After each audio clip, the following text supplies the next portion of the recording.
Welcome to the ultimate chilling collection of true scary stories from around the world, real-life horrors that will grip your soul and leave you questioning every shadow in your room. If you've ever craved bone-chilling true horror stories, genuine paranormal encounters, and terrifying real ghost stories that hit millions of views on YouTube for their raw, unfiltered terror, you're in the right place.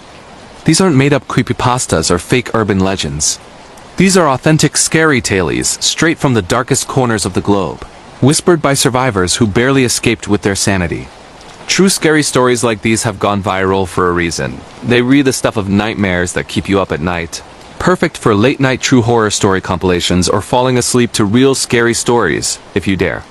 Hey, if you're watching this right now, drop a comment below. You're tuning in from which country? The USA? UK? Canada? Let's build a global community of true scary story lovers.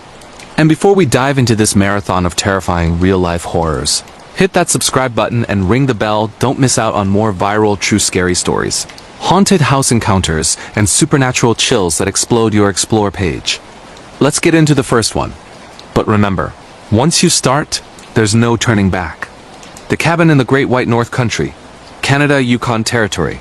Our first true horror story tonight is ripped straight from the diaries of pure isolation, taking us to the stark, frozen wasteland of Canada's Yukon Territory.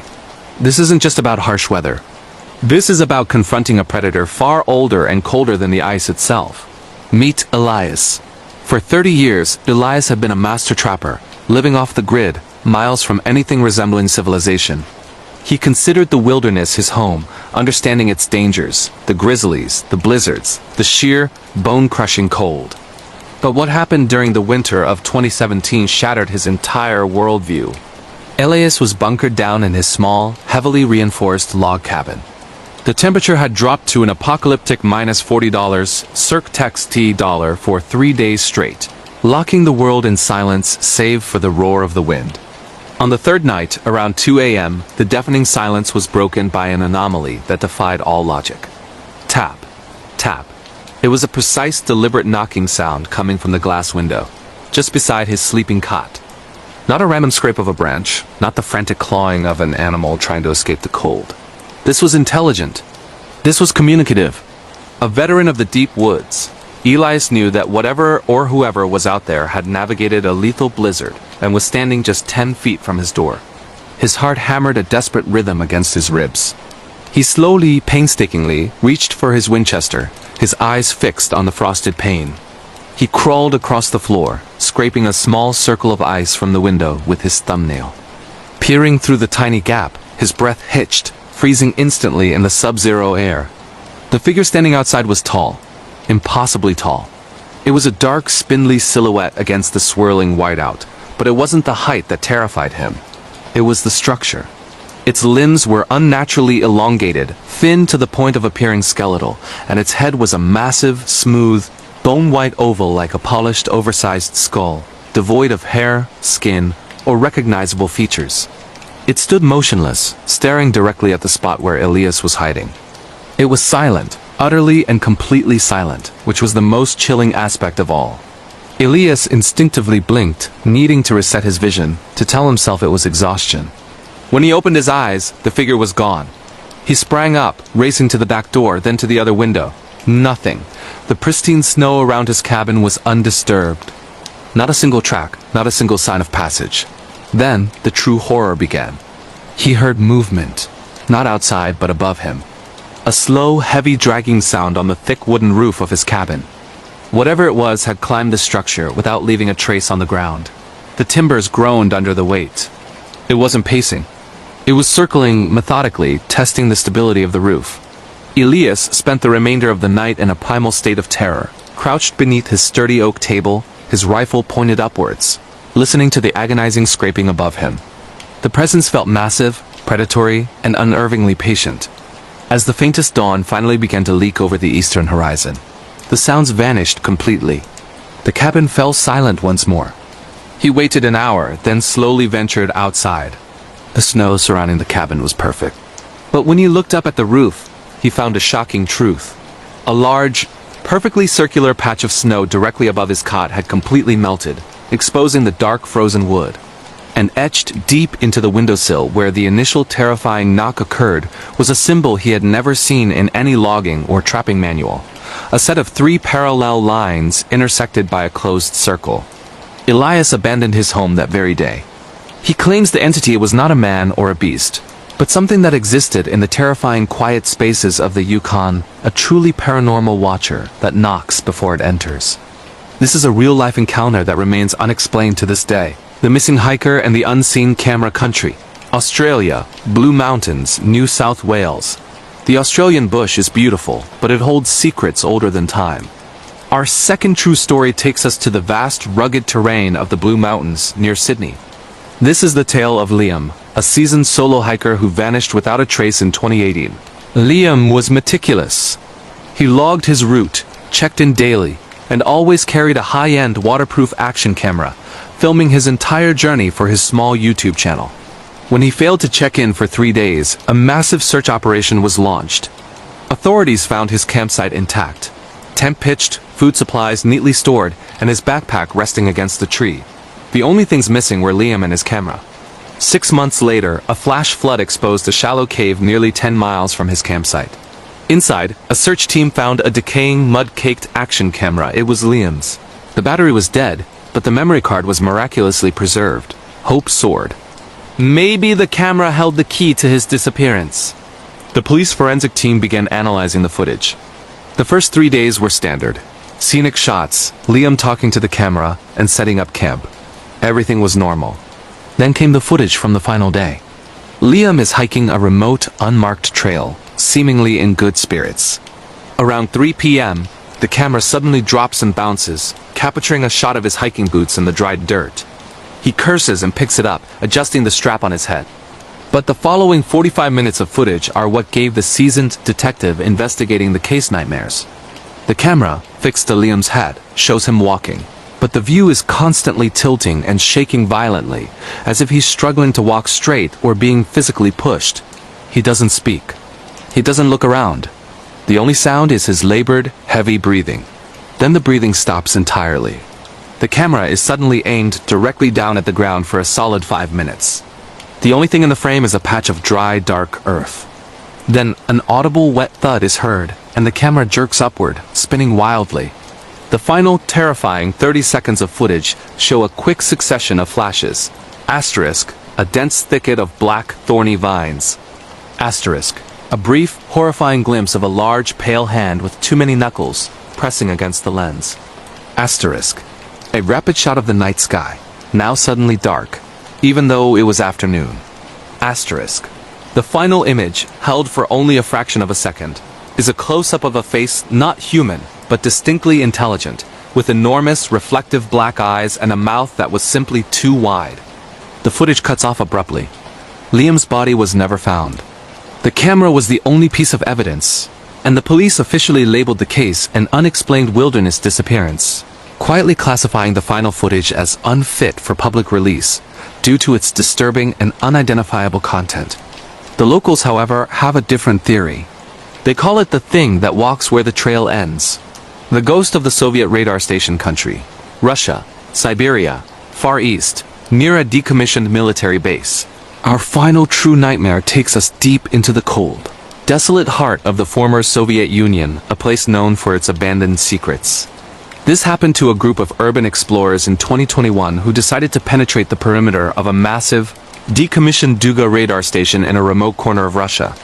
The Duga, known as the Russian woodpecker during the Cold War, is a colossal antenna structure, miles away from any major city.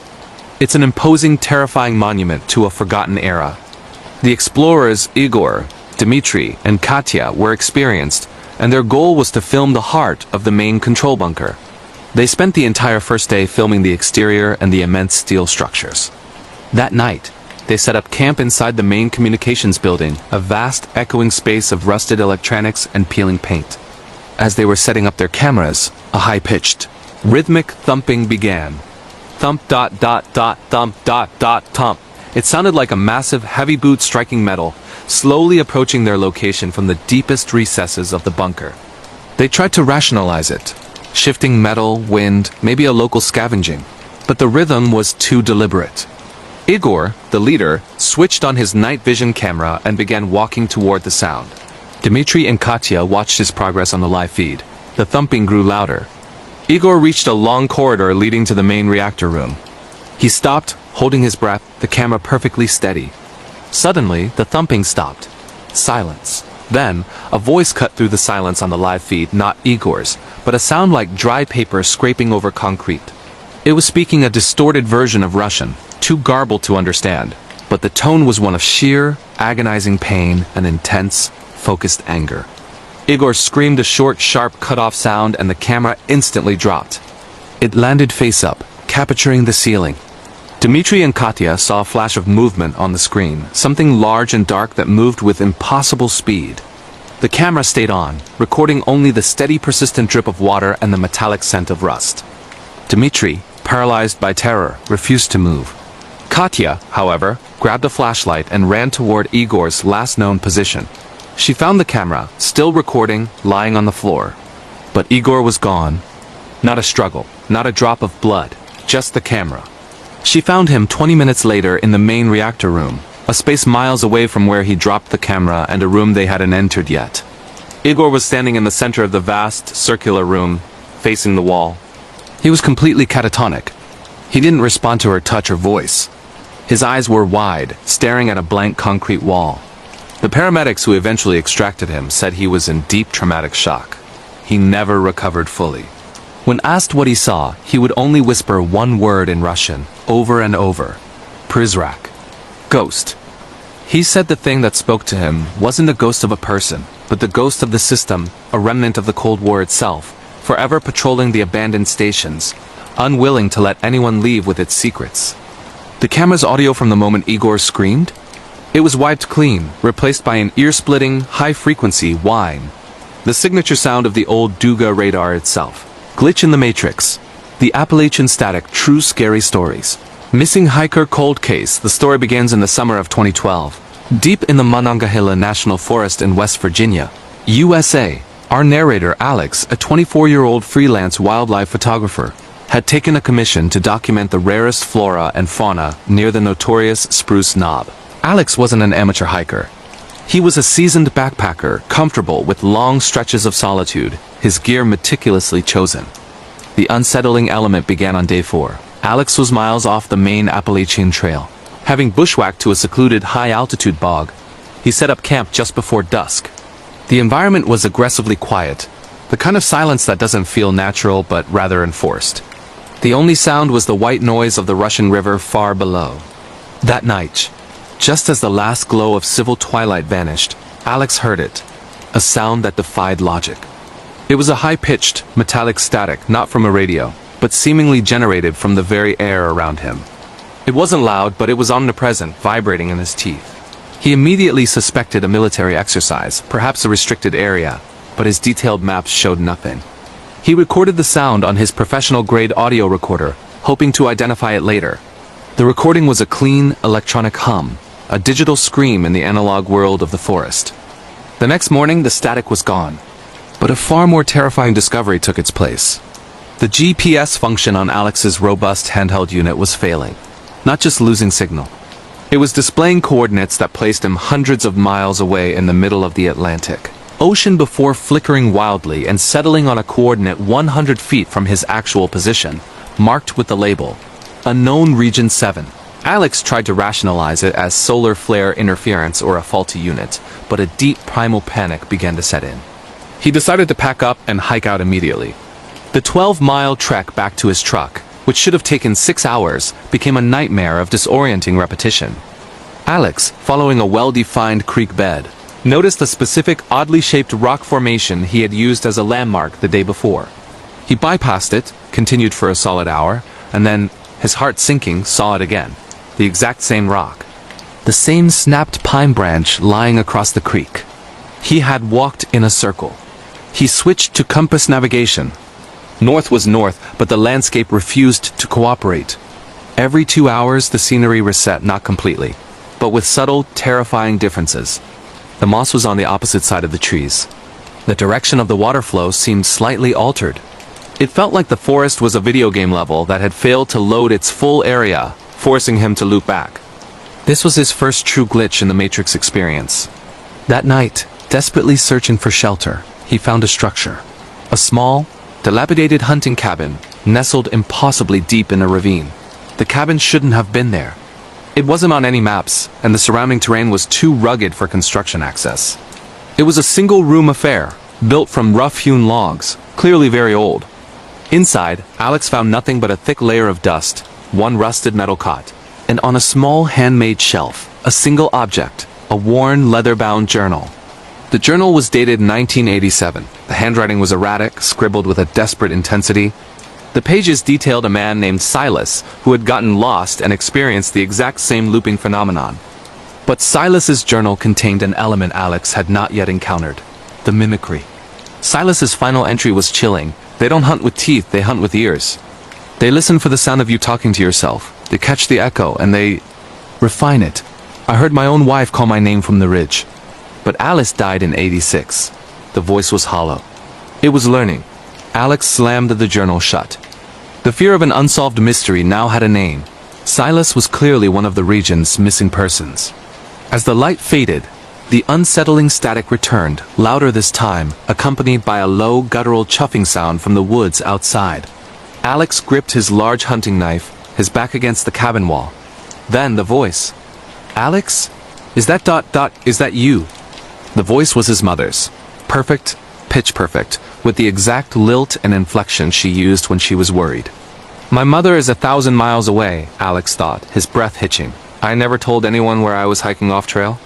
Alex, you need to come out, son. It's getting dark. We're here to help. The sound was coming from the edge of the clearing, hidden by the thick rhododendrons. Alex knew, with the cold certainty of pure terror, that stepping out meant permanent disappearance.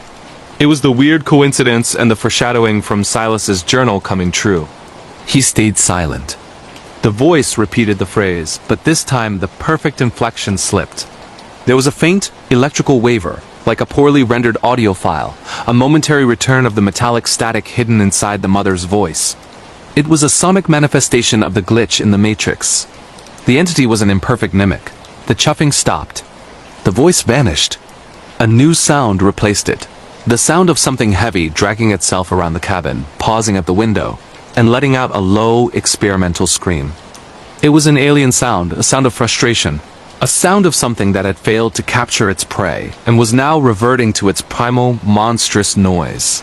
This was the legendary skinwalker or Wendigo element whispered about in deep woods horror.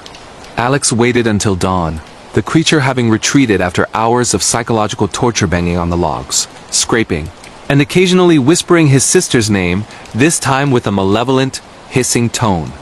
He grabbed his pack, leaving the terrifying journal behind, and ran. He ignored his compass and his GPS, trusting only the sun and the flow of a stream he recognized. He ran for 8 hours, fueled by pure adrenaline, until he collapsed, dry-heaving, next to his parked truck. He had done a 12-mile trip in half the time it took him to loop on the way in. The forest had suddenly allowed him to leave. Alex reported the experience to no one but his closest friends, fearing ridicule. He submitted the location of the cabin to Park Services, claiming to have seen smoke. It was never found. The location, like Silas, had vanished. However, the final terrifying piece of evidence remained: the audio recording. Alex listened to it back in his studio. The metallic static was clearer than ever, but just before the main body of the static, there was a whisper, perfectly clear. It wasn't his mother, or his sister, or his own voice. It was a foreign sound, a sound that should have been impossible. It was the sound of a 911 operator's dispatch call, a few seconds of chatter about a missing person report, dated 1987 and an indistinct name. The static, the disappearing map, the looping path, and the mimicry were all part of a system that wasn't just hiding things, but deleting them, and the static was the sound of the digital residue left behind. Alex had walked into a permanent, horrifying glitch in the Matrix, a zone where reality was constantly being rewritten to cover up the fate of those who had walked off the map into unknown Region 7. The patient in room 43, Berlin. The year was 2017. Alara, a newly qualified psychiatric nurse from Poland, took a night shift position in a specialized aging neurological facility just outside Berlin, Germany. The building was a sprawling, interconnected complex, parts of which had been condemned and sealed since the reunification. A perfect location for urban exploration, but terrifying for a night worker. Ilara worked in the active wing, but her shifts required her to occasionally patrol the deserted sections for security checks, a task that filled her with cold dread. Her unit was focused on long-term observation patients. The most disturbing was patient Elias. Located in room 43, Elias was admitted after a violent breakdown, characterized by extreme paranoia and an obsession with mapping his environment, cataloging every person and predicting their movements. He never spoke, communicating only through meticulously drawn, highly detailed architectural blueprints and flowcharts of the ward. His charts didn't just map the walls. They mapped the staff's lives, the rotation of the keys, the exact timing of coffee breaks, the route the delivery trucks took. Ilara felt a deep, unnerving sense of being studied, like an insect pinned to a board. This was the seed of her stalkers and obsessions horror. One night, Ilara was doing rounds at 3 a.m. As she passed room 43, she felt the temperature drop instantly. She glanced in. Elias was sitting upright in the dark. He wasn't charting, he was holding a photograph. It was a picture of her. It wasn't taken on the ward. It was a photo of her sitting alone at a small cafe in Potsdam, 2 weekends prior, hundreds of kilometers away. The photo was taken from behind thick foliage, clearly surveillance. Ilara's blood ran cold. Elias met her eyes, gave a slow, deliberate smirk, and placed the photo under his pillow. This was not just a psychiatric case. This was a personal creepy encounter with a stranger who knew too much. Ilara reported the incident immediately. Security was called. Elias was confined. But the facility's director dismissed it as the ramblings of a deeply disturbed mind, claiming Elias must have had an accomplice who followed her. But Elias never had visitors. Ilara realized she had been working under the constant, silent surveillance of a predator who had somehow breached the secure perimeter, not to escape, but to collect data on her. She resigned a week later, deeply traumatized, the feeling of his eyes never leaving her. 3 years later, the entire sprawling complex was finally shut down and slated for demolition. Hearing the news, Ilara, seeking closure, agreed to join a small, unofficial group of former employees for one final illicit trip inside the abandoned wings, a final piece of urban exploration. The active wing where she worked was now empty, the lights off, the silence deafening. The air smelled of dust and residual antiseptic. They made their way to the sealed, condemned part of the hospital, the asylum section. Dust motes danced in the single beams of their flashlights. The cold was pervasive. As they moved through the derelict halls, they noticed something impossible: fresh footprints in the thick, undisturbed dust. These were large, distinct boot prints leading deeper into the complex. They arrived at the ward where Ilara had worked. The door to room 43 was ajar. Pushing it open, Ilara felt the familiar wave of bone-deep terror. The room was empty, the cot stripped. But pinned to the exact wall where Elias used to sit was a new drawing. It wasn't a blueprint. It was a single huge charcoal sketch of Ilara herself, drawn in exquisite detail, showing her standing exactly in the spot where she was now, holding a flashlight. At the bottom, in Elias's distinct spidery handwriting, was a new label for the room. It no longer read Room 43. It read Observation Post-Beta. The realization was immediate and shattering. Elias had not been confined. He had been released or perhaps escaped long ago. But he hadn't left the hospital. He had never left his work. He was using the vast, condemned sections of the facility as his new base, a massive forgotten surveillance hub. He was still mapping the outside world from inside the walls, treating the abandoned psychiatric asylum as his private, superior observation deck. The fresh footprints confirmed it. He was still here. As the group turned to flee, a sound echoed from the dark stairwell, leading deeper into the basement tunnels. A sound Ilara instantly recognized from her night shifts. The distinct click-click of an old heavy metal security clipboard being flicked open. Someone, or something, was standing in the darkness below them, holding the tools of their stalker trade. Ilara grabbed her friends and ran, leaving the flashlight behind. The last thing she heard as they bolted out of the abandoned hospital and into the cold Berlin night was a slow, satisfied, utterly human cough, followed by the faint, rhythmic beep ... beep of a distant, failing machine. Elias was not a ghost. He was a very much alive, very dedicated cold case waiting to happen, and he had just finished observing her final return. The Highland Haul Finn, a seasoned 45-year-old long-haul trucker, took the Edinburgh to Inverness route through the Scottish Highlands dozens of times a year. It was a beautiful but punishing drive, especially in the late autumn when the fog rolled in like a slow-motion haunting. The year was 2019, and Finn was hauling a sealed, high-value container antique furniture being moved to a private collector near the coast. His only company was the radiostatic and the endless ribbon of the A9. The first sign that this trip was different came near Aviemore. It was 3 a.m. and Finn was fighting off the bone-deep fatigue that all truckers know. He glanced into his passenger side mirror and saw a child standing by the roadside, just at the edge of his light beam. A small girl, maybe 6 or 7, wearing a thin, soaking wet plaid dress, her face unnaturally pale. This was the start of his creepy encounter. Finn slammed on the air brakes, the immense truck shuddering to a halt. In this desolate location, a child at 3 a.m. was an emergency. He jumped out, but the girl was gone. Not run off, but gone. There were no side roads, no houses, just moor and granite. He scanned the area with his powerful flashlight, but found nothing. He shook it off as a road hallucination caused by exhaustion, a classic trucker hazard. But the girl returned. 30 minutes later, as Finn was climbing a long, deserted incline, he saw her again. This time standing in the middle of his lane, facing away. He braced for impact, swearing under his breath, but as the truck barreled toward the spot, the headlights simply passed through the figure. It was a crystal-clear apparition, a true highway phantom. As he drove through it, Finn felt a sudden profound drop in temperature, and the smell of stagnant water and old wool flooded the cabin. He pulled into a lay-by heart hammering. He called his dispatcher, rationalizing it as stress. As he was trying to calm down, he noticed the seal on his container. It was intact, but there was something wrong with the metal itself. A patch on the back door, roughly waist height, was heavily scratched. Not rusted, but scraped, as if something sharp and thin had clawed at the metal from inside the container. This triggered a memory, a local unsolved mystery and cold case often whispered about in the trucking community. Back in the early 1990s, a similar antique consignment was traveling this same route when the truck disappeared. The driver, the cargo, and the vehicle vanished for 3 days before being found abandoned near the coast. The driver was gone, but the sealed container had been breached from the inside.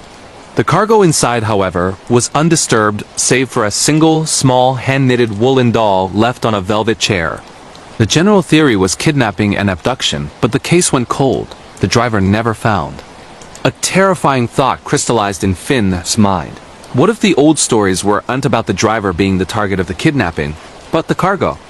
And what if the object that caused the 1990s disappearance was in his trailer right now? Suddenly, a rhythmic scratching began faint at first, then growing louder, vibrating through the metal frame of his cab. It was coming from the cargo container directly behind him. Scratch, scratch, scratch. It was the sound of something desperately trying to get out.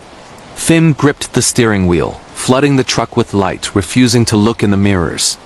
The scratching stopped, replaced by a new sound, a muffled, weak crying sound. It was the sound of a little girl, trapped and sobbing. "Daddy, I want to come out. It's cold in here, Daddy." The voice was coming directly from the trailer. Finn knew 2 things instantly. First, the antique furniture was sealed alone inside. Second, the voice belonged to the highway phantom he had just driven through. The ghost was manifesting inside his container, actively trying to interact with him. Desperate, Finn floored the accelerator, driving at breakneck speed toward the nearest police station in Inverness. He refused to stop. As he sped down a steep, winding mountain pass, the sounds escalated. The crying turned to desperate pleading, and then to enraged, high-pitched screaming. The cab light began to flicker violently, and the truck's internal temperature dropped so rapidly that frost began to form on the inside of the windshield. Then a massive, deafening bang. The back door of the container was struck with tremendous force. Finn instinctively looked up at his rearview mirror. In the glass, he didn't see the back of his truck. He saw the face of the little girl, inches from the glass, her mouth open in a silent, terrifying shriek, her eyes wide and black. She wasn't outside the truck. She was occupying the space where the trailer should be, her form flickering like poor television reception. This was a supernatural, localized abduction event, threatening to pull him into her haunting space. Finn drove straight to the police station, ignoring red lights. He didn't park. He drove the entire rig onto the front lawn and bolted out, screaming for help. When the police investigated the container, they found the antique furniture completely untouched and the seal perfectly intact. There was no girl, no scratching, and no sound. However, the officers did notice one thing before sealing the container for official investigation. On the most valuable piece of furniture, a large polished mahogany cabinet, single small hand-knitted woolen doll wet and smelling faintly of stagnant water was sitting on the top shelf. Finn retired from trucking that week, haunted not by the phantom, but by the object, the doll that traveled, the object that caused the long-ago unsolved mystery and the current terror. The cargo was cursed, and every time it traveled the Highland roads, it claimed a soul, using the image of a lost little girl as its lure. The Paris Metro Predator. The story centers on Clara, a 28-year-old American art history student living in Paris, France, in 2021. She lived a typical student life, but her routine involved late-night commutes on the Metro Line 4, often returning to her flat in the 13th arrondissement after long library sessions. The Metro, even late, was usually filled with a mix of commuters and tourists, a place of easy anonymity. The encounter began subtly. Clara started noticing a man. He was always sitting across from her carriage whenever she boarded, regardless of the time or station. He was unremarkable mid-40s, wearing a dark plain trench coat, holding a simple black briefcase. His face was devoid of expression, yet his eyes, pale and unnervingly still, were always fixed directly on her. This wasn't a passing glance. It was a sustained, clinical stare, the kind that felt less like admiration and more like data collection. This was her first terrifying, creepy encounter with a stranger. Clara dismissed it as a coincidence until it crossed the line into stalking. One evening, she logged onto a private, little-used online conversation forum she managed for her study group. Within minutes, a new user joined. The username was simple, 43.784. Seconds later, the user posted a single, cryptic message. "The book you are reading is far too heavy for the 10:45 p.m. train. You should take line 6. Clara nearly dropped her laptop. She was at that exact moment reading a massive textbook, Les Fauves, and had just boarded the 10:45 p.m. train on line 4. Only the man on the metro knew these details. The online space, usually safe, had been breached by a real-world predator.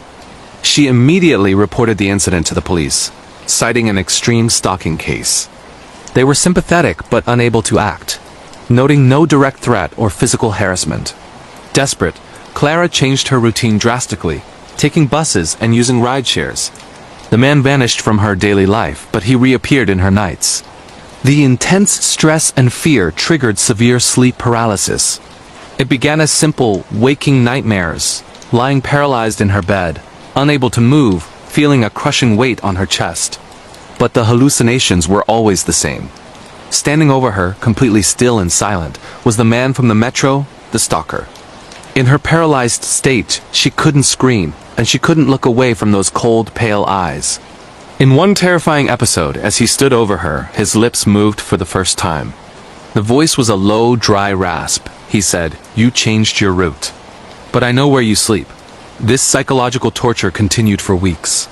Clara was terrified that the man had found her address.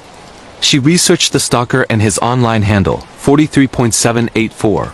Her search led her to a dark corner of French investigative journalism regarding an unsolved mystery from the 1990s.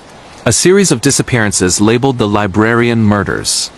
The victims were always women who frequented Parisian libraries and took the metro late. The police believed the killer cataloged his victims, giving them numerical codes based on location and time.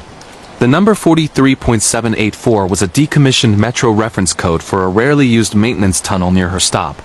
The climax arrived on a rainy Sunday. Clara was moving out of her apartment, desperate to escape. As she was loading a final box of books into a friend's car on the deserted, narrow street, she heard the clicking sound of a heavy metal latch. She froze. The man from the metro was standing at the end of the alleyway, holding the black briefcase.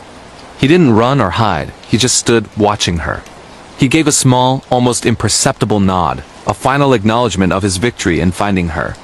The next day, she learned that an apartment 3 doors down from her old place, which had been vacant for months, was found to contain large amounts of surveillance equipment, detailed architectural charts of the entire neighborhood, and chillingly a set of hand-drawn floor plans of her specific apartment, including the exact placement of her bed. The tenant was listed under a false identity. and the police strongly suspected a known fugitive linked to the serial killer's cold case from the 90s. Surveillance equipment was set up months before she even moved in, meaning the predator was looking for a pattern of women, and she fit the profile. The man from the metro, the elusive 43.784, was never apprehended. Clara's encounter transitioned from a creepy encounter into a narrow escape from a meticulous, years-long true crime plot. Her sleep paralysis still continues serving as a terrifying physical reminder that the man who wanted to kill her knew precisely where she lived, where she slept, and was still watching her in the only place she could never hide her own mind. The Paris Metro predator is still out there, riding the trains, looking for the next commuter to add to his list. The nanny and the entity in the nursery. Phoebe, 21, an American exchange student, took a summer job as a live-in nanny for a wealthy family in a large, isolated Victorian manor house in Yorkshire, England, in 2018. The house, known locally as Ashworth Manor, was a stunning piece of architecture, but it had the pervasive chill of a haunted house. The family, the parents, Mr. and Mrs. Davies, and their two small children, 3-year-old Lily and 5-year-old Finn, were kind but strangely tense. Phoebe quickly settled into the routine, but the atmosphere of the house was oppressive. The children were the first sign that this was more than a simple old house creaking. They were deeply unnerved by the nursery. They often pointed to a specific corner and whispered about the tall friend who never left.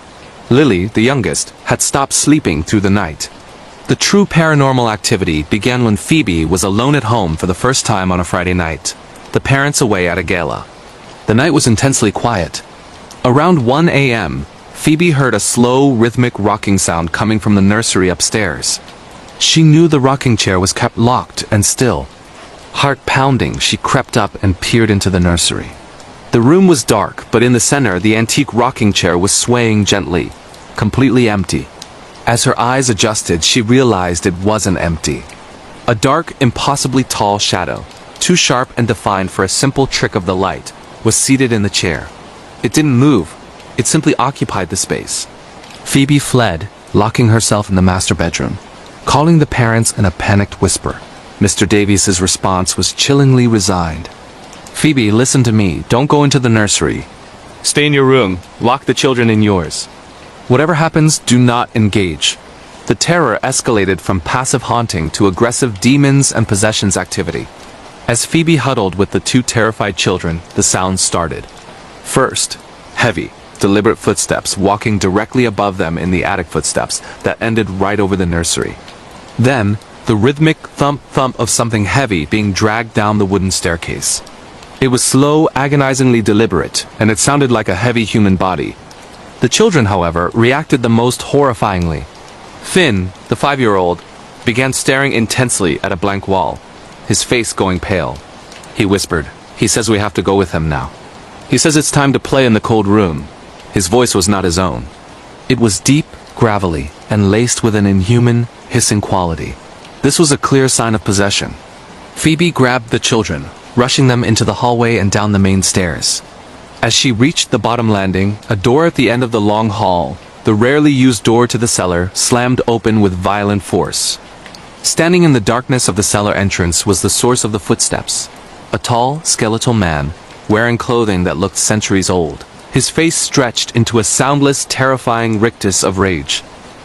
This was the dark entity. She screamed and shoved the children out the front door into the garden, locking the heavy oak door from the outside. She glanced back through the decorative window pane. The entity was no longer a shadow. It was solid, standing in the middle of the hall. It didn't chase them, but it extended one long, bony finger toward the front door lock. Then, the horrific realization. The finger wasn't pointing at her. It was tracing the number 43 into the glass, the same number Finn, while possessed, had been whispering and scratching into the carpet earlier. When the parents returned, they found Phoebe and the children huddled shivering on the wet lawn. Mr. Davies, upon seeing the faint number 43 scratched into the window, finally broke down and revealed the unsolved mystery of the manor. Decades ago, the house was the site of a horrific crime where a local farmer, driven mad by an unknown influence, had locked his two children in the cold cellar, the cold room, and bricked up the entrance. The number 43 was the lot number of the bricks used to seal the children inside. The house wasn't just haunted by ghosts. It was occupied by an ancient predatory demon attracted by the sight of profound, repeated parental failure. The entity's goal wasn't just to scare. It was to repeat the cycle of abduction and isolation. The Davies family had been trying to leave for months, knowing the entity was shifting its focus from the walls to their children. Phoebe never babysat again. The family sold the manor shortly after, and the local diocese quietly confirmed that the haunted house required a real exorcism, confirming the terrifying truth. She had been left alone at home, not with a ghost, but with something far older and more powerful than death. The Bunker Echo. The year was 2015. A specialized Polish army tactical unit, led by Lieutenant Marek, was utilizing a sprawling, dilapidated network of former German command bunkers near the western border of Poland for deep infiltration training. This complex, built during World War II, was notorious locally for its deep, echoing silence and its association with mass prisoner disappearances, a dark unsolved mystery in regional history. The first few days were routine, focused on navigation and communication drills.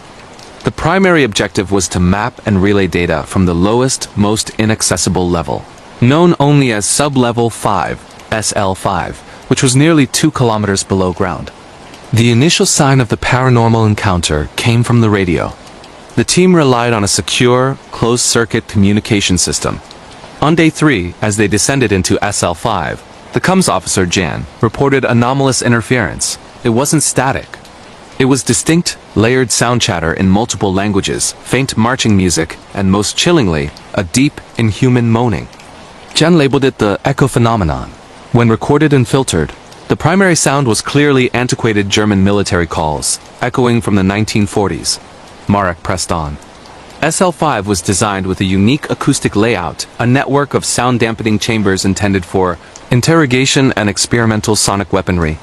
As they moved through a series of these small, concrete chambers, the team began experiencing localized glitch in the matrix effects related to sound. In Chamber 3, they heard a man scream for exactly 5 seconds, seemingly from the chamber next door. When they burst through the steel door, the chamber was empty, thick with undisturbed dust. Yet, when they played back Jan's radio recording of that exact moment, the scream lasted for only 3 seconds, not 5. Time, or sound, was stretching and distorting inside the acoustic chambers. The terror reached its peak in Chamber 7, a large, cylindrical room. As Marek's team set up their relay equipment, the lights began to flicker violently, and the echo phenomenon intensified. It was no longer distant voices. It was a deafening, terrifying cacophony of human anguish screaming, pleading, and the rapid rhythmic sound of machine gun fire, seemingly happening directly around them. The team immediately dropped to the floor, expecting an ambush, but there was no source, no muzzle flash, and no physical presence. As they lay prone, Jan screamed. He wasn't looking at the ceiling. He was looking at the concrete floor. The surface had shimmered and vanished. For a split second, Marek saw what Jan saw. A vision through the floor of a large mass of human bodies piled in the earth beneath the bunker, dressed in tattered civilian clothes, their faces frozen in expressions of terror. This was the dark, unsolved mystery of the mass disappearances manifesting directly before them. But the most terrifying element was the supernatural creature encounter. As the screaming reached its crescendo, the radio headset on Jan's ear began to bleed not blood, but a viscous, dark, non-Newtonian fluid. The echo phenomenon had become physical. Jan ripped the headset off, but the sound was now inside his head. He began raving in perfect, fluent German, shouting commands at his teammates that were decades old. He was temporarily possessed by the noise itself. Marek and the remaining 2 soldiers wrestled Jan down, dragging him back toward the surface. As they climbed the steep ladder from SL5, Marek looked down one last time into the black cylinder. The echo phenomenon was gone.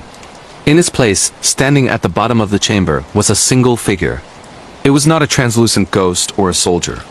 It was a tall, unnaturally thin entity formed entirely out of coalesced sound waves, its form shimmering with visible static, its head cocked as if listening. It was the physical manifestation of the sonic trauma. A sentient echo ghost, a creature created by the horror of the place. Marek pulled his team out, leaving their equipment behind. Jan spent a week in a psychiatric facility before recovering, completely unable to recall the German language he had spoken. The official report cited extreme psychological breakdown due to lack of oxygen and stress, classifying the incident as a military accident. The team's lost data logs, however, were later recovered by an unaffiliated research team who specialized in deep web horror investigation, who published the filtered audio. The final seconds of the recording, just before the unit fled, contained a distinct metallic voice speaking through the static. It was not German, it was modern Polish, and it said, "You are next. We are learning your language now." The bunker echo was not just a haunting. It was a hostile phenomenon, feeding on historical trauma and actively adapting its form to target the present. The bunker remains sealed, a testament to the fact that some war zones never truly close. The midwinter whisper Elias Holm, 35, a former military search and rescue specialist, was an expert in high-altitude solo winter hiking. In January 2023, he began a planned 2-week traverse of the Hardangervidda Plateau in Norway, one of Europe's largest mountain plateaus. It's a place defined by unrelenting cold, isolation, and sudden, brutal storms. Elias carried a specialized satellite communicator and meticulously logged his journey. He was prepared for anything the environment could throw at him, but not for the entities that inhabit the frozen silence. The deep woods horror began subtly on day 5. Elias was over 100 kilometers from the nearest civilization. He woke up to find his food cache, secured nearly 5 meters off the ground using ropes and a pulley system, completely emptied and scattered. The metal containers were bent and ripped open, yet there were no visible tracks in the hard-packed snow, no paw prints, no human footprints, nothing. The force required to bend the aluminum cans was immense, far beyond any known local predator. He radioed his support team, reporting the loss but insisting he would continue, relying on his emergency rations and fishing gear. That evening, as the perpetual Arctic twilight settled, Elias recorded the first chilling audio log. He described hearing a sound that defied physical law, a dry, brittle clicking sound like thousands of tiny, hollow bones snapping together, seemingly following him just beyond the perimeter of his tent light. This was his first clear cryptid encounter. On day 7, the isolation intensified. Elias saw a distant figure on the horizon, a man, impossibly tall and gaunt, running at a blinding speed across the plateau toward the setting sun. The figure appeared starved, almost skeletal, its limbs moving in an unnatural, jerky manner that suggested dislocation rather than effort. It was too fast for a skier, too tall for a hiker, and carried no gear. Elias watched it through his binoculars until it vanished behind a snowdrift. The description matched the chilling legends of the Utbird or the Wendigo horror figures whispered about in the northern latitudes, beings born of isolation and consuming hunger. Later that day, Elias discovered a disturbing campsite, marked on none of his maps. It was abandoned, a small, heavily reinforced bunker built into a hillside, used perhaps decades ago by trappers or resistance fighters. Inside, he found something modern. A fully charged but locked satellite phone, identical to his own, sitting on a cot. Beside it was a small tattered leather journal, waterlogged and frozen. Elias broke it open. The journal belonged to a hiker who had gone missing persons in the same area 15 years prior, the highly publicized Norway cold case of Anders Ibsen. Anders's final entries detailed a progressive mental breakdown, driven by starvation and the overwhelming sensation of being hunted by the tall silence. But Anders's final entry was not about a creature, it was about the technology. It knows the frequency, it listens to the whisper of the signal. It waits for the sound of you calling for help. It wants the voice, not the meat. Elias understood instantly. The creature wasn't just physical. It was highly intelligent, actively interfering with, and perhaps utilizing, human technology. The food cache wasn't destroyed for sustenance. It was an act of psychological warfare to force Elias to use his communications equipment and call for rescue. That night, back at his own camp, the terror was inescapable. The brittle clicking sound returned, closer this time, accompanied by a sound that made Elias physically vomit, a perfect electronic replication of his own voice, speaking through the satellite communicator's speaker. "Elias, don't waste the batteries. Don't call the team. I have your frequency." The thing had somehow hacked, hijacked, or mimicked the frequency of his specialized military-grade radio. He immediately cut the power. The voice stopped, but the clicking intensified right outside the tent flap. Then came the scratching, a dry, scuttling sound against the nylon, followed by a sudden, violent ripping sound near the tent's base. The creature was experimenting, trying to find the weakest point. Elias grabbed his emergency signal flare and tactical knife. He unzipped the back flap and ran blindly into the whiteout. He didn't run for shelter. He ran to lead the thing away from his cache of emergency supplies and, crucially, away from his main satellite beacon, which was set to automatically activate in 12 hours. The final 2 logs, recovered months later, detailed the horrifying pursuit. Elias, running through the blizzard, constantly heard the dry clicking sound and occasionally the full terrifying sound of his mother's voice calling his name through the static, the creature mastering the art of the electronic mimicry. Elias wasn't fighting an animal. He was fighting a technological supernatural creature that used human despair as its hunting strategy. His final audio log was recovered near a deep glacial crevice, his satellite beacon lying shattered nearby. The recording is short, filled with labored breathing and the harsh wind. Then, Elias's final words, whispered, not to the recorder but to himself. "I broke the beacon. It won't get the frequency. I won't let it use my voice." The log ends with a long, drawn-out, high-pitched shriek, a sound that is Elias's, but stretched and warped to an unnatural, inhuman length before a sudden wet silence. Elias's body was never found. The missing persons case remains open, but the recovered audio logs confirm the terrifying truth. The Hardanger Vida Plateau is hunted by something that learns, adapts, and uses the sound of the human voice, whether biological or electronic, as the ultimate lure. The Venetian Mirror Code. Sofia, 30, a literature student, was living in a quiet, ancient apartment overlooking a small canal in Venice, Italy. In 2022, she spent most of her evenings researching obscure historical texts. She was active on a few closed historical subforums, the kind of niche corners that skirt the edge of the dark web and attract obsessive, specialized users. The chilling chain of events began when Sofia posted a photograph of an antique, heavily ornate Venetian mirror in her rented apartment, asking for information on its style. A few minutes later, a user with the handle The Reflector responded with a single, unsettling comment. "I know why you look in the morning. And I know why you look in the middle of the night. Do not look tomorrow at 3:15 a.m. Sofia was immediately unnerved. The comment was specific. She did frequently wake up around 3 a.m. and reflexively glance at the mirror, a habit she'd never shared. The comment was her first creepy encounter with an online entity that knew too much. She reported the user, but the account vanished instantly. She followed the advice, forcing herself to keep her back to the mirror at 3:15 a.m. But her attempts to ignore the threat only manifested it physically. That night, she suffered her first extreme episode of sleep paralysis. She woke up completely frozen, the air thick and cold. Standing over her bed, visible only in the peripheral darkness of the room, was a tall, indistinct figure draped in heavy, old-fashioned cloth. She couldn't see its face, but she felt its immense, crushing presence on her chest. The creature didn't speak. It simply stared at the mirror. This became her routine, an increasingly frequent, terrifying nightmare experience of being paralyzed while the entity stood silent guard over the mirror. Her research led her down a digital rabbit hole.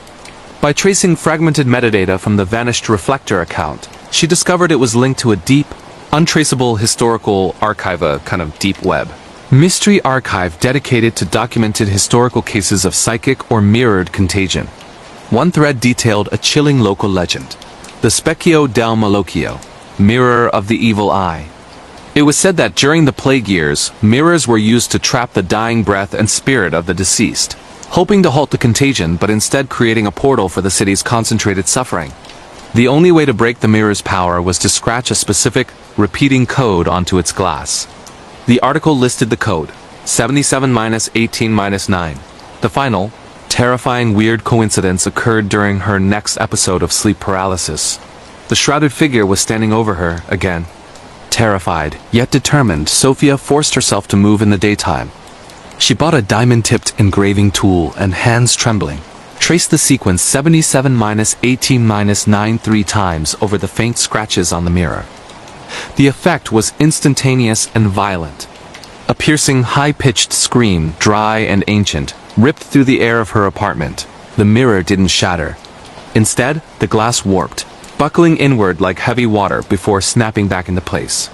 The silver backing behind the glass cracked not randomly, but forming a jagged vertical line. The mirror never felt the same again. The coldness was gone. The sleep paralysis episodes ceased immediately. The relief was immense, but the true unsolved mystery remained. A week later, Sofia received a package via registered mail with no return address. Inside was a small, antique silver locket containing a photograph of a young woman who looked hauntingly like Sophia. Pinned to the locket was a small, torn newspaper clipping from 1909 detailing the missing persons case of a woman who had vanished without a trace from a Venetian apartment. The very apartment Sophia was living in. The date of the disappearance, September 18, 1909. The numbers clicked into a terrifying foreshadowing. 77 was the street address, revealed in the lease. 18 was the day, and 09 was the year. The online entity, the reflector, wasn't the monster. It was the digital echo of the original trapped spirit, the woman who went missing, trying desperately to warn Sophia of the mirror's curse before it claimed her too. The entity in her room, the tall, shrouded figure, was the physical manifestation of the curse itself, the thing that caused the abduction, trying to stop the trapped woman's electronic warning. Sophia moved out the next day, leaving the apartment and the mirror behind. The Venetian mirror code remains an open cold case, proving that sometimes the most dangerous connections are those we accidentally make in the vast, shadowed corners of the internet with the ghosts of the past. The rewind of reality glitch in the Matrix, weird coincidences, missing persons, and cold cases location.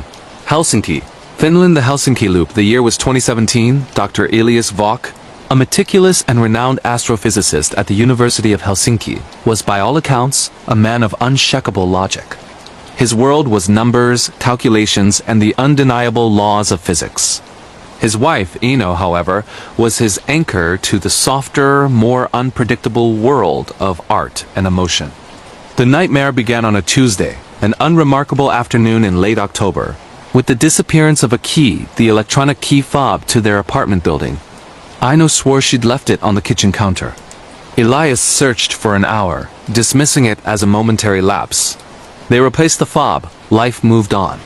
2 weeks later, on a chilly Friday, Elias woke up feeling a profound sense of déjà vu. He walked into the kitchen and there, nestled exactly where Ino had sworn she'd left it 2 weeks prior, was the original long-lost electronic key fob. He picked it up, confused, and showed it to Ino. She was momentarily stunned, but concluded they must have both overlooked it. The following Tuesday, Elias came home from the university to an unsettling scene. Ino was sitting rigidly on the sofa, clutching a discarded university schedule of his, tears welling in her eyes. "Elias," she whispered, her voice tight with panic. "What day is it?" "It's Tuesday, Ino. October 24th. She held up the schedule, pointing to a highlighted event, a departmental seminar he was scheduled to give that afternoon. "You gave that speech 2 weeks ago," she insisted. "The Tuesday the key went missing. I remember it perfectly. You were wearing that same blue sweater." Elias dismissed it, noting his schedule often repeated. Yet over the next few days, the coincidences became systemic. The precise layout of groceries in the fridge was identical to a week before. A minor traffic jam on his route to work occurred at the exact same point and involved the same two distinctive cars, a rusted yellow Volvo and a bright red Mini. He was living a carbon copy of the previous week. But the final, terrifying rewind hit on the subsequent Friday. Elias came home, and Ino was gone. Her phone was on the kitchen counter, next to a newly bought roll of electronic key fobs, still in the packaging. The note was simple. "Found the old key. Going to get a replacement." He called the police, frantic. They searched. They found nothing. Ino Vok had vanished. A year passed. Elias had resigned from his post, obsessed with the repeating pattern. He had meticulously documented every hour. He was certain the loop was not just déjà vu. It was a specific sequence of events, a week long, that were set. He had missed the trigger point. Then, one Tuesday in November, Elias was sitting in his darkened apartment. He heard the faint, distinct sound of a key dropping onto the tile in the kitchen. He knew with sickening certainty what it was. He didn't move. He realized the glitch wasn't in time, but in him. He was the one moving forward, while his reality was a recorded, repeating loop that only fully refreshed when he wasn't observing it. He sat for 2 weeks, documenting the loop's recurrence, waiting for the pivotal Friday. The day Ino was due to vanish. This time he didn't wait for her note. He watched from the doorway as she walked into the kitchen. She picked up the key he knew was found, sighed, and reached for the new fobs. "Ino," he said, his voice shaking. She turned, her face momentarily blank, then a flash of terror. "Elias? You're home early." I was just... Before she could finish the sentence, the room flickered. Not physically, but perceptually, like a projector bulb failing. Aino's image stuttered, her voice cutting off. For 1 second, Elias didn't see his wife. He saw a shape tall, thin, and utterly devoid of features standing where she was. It wasn't a hallucination. It was the operator of the loop. He screamed and stumbled back, covering his eyes. When he opened them, the kitchen was normal. Aino was gone, and the note was on the counter. But this time, Elias knew. Aino Vok hadn't gone missing. She had been deleted by the system and reset, perpetually stuck in the act of vanishing every 2 weeks. Elias was the observer, the bug in the matrix, the one who saw the strings. Elias Vok is still alive, living in his apartment in Helsinki. Every 2 weeks, he documents the missing key, the specific traffic jam, and Aino's disappearance, waiting for the moment the operator forgets to reset the loop, or perhaps, for the moment it comes for him, the persistent glitch. His last entry in his journal simply read, "The world is a stage, but I'm the only one who can see the empty seats in the audience." The Midnight Wolf's Den true crime, serial killers, road trip, and truck driver horror location. The loneliest stretches of Interstate 80 Wyoming, USA the I-80 Reaper. The legend of the Midnight Wolf was a terrifying whisper among long-haul truckers traversing the endless, desolate expanses of I-80 through Wyoming stretching back decades. It wasn't about accidents or ghost lights. It was about the clean disappearances of young women from truck stops and rest areas, always between the hours of 1 a.m. and 4 a.m. The official cold case files, spanning 3 decades, 1988 to 2018, contained the names of at least 11 women. Most were waitresses, hitchhikers, or young drifters. No witnesses. No DNA. Just a chilling shared location, a 300-mile radius of Wyoming's most isolated highway. The police called him the I-80 Strangler. The truckers used the darker, more primal name. Our story focuses on Daniel Mac Macmillan, a veteran independent owner-operator, a man who saw the road as his home and the CB radio as his lifeline. In 2018, Mac had just picked up a heavy load destined for California. He was a skeptic, dismissing the wolf as old trucker folklore. It was 2:30 a.m. on a freezing November night when Mac pulled into a small, unnamed rest area.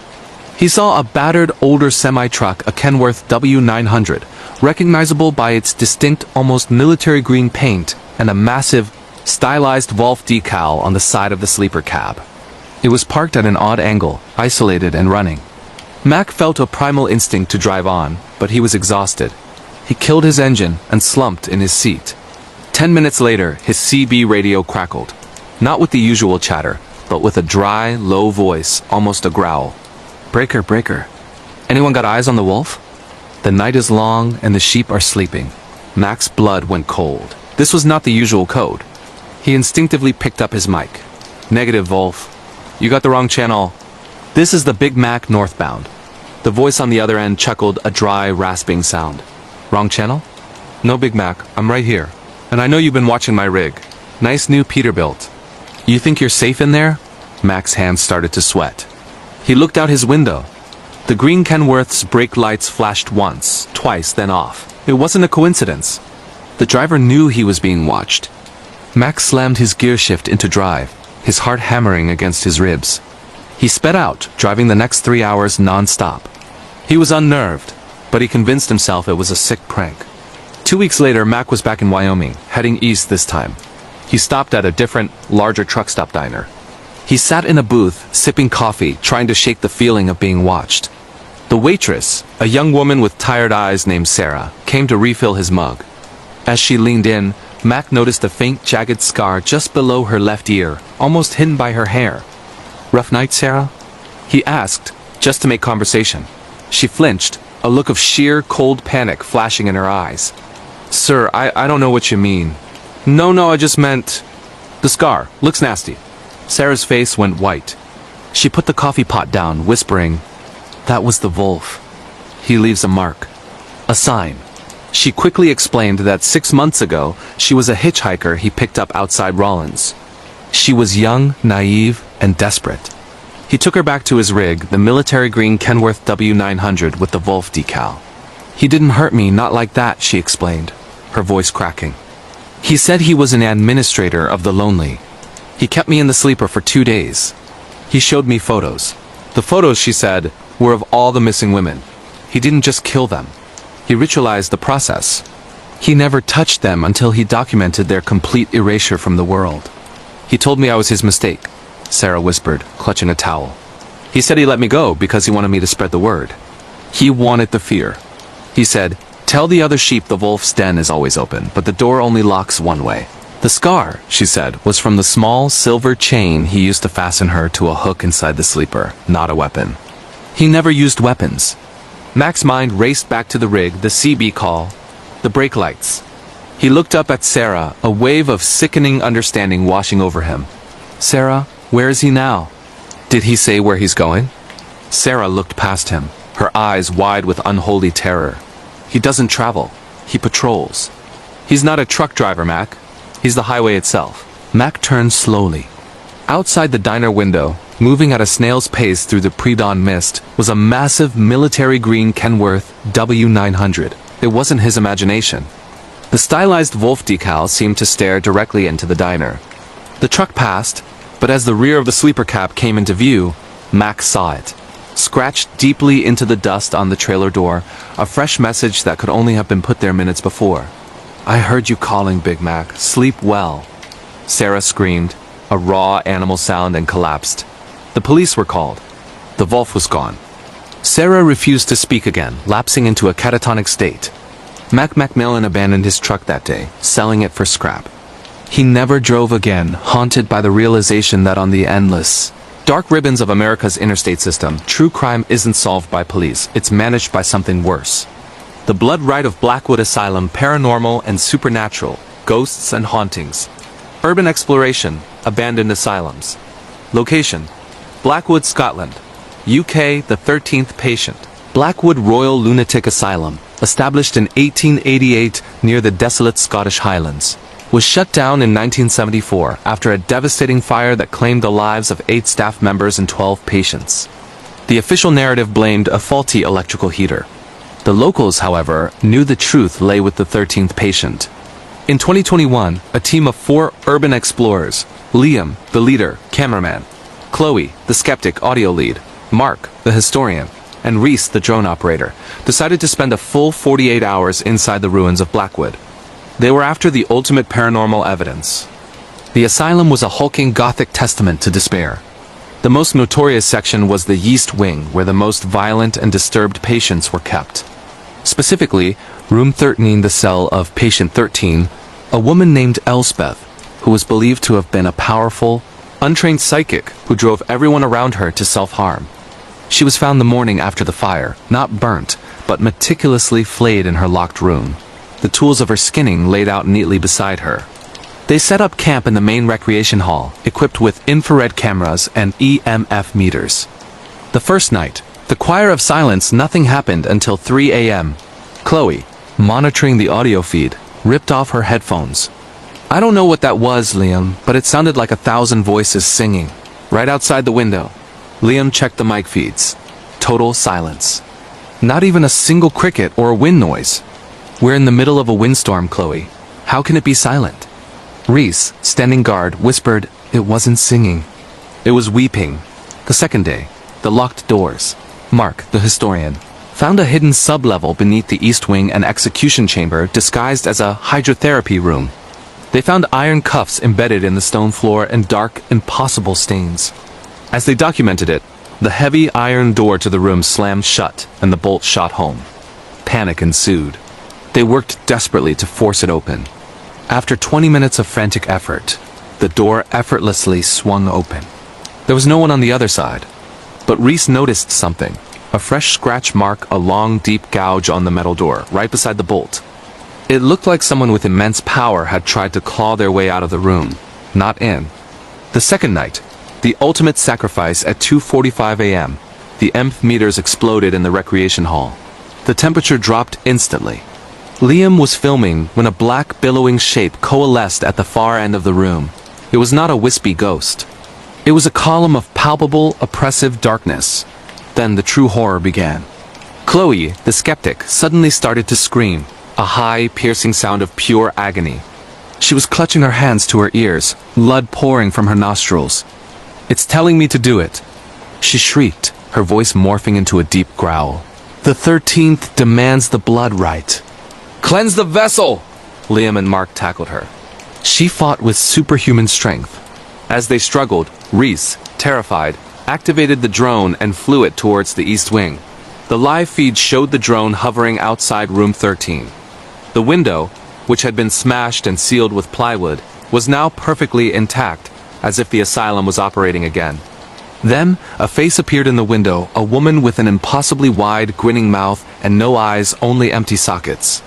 It was Elspeth, patient 13. The camera focused on her hands. They were delicately holding a piece of paper pressed against the glass. The writing, scrawled in what looked like dry blood, was not a message. It was a list of names. The names of the staff who died in the fire.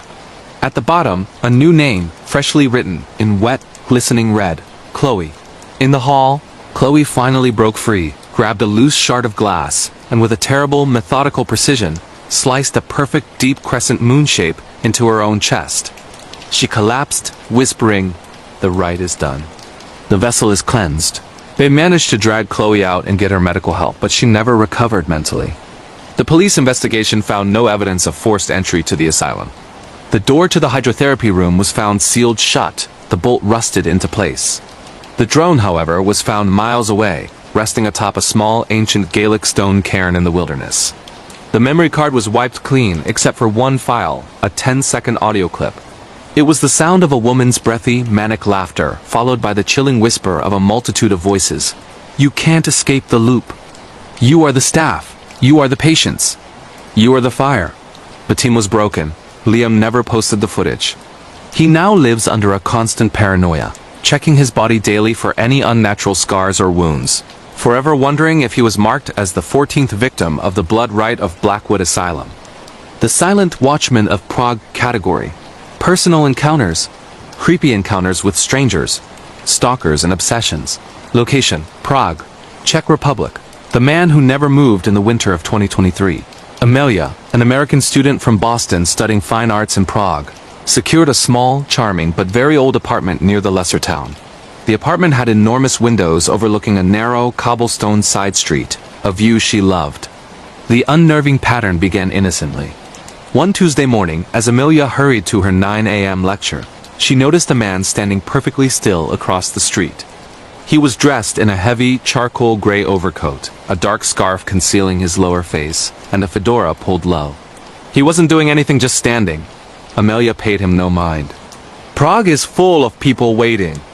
That evening, around 10 p.m., she returned. The man was still there. Same coat, same posture, completely motionless, facing her building. A flicker of unease hit her. She assumed he was waiting for someone and quickly entered her apartment. The next morning, Wednesday, she pulled back her curtains. The man was gone. Relief washed over her. However, on Thursday, the man was back. But this time he was closer. He was standing on the corner of her building, a slight shift in his location. He remained there all day. She tested it. She went out for coffee at noon and he didn't move. She bought groceries at 4 p.m. and he was static. By Friday, the situation had escalated from oddity to full-blown terror. The man was now directly across from her window, standing on a narrow sidewalk. His head was slightly tilted up, and although his face was mostly shadowed by the fedora, Amelia could feel the weight of his gaze. He looked like a statue carved from shadows. Amelia tried to ignore him. She turned off the lights in the front room and sat in the kitchen, trying to study. Around midnight, her phone buzzed with a text message from an unknown number. The text was in perfect, formal Czech, but the English translation was chilling. "The view is much better when you stand by the window. I can almost see the details of the lace on your curtains." Amelia dropped her phone. The lace she'd bought was a specific antique pattern she'd only installed that very afternoon. It was impossible for him to know that detail unless he had been watching her continuously. She rushed to the window, peering through a slit in the blinds. The man in the gray coat was gone. The street was empty. She spent the next few hours in a paralyzed panic. At 4 a.m., unable to sleep, she gathered the courage to call the police non-emergency line. The operator listened patiently and agreed to send a patrol car to check the area. A few minutes later, she heard the unmistakable sound of a police cruiser rolling slowly down the cobblestones. The blue light strobed silently through her window. Then, she heard the police officer's voice, crackling over a loudspeaker, directed at the street. "Sir, you need to move on. This is private property. Do you understand?" Amelia was confused. She looked out. The street was empty. The police car was stopping right next to where the man had been standing. Then, the officer spoke again. His voice strained and hesitant. "He's not moving, Captain. He's just looking at the window. He hasn't moved a muscle since we pulled up." The cruiser stayed for another 15 minutes before pulling away, the officers clearly bewildered. Amelia didn't sleep at all. When the sun rose, the man was gone. She packed a small bag and fled to a friend's dormitory on the outskirts of the city.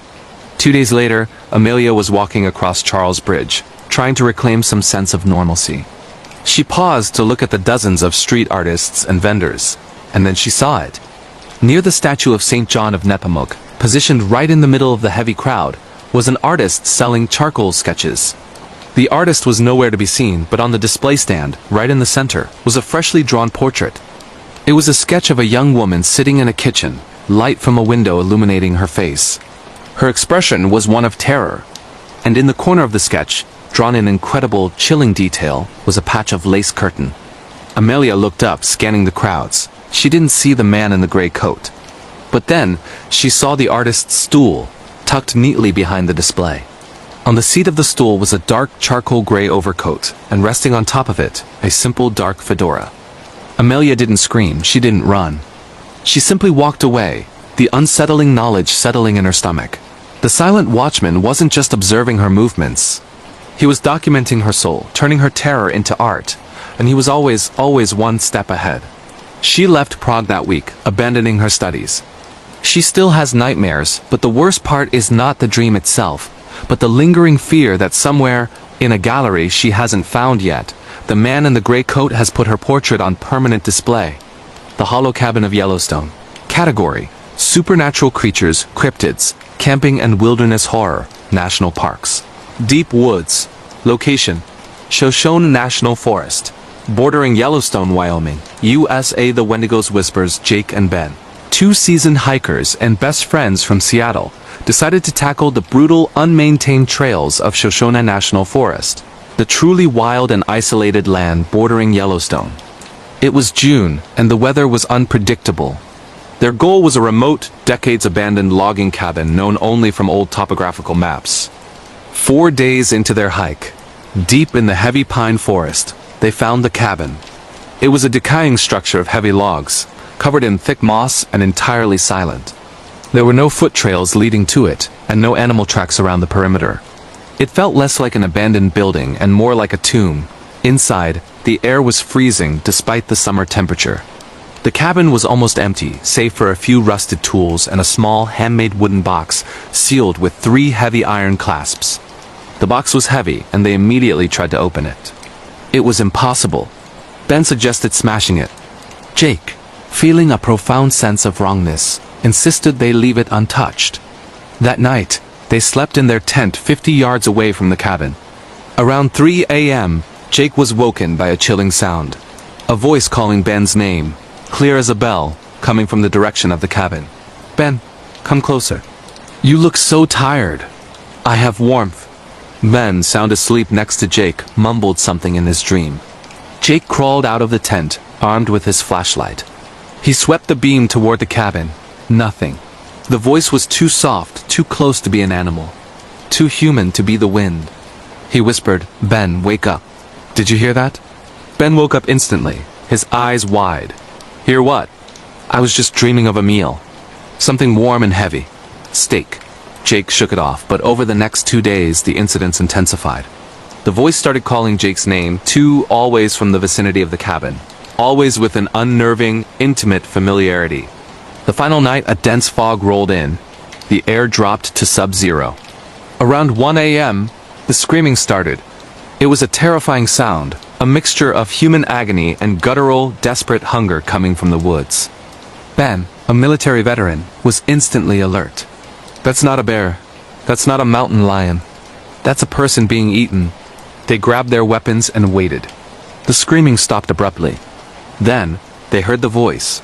This time right outside their tent flap, a dry, whispering hiss that sounded like dried leaves scraping together. "Why did you leave the gift?" "It was for you, the box." "I need you to open it, Jake. I need you to understand hunger." Jake unzipped the tent just enough to peer out. He shone his light directly at the source of the sound. What he saw defied biology. It wasn't a bear, nor the legendary skinwalker. It was a creature impossibly tall and skeletal, its skin stretched taut and gray over huge bones. Its head was the most horrifying part. Long, sharp teeth set in a perpetual, agonizing grin and eyes that were large, black, and completely empty. A Wendigo. But what truly paralyzed Jake was what the Wendigo was doing. It was holding a large, skinned deer carcass.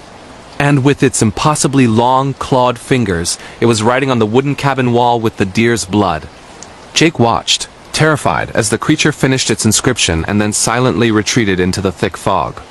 When morning broke, the Wendigo was gone. The deer carcass was gone. They cautiously approached the cabin.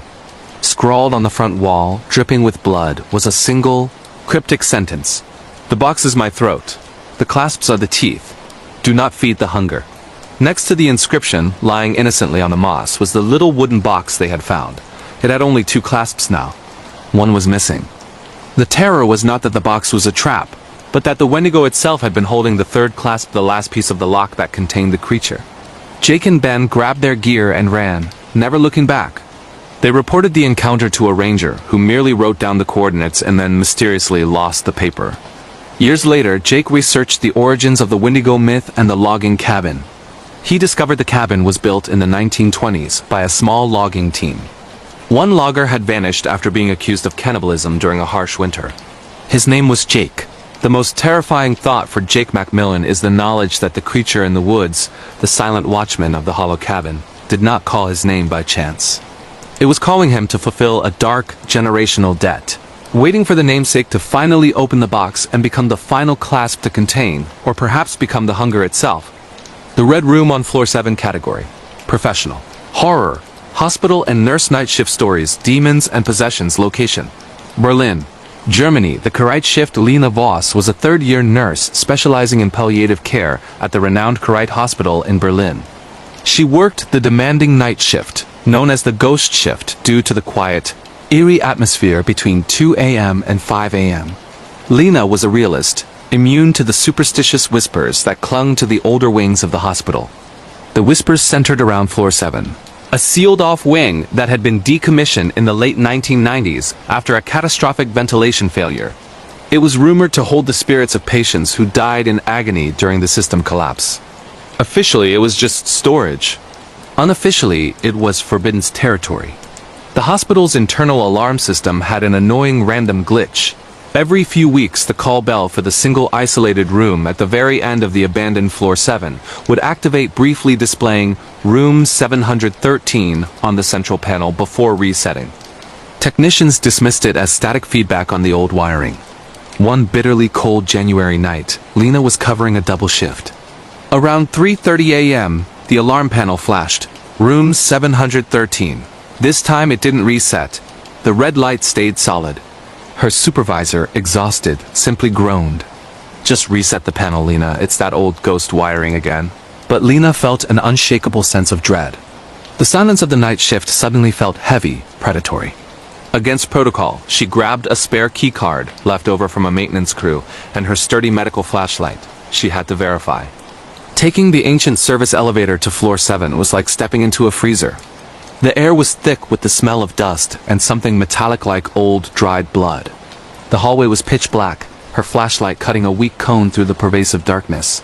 She walked the long corridor, the sound of her own rubber-soled shoes echoing unnervingly. Every single door was taped shut with bright yellow police absorbent, police barrier tape, despite the wing being closed for decades. She reached room 713. The door was slightly ajar, the yellow tape cut and dangling. She pushed the door open. The room was small and entirely empty, save for a single iron frame bed pushed against the back wall. The call light wire, thick and yellowed, was hanging loose from the ceiling. As Lena scanned the room, the hair on the back of her neck rose. The far wall was not white like the others. It was covered in a deep, viscous red substance, not painted, but smeared and dried. Then she noticed something moving on the floor near the bed. It was a small, ancient music box. As she watched, the lid slowly, agonizingly lifted. A tune began to play, a simple, cracked rendition of a nursery rhyme she vaguely remembered from childhood. As the music played, the red substance on the wall began to move. It wasn't paint. It was a mass of coagulated material that started to peel away from the plaster. Where the red material was, the word hunger was now visible, scored deeply into the concrete behind. The peeling red substance gathered into a vague, low shape near the bed. It wasn't a ghost. It was a presence, a physical manifestation of despair and consumption. Then, Lena heard a sound that was not in the room, but in her head, a high-pitched, rasping whisper that filled her consciousness. "You answered the call, nurse. Now you must fulfill the contract." The red shape lunged at the bed. The music box slammed shut. Lena didn't run. She screamed, but the sound was choked off by the oppressive air. She scrambled backward, hitting the call bell button on the wall outside the room repeatedly. The red light on the panel outside flickered, then went dead. She sprinted back to the elevator and slammed the lobby button. The elevator doors closed. As she descended, she looked into the shiny metal of the elevator doors and saw her reflection. But superimposed over her terrified face was a faint, distorted mirror image of the red-smudged wall, and the word hunger written backward. When she reached the lobby, she collapsed. Lena Voss resigned the next morning. When the Kurite maintenance team finally inspected the wiring for the static glitch in room 713, they found the room locked, the yellow police tape intact, and the room entirely empty and clean, painted the standard institutional white. No red substance. No music box. But the maintenance report included one cryptic, disturbing note. The old call panel outside. Room 713 was completely destroyed, its wires fused together as if by immense electrical surge and etched faintly. Into the metal casing was a single tiny word, 714. The Kurite night shift nurses now report that sometimes around 3:30 a.m. they hear a new terrifying sound over the intercom. A faint broken melody from a child's music box, followed by the single clear flash on the panel that was never supposed to exist. Room 714. The perfect house.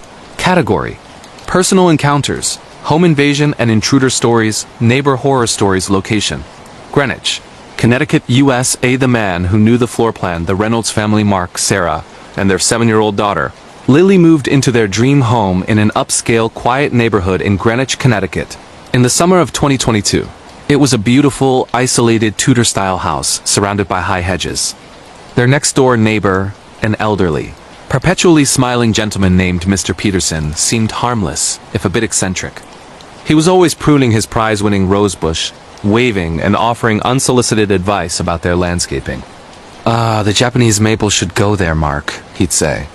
"It gets the morning sun perfectly from the master bedroom window." Mark found these comments odd, as the master bedroom window faced the back of the house, invisible from Mr. Peterson's yard. The true horror began one late November evening. Sarah was out, and Mark was upstairs reading to Lily. He heard a strange noise from the living room downstairs, a distinct, measured thump. He paused his story. "Did you hear that, sweetie?" Lily, distracted, shook her head. Mark crept downstairs, flashlight in hand. The house was quiet. He checked all the windows and doors. Everything was locked. He checked the living room. Nothing was disturbed. He convinced himself it was just the house settling. He went back upstairs.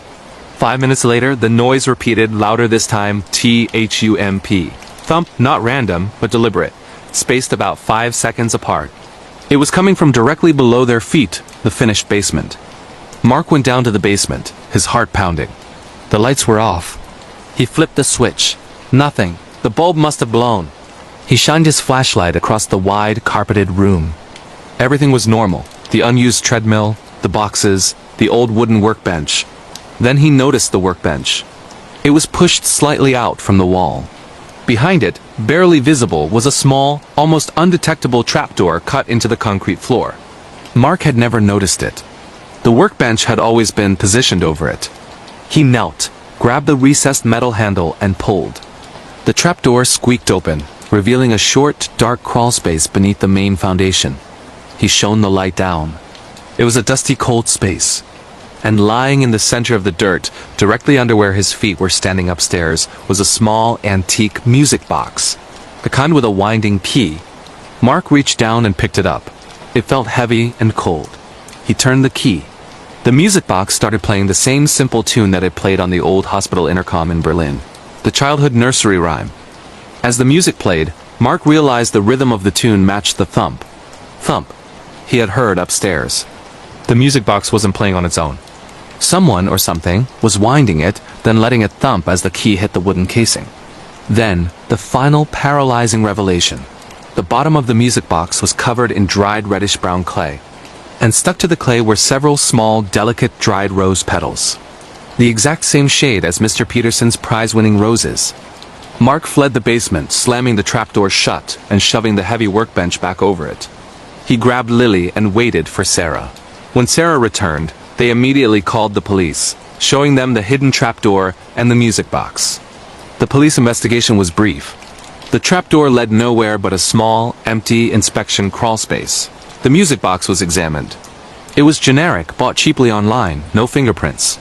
No discernible connection to the neighbor.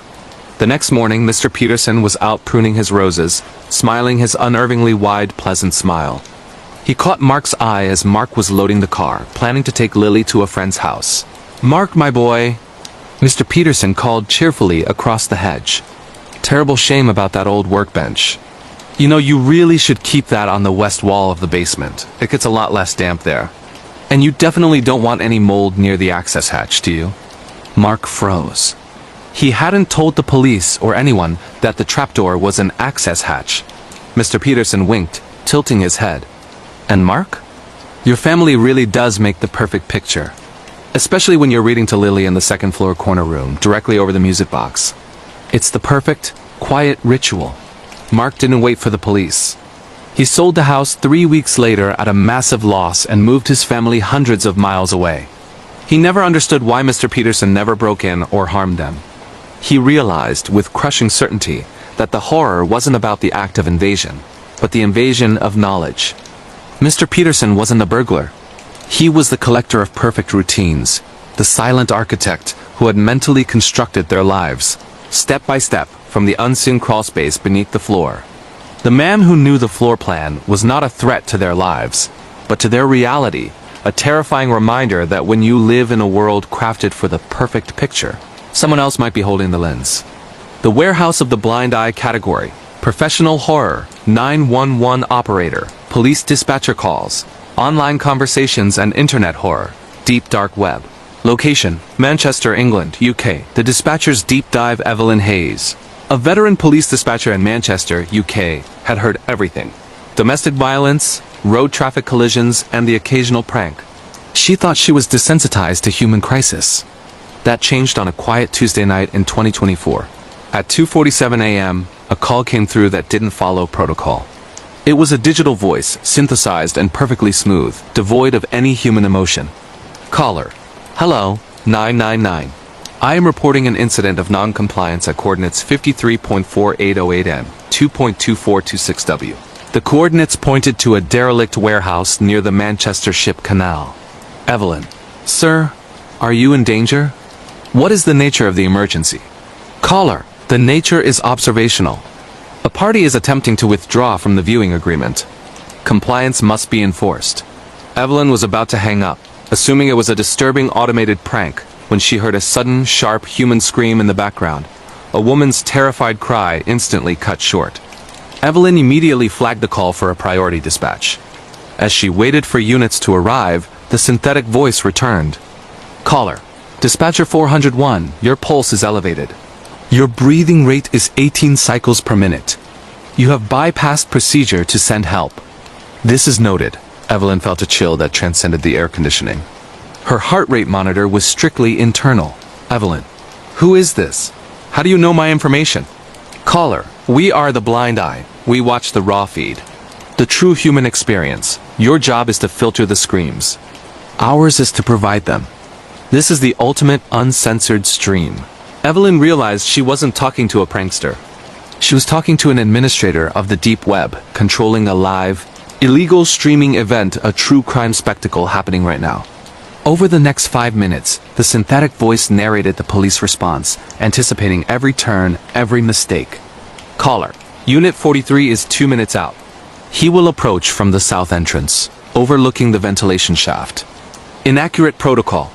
Tell him to watch the roof. Evelyn, desperate, typed a direct, unlogged message to the approaching unit. Approach from the north. Check the roof immediately. The unit followed her, and seconds later, their officer reported seeing 3 figures fleeing across the rooftop, scattering before they could be apprehended. They found an entrance, a small room inside the warehouse, and a single, terrified, restrained woman the victim. She was rescued. Evelyn felt a wave of triumphant relief. Then the final chilling message from the synthetic voice. Caller, congratulations Dispatcher 401, you ruined the show. Ratings plummeted. The viewership will not be pleased with this intervention. However, your performance, your emotional investment was exceptional. Caller, we have decided to promote you. You are no longer filtering the raw feed. You are now part of the content. Good night, Evelyn Hayes. The line went dead. Evelyn immediately reported the entire exchange. The police tracked the IP address to a complex network of bouncing servers in Eastern Europe, untraceable. Evelyn resigned the next day. The terror wasn't just the knowledge of the dark web's cruelty. It was the fact that the blind eye had infiltrated her protected dispatch system and knew her name and personal biometrics. She tried to disappear, but the terror found her. 1 month later, she saw a news report about a missing IT technician from the Manchester Police Department, the man who had installed her specific dispatch terminal. That night, Evelyn received an anonymous, encrypted text message. The quality of your current resolution is quite poor, Evelyn. We're installing a new feed tomorrow. Better lighting, better sound. You deserve a platinum subscription. Evelyn Hayes now lives in hiding, terrified of every camera and every network connection. Knowing she is not just an ex-dispatcher, but the star of the deep web's most exclusive, unscripted horror stream. Waiting for the moment the show's producers decide it's time for the climactic final episode. The Haunted Road of Transylvania category. Paranormal and supernatural. Ghosts and hauntings. Road trip and truck driver horror. Location: Transfagurgan Highway. DN7C. Romania, Transylvania. The road of whispering fog, the Transfagurgan Highway, carving its way through the treacherous Carpathian mountains of Romania, is world famous for its hairpin turns and breathtaking beauty. But among the local truck drivers, it's known for something else. The road of whispering fog, a stretch that ghosts refuse to let go of. The highway was built in the early 1970s under brutal conditions, leading to numerous unrecorded fatalities among the construction workers, many of whom were pressed into labor. Legend holds that their spirits remain, seeking to pull others off the road into the endless ravines. Mihai Popescu, a young, ambitious, long-distance courier, scoffed at these tales. In the summer of 2023, he accepted a high-paying delivery that required him to cross the Transfagurgan late at night. He began the ascent around 11 p.m. The road quickly became enveloped in a dense, unnatural fog so thick it felt like driving through liquid cement. Mihai focused on the yellow line, relying heavily on his headlights.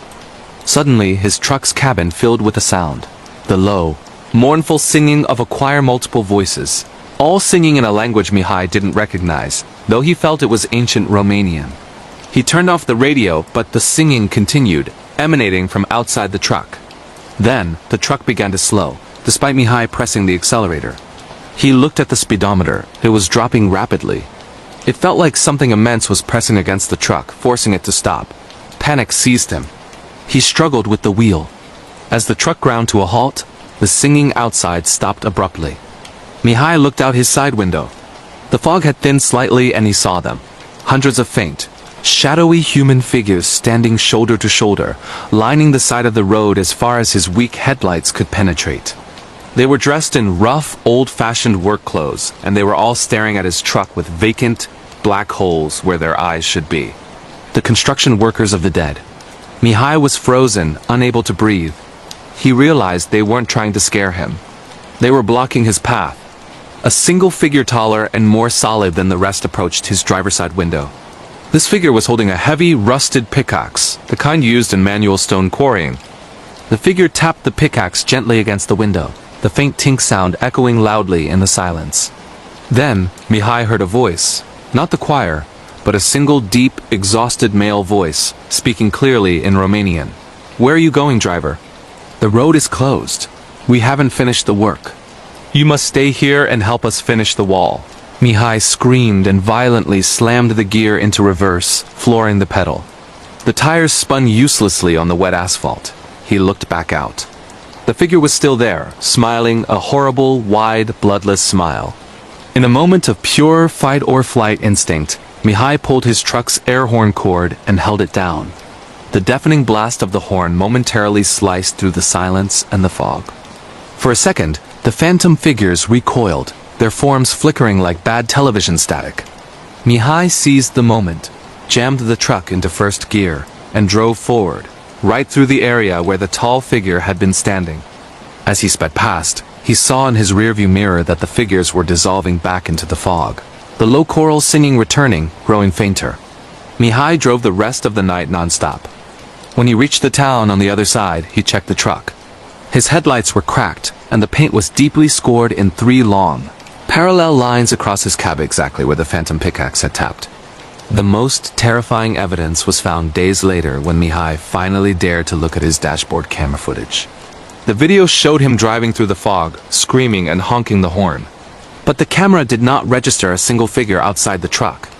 Instead, the footage showed that when the truck stopped, the steering wheel violently shook, and the truck's cab mysteriously lifted slightly on its suspension, as if hundreds of unseen hands were trying to drag it down into the mountain stone, forcing Mihai to become another brick in the road of the whispering fog. The Watcher of the Baltic Shore. Category: missing persons and cold cases, kidnappings and abductions, camping and wilderness horror, deep woods, cabins. Location: Curonian Spit National Park. Lithuania, the Amber Hunter's Silence. The Curonian Spit in Lithuania is a narrow, 60-mile stretch of land famed for its vast moving sand dunes and dense pine forests, which hide small, isolated fishing villages and ancient mysteries. It is also famous for its amber hunters, people who walk the cold Baltic shore searching for washed-up pieces of prehistoric resin. In the autumn of 2015, 2 young university students, Lucas and Guidro, decided to spend a week amber hunting and camping in the most desolate northern section of the Spit. They borrowed an old, unmaintained, state-owned forestry cabin deep within the protected woods, far from any roads or patrols. On their 4th day, they found an incredible cache of large, high-quality amber fragments washed up after a minor storm.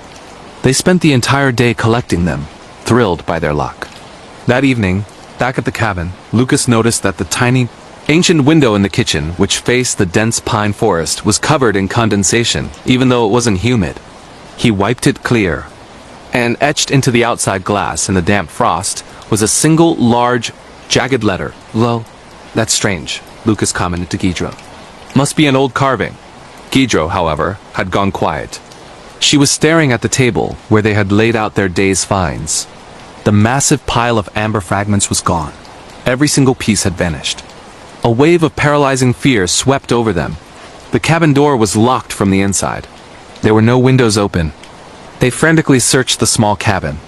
Under the rough wool rug, they found a single small piece of amber they must have dropped. It wasn't the clean yellow resin they'd collected. This piece was dark, almost black, and when Lucas picked it up, he saw a disturbing inclusion inside, a perfectly preserved, tiny ancient human tooth. The discovery drove them to leave immediately. They gathered their backpacks and made a run for their car, parked 3 miles away. The run through the dark forest was a nightmare. The ground was soft sand, treacherous and silent. They made it within sight of the car, an old, beat-up, dark blue sedan. They unlocked the doors and jumped inside. "Gaw, gaw," Guidro screamed. Lucas frantically jammed the key into the ignition. It turned, but the engine didn't catch. He tried again. Nothing. Then, Guidro pointed at the driver's side mirror. Reflected in the mirror, standing on the edge of the forest line where they had just emerged, was a figure. It wasn't human. It was massive and shrouded, its form distorted by the dark trees, but it was taller than any tree and entirely black. It didn't move. It was simply watching the car, the Watcher. Lucas tried the ignition again. Desperate. The engine roared to life. He slammed the gear shift into reverse. As he did, the car's ancient radio suddenly crackled with static, followed by a voice, a clear, human, female voice that sounded identical to Guidro's. "Lucas, why are you leaving? You forgot the amber. We need to finish the set. You must stay here and become the next piece of resin." Lucas looked at Guidro in the passenger seat. She was silent, her eyes wide, staring straight ahead at the forest, a look of profound helpless horror on her face. He didn't hesitate. He slammed the car into drive and sped out of the forest. He drove for 3 hours until he reached the mainland and the police. When the police returned to the forest cabin, they found the cabin locked and empty. The window was clear, with no initial on the glass. The old blue sedan was gone. Lucas was questioned extensively. He insisted he was the one driving the car, and Guidro was right beside him. The police filed the missing person report for Guidro, but then they found the car. It was submerged in the deep Baltic water, about a mile offshore, precisely where Lucas had told them he'd left it. When they pulled it out, the driver's side was empty. The keys were in the ignition. And in the passenger seat, buckled into the seatbelt, sat the decaying corpse of Lucas. He had been dead for days. Lucas had described Guidro's terror and her scream perfectly. But the police quickly realized the truth that Lucas's shattered mind couldn't accept. Guidro was the one who had died back at the cabin, becoming the first inclusion in the dark amber. The voice on the radio was the creature's final lie. The person who walked out of the forest drove the car and reported the incident. To the police was the watcher who took the form of the victim, or perhaps the form of the lone survivor, to complete the final step of the abduction and ensure the case became a cold, unsolvable Baltic mystery.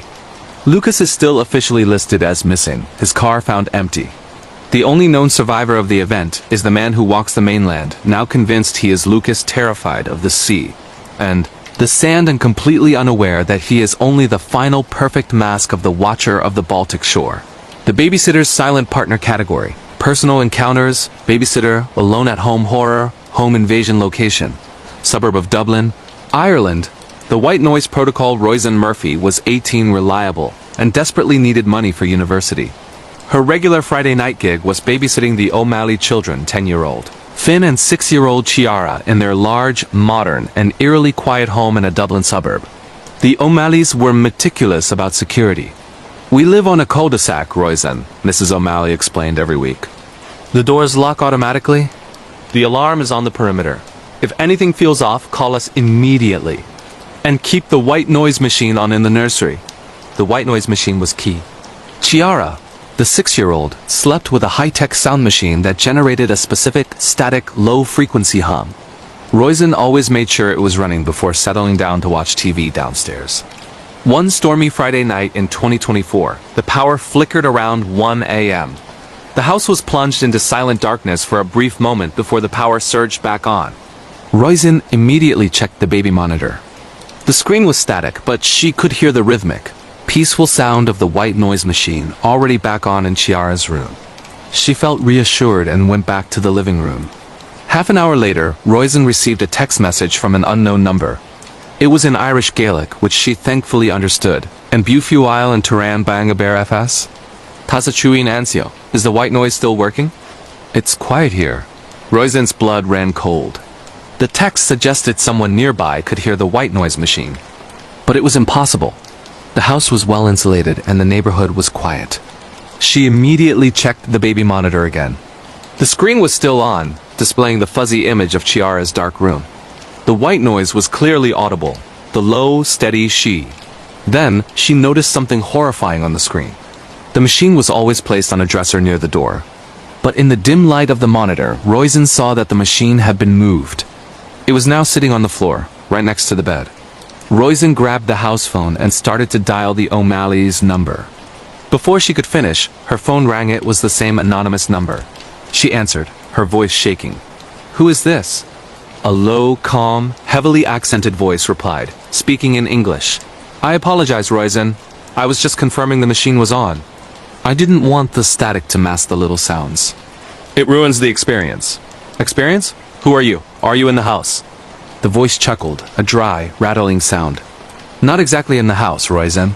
I'm beneath the house. And I can hear your breathing better than the white noise. That machine is quite loud, you know? It covers up everything, including the sound of someone crawling through the old access duct in the basement." Roisin realized the chilling truth. The power flicker hadn't just reset the machine. It had briefly cut the power to the perimeter alarm, allowing an intruder to bypass the main floor. The intruder hadn't moved the machine to listen in on Chiara. He had moved it to use the loud static as cover while he performed an unknown silent ritual in the child's room. She dropped the phone and ran. bursting into Chiara's room. The white noise hummed loudly. The window was locked. Chiara was sleeping peacefully. Roisin grabbed Chiara and Finn and fled the house, running through the stormy night to the neighbor's house. The police found no evidence of a break-in. No fingerprints. No forced entry. The white noise machine was exactly where Roisin had last seen it, on the dresser. However, the police did find one unnerving thing in the basement's tiny, dusty, rarely used utility closet.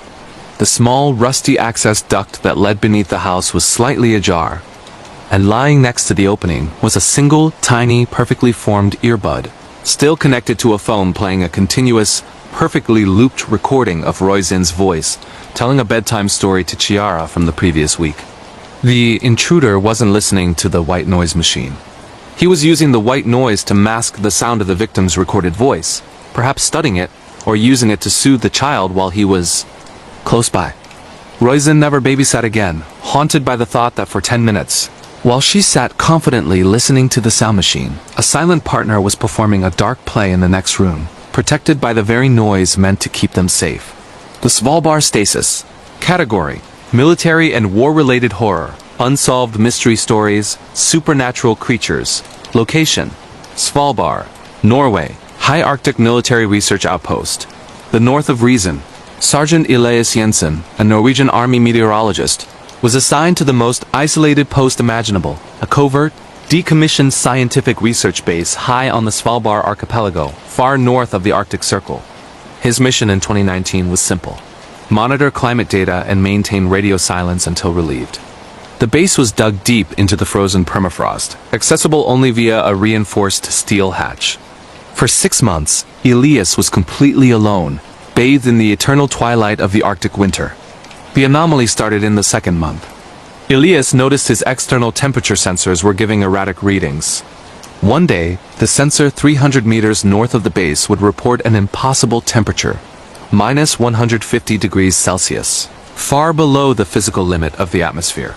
He assumed it was equipment failure, but the internal motion sensors, rarely used, began to alert. They were picking up movement outside the heavy steel hatch. One night, the motion sensor flashed continuously. Elias grabbed his rifle and approached the main hatch, his heart pounding. He checked the thermal camera feed. The camera showed nothing but a gray, snow-swept landscape. But then, the camera's auto-calibration feature kicked in. It registered a faint, enormous heat signature moving silently just out of the frame, a signature so large and intense it warped the thermal readout. Elias wasn't just cold. He was experiencing a deep existential dread. He radioed HQ, breaking strict silence protocol. Elias, Base 7 to Oslo. I have movement outside. Unknown mass. Thermal reading is off the charts. Oslo. Base 7. Confirm your location and threat assessment. You are designated Code Red. Do you see anything physical? Elias, negative, sir. But I feel it. It's breathing the air. Just then, the temperature sensors outside the base, the ones that had been reading impossibly low temperatures, all slammed to 0 degrees Celsius, the precise temperature of melting ice, in the middle of an Arctic winter. On the radio, Oslo's voice was sharp with terror. Elias, get away from the hatch. We're reading a massive localized static charge in your area. Something is interfering with physics. It's the stasis event. Elias watched the hatch. He saw a faint, crystalline coating of black ice that should not exist in the Arctic, spreading rapidly across the metal surface. The black ice was forming a pattern, a large, perfect spiral. Then, the true horror. A sound, not through the radio, but vibrating the thick steel of the base itself. It was a rhythmic, incredibly slow, deep-frequency thudding. The sound of an enormous, powerful heart beating once every 30 seconds. As the sound faded, Elias noticed a small, perfectly round hole, no bigger than a bullet, had been drilled cleanly through the foot-thick steel of the hatch. He approached the hole, trembling. He looked through. Outside, the air was clear. The thermal camera was back to normal. The snow was pristine. And standing right outside the hatch, looking directly into the peephole, was not the giant heat signature, but a single, terrifyingly normal human figure. The figure was dressed in the identical Norwegian military uniform as Elias. It was holding a small battery-operated drill. The figure didn't move. It just whispered into the hole, its voice muffled but clear. We need you to maintain the perimeter. Elias, but you are running out of time. The anomaly doesn't want the data. It wants the heat. Stay still. The figure then turned and walked away, not sinking into the snow, but walking above it, as if the ground beneath it was perpetually frozen and hardened. The military relieved Elias 2 weeks later. When they opened the base, they found Elias catatonic, clinging to his rifle. He had sealed himself in the storage closet. The external hatch was meticulously examined. The small, perfect hole was found, but the metal surrounding it was not drilled. It had been instantly vaporized by unimaginable friction, implying a creature that could manipulate energy or temperature on a molecular level. The final terror. Elias's recorded logs showed that he had been maintaining radio silence perfectly. The desperate, terrifying conversation he thought he had with Oslo? It never happened. He had been talking to himself, or perhaps, talking to the creature, which had perfectly mimicked the voice of his command post, to keep him distracted while it drilled. The base was permanently sealed. Elias Jensen is now institutionalized, forever whispering about the man in the perfect uniform who guards the black ice spiral, waiting for the stasis event to pull another warm body into the north of reason. The Children of the Silent Forest. Category: kidnappings and abductions, missing persons and cold cases. Urban exploration. Hidden tunnels. Location: Bavaria, Germany. Forests surrounding Munich. The Bavarian Echo. The story of the vermisst Kinder, missing children of Bavaria, is Germany's darkest modern cold case. Between 2005 and 2015, 12 children, all aged between 6 and 9, vanished without a trace from 3 small villages near the vast, dense forests surrounding Munich. There were no witnesses, no ransom notes, and no bodies. The only common thread was a seemingly insignificant detail. Every missing child, just days before their disappearance, reported hearing a faint, repetitive rhythm, a sound like a soft, hollow tapping coming from under the ground. In 2020, 2 amateur explorers and spelunkers, Klaus and Dieter, obsessed with the cold case, decided to explore the area's rumored network of forgotten medieval mining tunnels, believing the kidnapper was using them. Deep in the woods, they found an old, overgrown entrance, a small wooden hatch disguised under a layer of leaves. It led into a claustrophobic, hand-dug tunnel.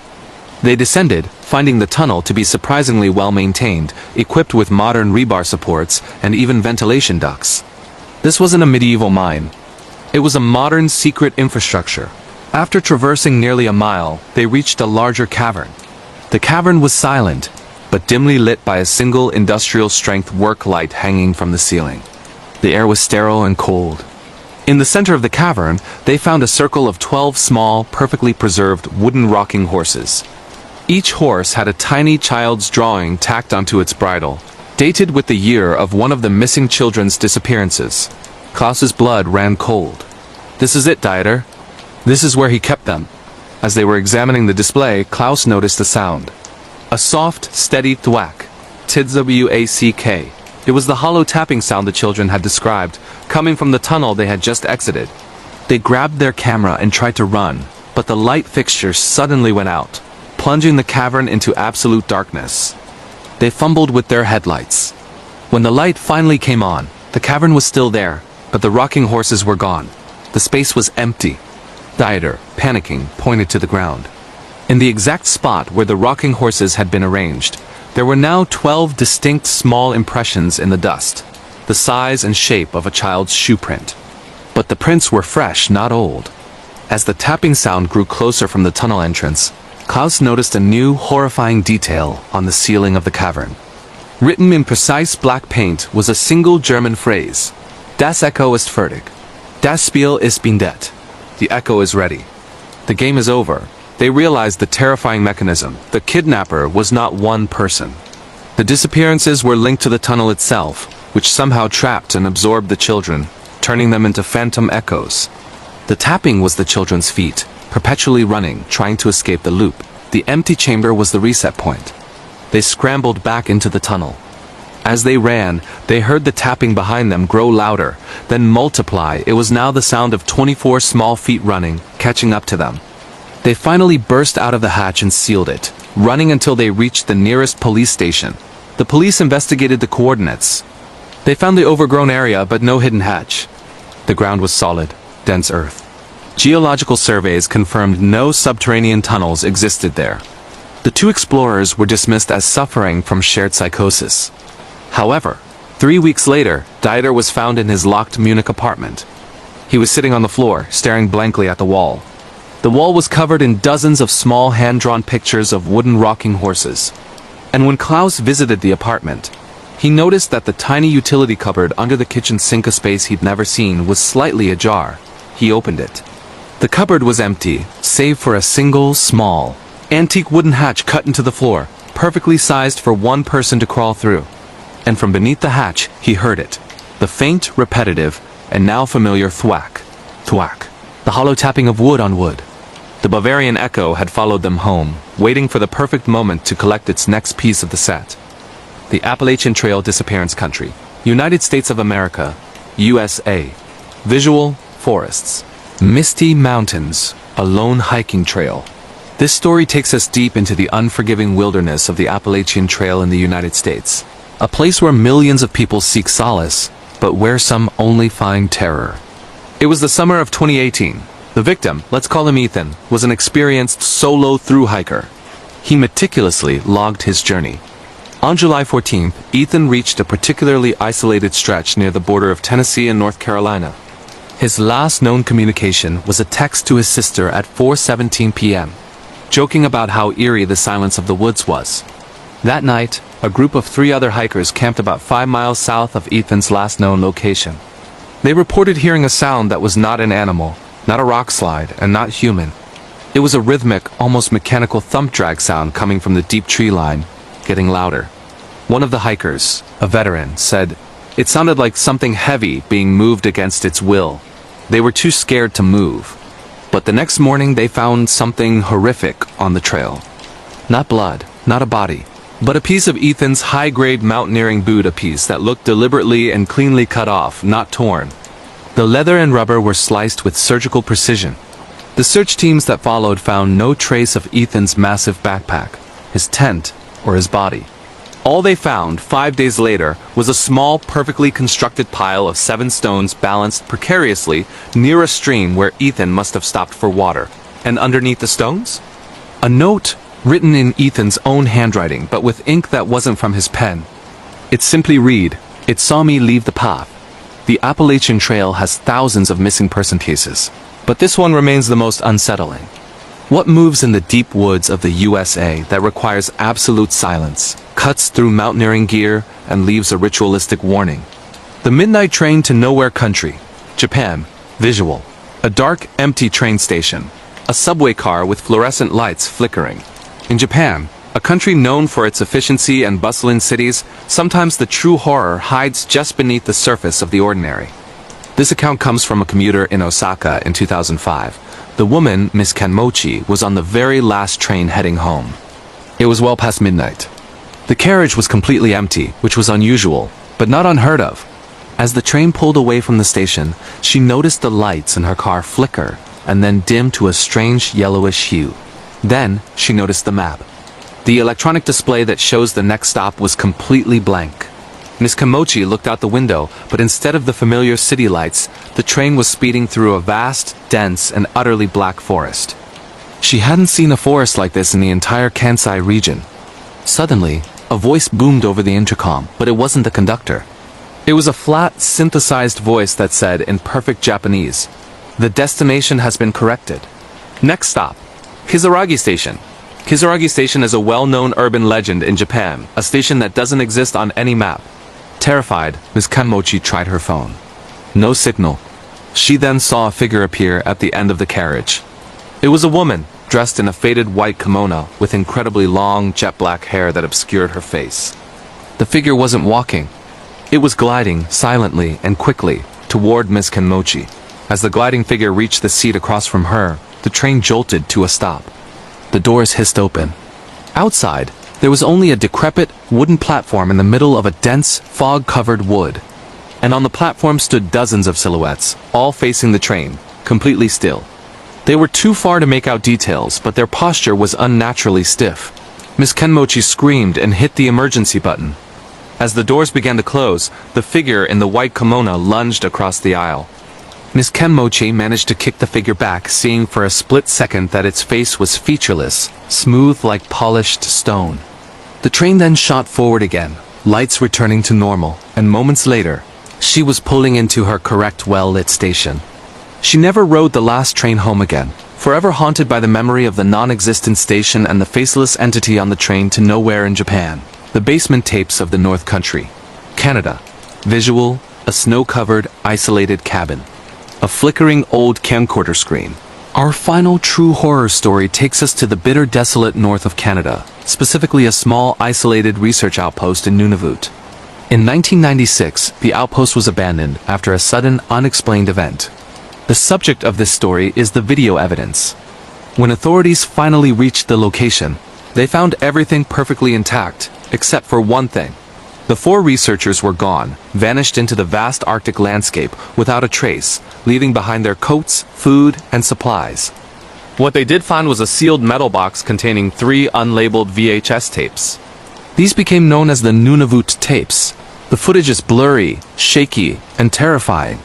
The first 2 tapes documented the researchers' increasing paranoia over a sound they kept hearing, a high-pitched, almost infrasonic hum that seemed to emanate from beneath the ground, growing louder with the cold. They became irritable, couldn't sleep, and started seeing fleeting shadows in the corners of the lab. The 3rd tape is the most disturbing. It starts with one researcher, Dr. Wallace, standing in the middle of their main lab, pointing the camera at his own face. He is whispering a frantic warning in a monotone voice, saying, "It's not outside. It's inside the ground."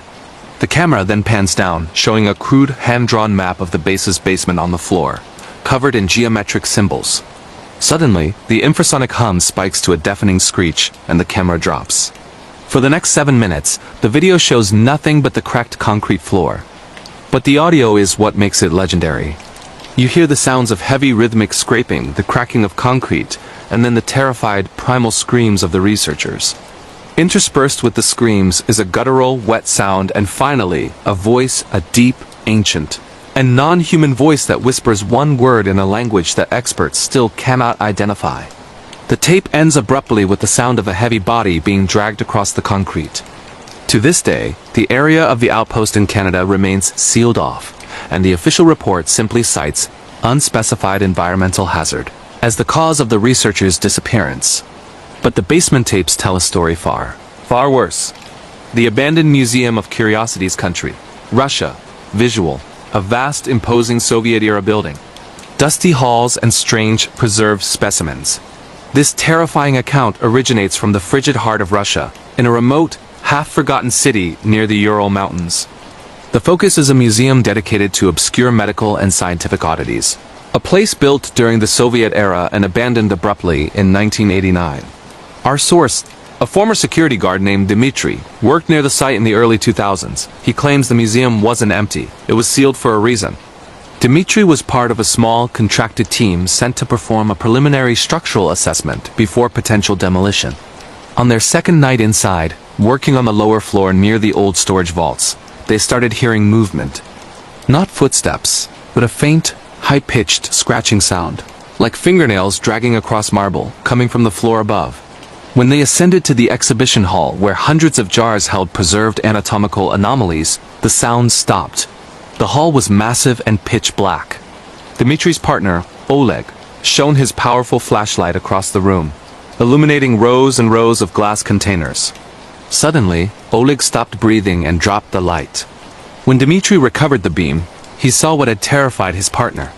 One of the largest glass jars, standing about 4 feet tall and containing a preserved fetus with an extreme mutation, was lying on its side.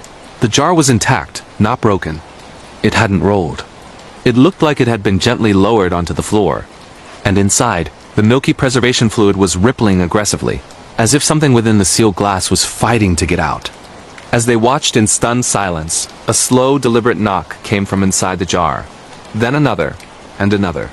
The knocking wasn't the preserved specimen hitting the glass. It sounded hollow, powerful, and knowing. Dmitry and Oleg fled the building immediately. The next day, they refused to return, and the demolition was mysteriously cancelled. All they had to report was the chilling observation that the fetus in the museum in Russia was not just preserved. It seemed to be conscious and trying to communicate from within its glass prison. The silent town on the coast country, Iceland. Visual, a small, windswept fishing village. Dramatic cliffs and stormy seas. Our final destination tonight is the eerie, beautiful isolation of Iceland. A country of stunning landscapes that also holds some truly unsettling secrets. This story comes from a traveler who was driving the coastal ring road in 2021. The traveler, named Sarah, got caught in a sudden thick fog and decided to pull into the next village she saw. The village, which she couldn't find on any subsequent map, was tiny, perhaps only a dozen houses clinging to a cliff overlooking the dark Atlantic. The silence was the first thing that hit her. It was absolute. There were cars parked, lights on in windows, laundry hanging on lines, signs of active life, but no sound. No wind, no gulls, no distant engine noise, and most disturbingly, no voices. She knocked on the door of the nearest brightly lit house. She waited, knocked again, harder. The door was unlocked. Inside, the house looked as if the occupants had just stepped away. A half-eaten plate of food was on the table, a movie paused on the TV, and a book was lying open face down on the armchair. Sarah called out, "Hello? Is anyone here?" She heard nothing. But as she stood in the hallway, she felt a profound sense of being intensely observed. The feeling was so strong she felt physical pressure on her back. She decided to check the kitchen. As she entered, she saw a woman standing perfectly still, facing the refrigerator, her back to Sarah. The woman wore a heavy woolen sweater traditional in Iceland. Sarah cautiously said, "Excuse me, are you okay?" The woman didn't move. Sarah took one step closer. As she did, she heard a faint rasping sound. The woman slowly, agonizingly slowly, turned her head. What Sarah saw wasn't a human face. The skin was unnaturally smooth, stretched tight and pale, and the eyes were gone, replaced by two perfectly circular black gaping voids. The rasping sound was the movement of the stretched skin. Sarah didn't wait. She bolted from the house, jumped in her car, and sped away through the fog. As she left the perimeter of the silent town in Iceland, the ordinary sounds of the world, the wind, the tires on the gravel, suddenly rushed back in, deafening her. She looked in her rearview mirror. The black-eyed figure from the kitchen was now standing in the middle of the empty main street, absolutely motionless, watching her drive away. The chilling mystery of the silent town remains one of the most terrifying, unexplained phenomena she has ever encountered. The Outback Station Keeper Country, Australia. Visual, vast arid Australian outback landscape. A sense of overwhelming emptiness. Focus on shadows lengthening at dusk. We return to the most isolated and ancient continent on Earth, Australia, a land that holds vast, terrifying secrets in its dust-red heart. This story centers on an anomaly reported from the Nullarbor Plain in South Australia, a place where the land is so flat and open, you can literally see the curvature of the earth, and where survival depends on acute knowledge of the environment. Our subject is Max Delaney, a stockman in his late 50s who had managed Corabi Station for 2 decades. Max was, by all accounts, perfectly suited to the crushing solitude. He was independent, tough, and had an almost instinctive understanding of the outback's dangers. The trouble began in the autumn of 2015, after a severe 3-day dust storm swept through, leaving the landscape looking newly sculpted. Max noticed a large metallic object, half unearthed near his massive elevated diesel fuel tank. It wasn't an ancient artifact or a meteorite. It looked like a section of welded steel grating too heavy to move alone and covered in strange, non-rusting residue. Max left it there, intending to report it later. Immediately following the discovery, the atmosphere changed. The usual silence of the outback, punctuated by wind and cicadas, was replaced by a disturbing, low-frequency vibration. It wasn't seismic. It felt internal, like a persistent bass-heavy hum resonating through the bedrock. It was subtle during the day, but became overwhelmingly loud at night, interfering with his sleep and causing chronic, dull headaches. The livestock panic and the crushed tank. The behavioral shift in the livestock was the first physical sign of intrusion. Max ran over 500 head of cattle. Normally docile, they began exhibiting extreme paranoia.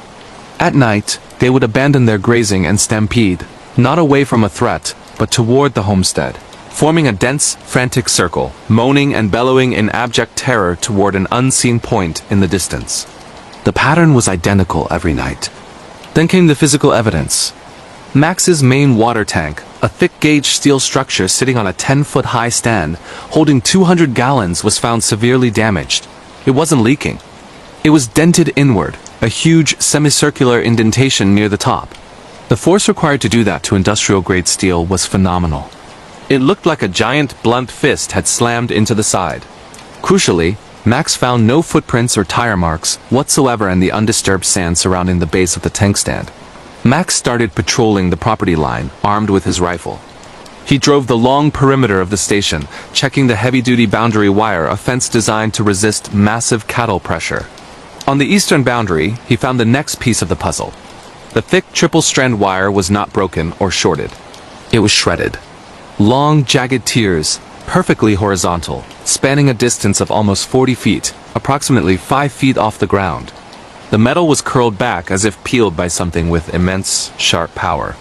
The encounter and the fusion Max realized he was dealing with something outside of the known Australian fauna. He set up a blind near the damaged fence section on the third night after discovering the shredding. He was equipped with thermal imaging gear, his powerful rifle, and a flashlight. The night was freezing, the stars almost painfully bright. At precisely 3:17 a.m., the low-frequency hum intensified, vibrating through the ground and up through Max's boots. The temperature on his thermal screen spiked violently. Then he saw it. It wasn't a shadow or a creature, but a rapid, shimmering heat haze distortion moving along the fence line, like air violently superheated in a cold environment. It was extremely tall, perhaps 8 feet high, slender, and moved with a fluid, unnatural grace. As the distortion reached a fence post, it paused. Max reported hearing a distinct sound, a wet, resonant inhale right next to the wood. As Max raised his rifle, sighting the center of the shimmer, the entity seemed to slightly reduce its distortion. For one horrifying second, Max saw a feature, a pair of massive, perfectly circular eyes reflecting the distant stars. They were not anatomical eyes. They were glossy, black, and absorbed all light, like polished obsidian spheres. Max fired 6 rounds, emptying his clip directly at the center of the distortion. The bullets passed through the shimmering space with absolutely no visible impact. The sound of the shots echoed, but the entity didn't flinch. Instead, the distortion turned its massive bulk slowly toward Max. Overcome by a primal terror that eclipsed his military training, Max scrambled back to his truck and drove. He didn't look back until he was over 100 miles away. When the state police investigated Khor Abbey Station days later, they found Max's abandoned truck, the rifle lying on the front porch, and the dented water tank. But the most chilling piece of evidence was found 50 yards behind the house, near the small generator shed. There was a perfect 10-foot diameter circle of red earth where every single plant blade of grass and pebble was violently pulverized, and the soil itself was fused and blackened, as if subjected to an extreme sudden burst of localized microwave heat. The station was officially deemed uninhabitable due to unspecified environmental toxicity. Max Delaney was never seen again. The outback of Australia is silent, but this terrifying incident proves that ancient, non-biological entities still actively patrol its boundaries, leaving behind signs of intelligent destructive force. The Cave of the Hungry Shadows Country, Brazil, visual. Vince, humid Amazon rainforest. The contrast between bright green life and the absolute black of a massive cave entrance. Our final extended dive into true terror takes us deep into the lungs of the earth, the Amazon basin in Brazil. This is a place so vast and underdeveloped that the map is still being written, and where ancient biological and perhaps non-biological life remains utterly unknown to science. This account comes from a surviving member of a renowned Italian speleology cave exploration team, Marco Lombardi, in 2019. Marco's team, consisting of himself, Elena, a geophysicist, and Paolo, a biological specialist, were mapping a newly discovered colossal cave system in the state of Para. The entrance was huge, leading into a network of vertical shafts and horizontal tunnels that descended hundreds of feet below the dense canopy. The moment they rappelled into the main chamber, the atmosphere was wrong. The air was oppressively humid and thick with a strange pervasive odor that Marco described as old copper mixed with spoiled ozone. The silence was profound, even for a deep cave system. The loss of light and sound trouble started immediately with the technology. Within an hour, their high-end, triple-redundant communication devices, satellite phones, and walkie-talkies failed simultaneously, emitting nothing but static. More alarmingly, their headlamps, powered by fresh lithium batteries, began to flicker and dim rapidly, as if the energy was being actively drained. They were forced to rely on chemical light sticks and backup handheld torches. This technical failure was a crucial element of the psychological terror. The team was descending into a vast, deep cavity known tentatively as the Silent Room, due to its perfect acoustic isolation. It was here, in the near darkness, that Paolo first whispered, "Do you hear that?" They heard a rhythmic, scraping chuckle. It was not the sound of water or rockfall. It sounded biological but wrung a dry, rasping noise that clearly mimicked human, mocking laughter. It seemed to come from the inaccessible ceiling, hundreds of feet above their heads, resonating strangely in the cave's acoustics. Elena, shining her weak, dying torch upward, managed to momentarily illuminate the ceiling far above the glow of their light sticks. She gasped. Hanging from the stalactites were dozens of dark, swaying shapes. They were large, oblong, and covered in a thick, matte, oily substance. They resembled massive organic cocoons, swaying slightly, far too large and numerous to be any known cave-dwelling bats or insects. As they began their frantic retreat, the chemical light sticks, their only reliable source of light, began to die. Not fading, but extinguishing with a rapid, chilling fizz sound, as if the chemical reaction was being actively consumed or overloaded. They were plunged into absolute, crushing blackness. The mental whispers in the hunter in the darkness, the sounds multiplied. They heard the wet, squelching splat of the large cocoons hitting the unseen floor, followed by the sound of something heavy and low beginning to move. Then came the whispers. They weren't audible through the ear, but seemed to bypass the eardrum entirely, resonating directly inside their skulls. The whispers were in a language utterly alien, inducing a pure, paralyzing, irrational fear that crippled their ability to think or move. Marco, fighting the mental assault, tried to yell instructions. He shone his last working emergency torch toward the passage they needed to follow. It was then he witnessed the horror that broke the team. Moving rapidly across the faint cone of light was not a creature with a recognizable form, but a fluid moving mass of pure shadow. It was faster than any human movement, yet it moved with the specific intent of a predator. As it crossed the beam, the dim torchlight went out completely, absorbed by the entity's presence. Panic took over. They were crawling blind through the wet, rocky tunnels. Elena was slightly behind Marco and Paolo. They heard her terrified, choked scream, a single, sharp cry that was instantly cut short. Then, the distinct, terrifying sound of rapid, wet dragging echoing into the cavern, moving away from them. Paolo, paralyzed by fear and the whispers in his mind, collapsed. Marco, driven by a desperate, illogical need for survival, crawled for 8 hours in the pitch black, using only the feel of the rock to guide him toward the entrance. Marco was found 4 days later by a local hunting party. Emerging from the cave system entrance, dehydrated, delirious, and covered in deep, symmetrical slash marks on his back and shoulders, scratches that were too uniform and clean to be random rock damage. His harrowing account confirms the terrifying truth. Something ancient, non-biological, and highly intelligent resides in the unmapped subterranean darkness of Brazil. An entity that consumes light, communicates through terror, and hunts those who venture too far into its black domain. The final report simply cited fatal climbing accident for Elena and Paola.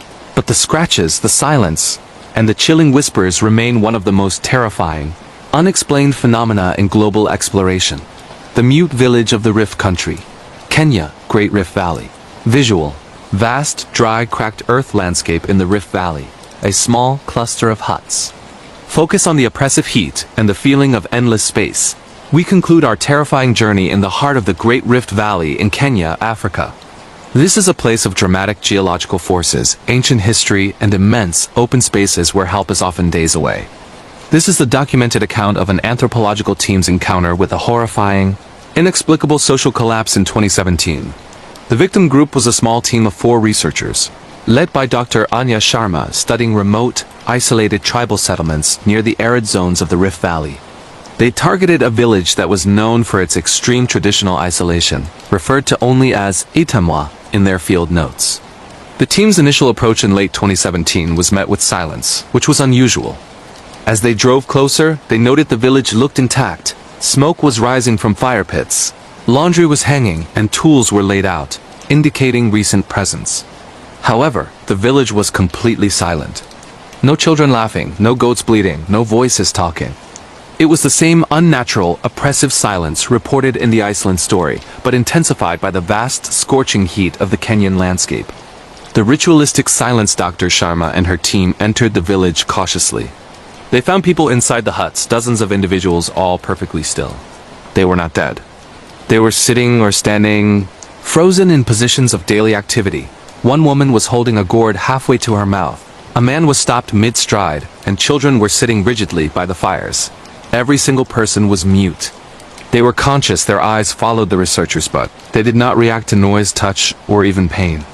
They could not or would not make a sound, not a cough, not a gasp, not a whisper. Their facial expressions were uniform, a look of wide-eyed, absolute terror frozen permanently on their faces. Dr. Sharma's colleague, Ben, a linguist, tried everything to elicit a response, speaking their language, shouting, using hand signals. Nothing worked. The villagers simply stared, their eyes radiating intense, silent dread. The hole and the sound, the team set up a temporary camp to observe and document the impossible phenomenon. Their attempts to physically move the villagers were met with stiff, rigid resistance. Though they offered no aggression, they were prisoners of their own fear. On the third night, the chilling truth began to emerge. Around 2 a.m., the heat suddenly dropped to an unnatural, bone-aching cold. The team was huddled in their tent when they heard it, a sound that was not a sound, but a feeling. It was a rhythmic, low-level pulse, similar to the one reported in Peru, but deeper, accompanied by a high-frequency metallic whine that seemed to oscillate through the ground. Ben, driven by a horrifying curiosity, tracked the sound using specialized directional microphones. It led him to the edge of the village, where he found a spot that looked recently disturbed. He started digging.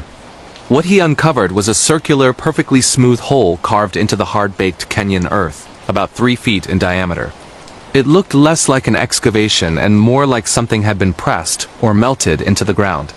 As Ben knelt beside the hole, peering into the absolute blackness, he felt a sudden rush of cold air rise from the pit. And then, he heard the sound, not the pulse, but a sudden, piercingly clear echo of his own thoughts from the past 2 minutes, played back to him from the bottom of the hole, perfectly mimicking his inner voice. The evacuation and the final message. Ben scrambled back, screaming incoherently. The team realized the horror. The people of Adamwa had been traumatized into muteness not by an external threat, but by something that stole their voices and their capacity for sound, replacing it with paralyzing terror. The team immediately evacuated, taking detailed GPS coordinates and photos. As they sped away at dawn, Dr. Sharma risked one final look back at the village in Kenya. She saw the mute woman still holding the gourd, staring straight at the dust plume of their retreating truck. But beside the woman, standing perfectly still, was a tall, unnaturally thin silhouette figure that was not there moments before. It looked like an impossibly tall, skeletal stick figure, and from its head, a faint, visible ripple of air was emitting outward, suggesting it was the source of the sound dampening and the internal pulsing. The last piece of evidence was found days later in their camera bag. A final photo Ben had snapped before fleeing the hole.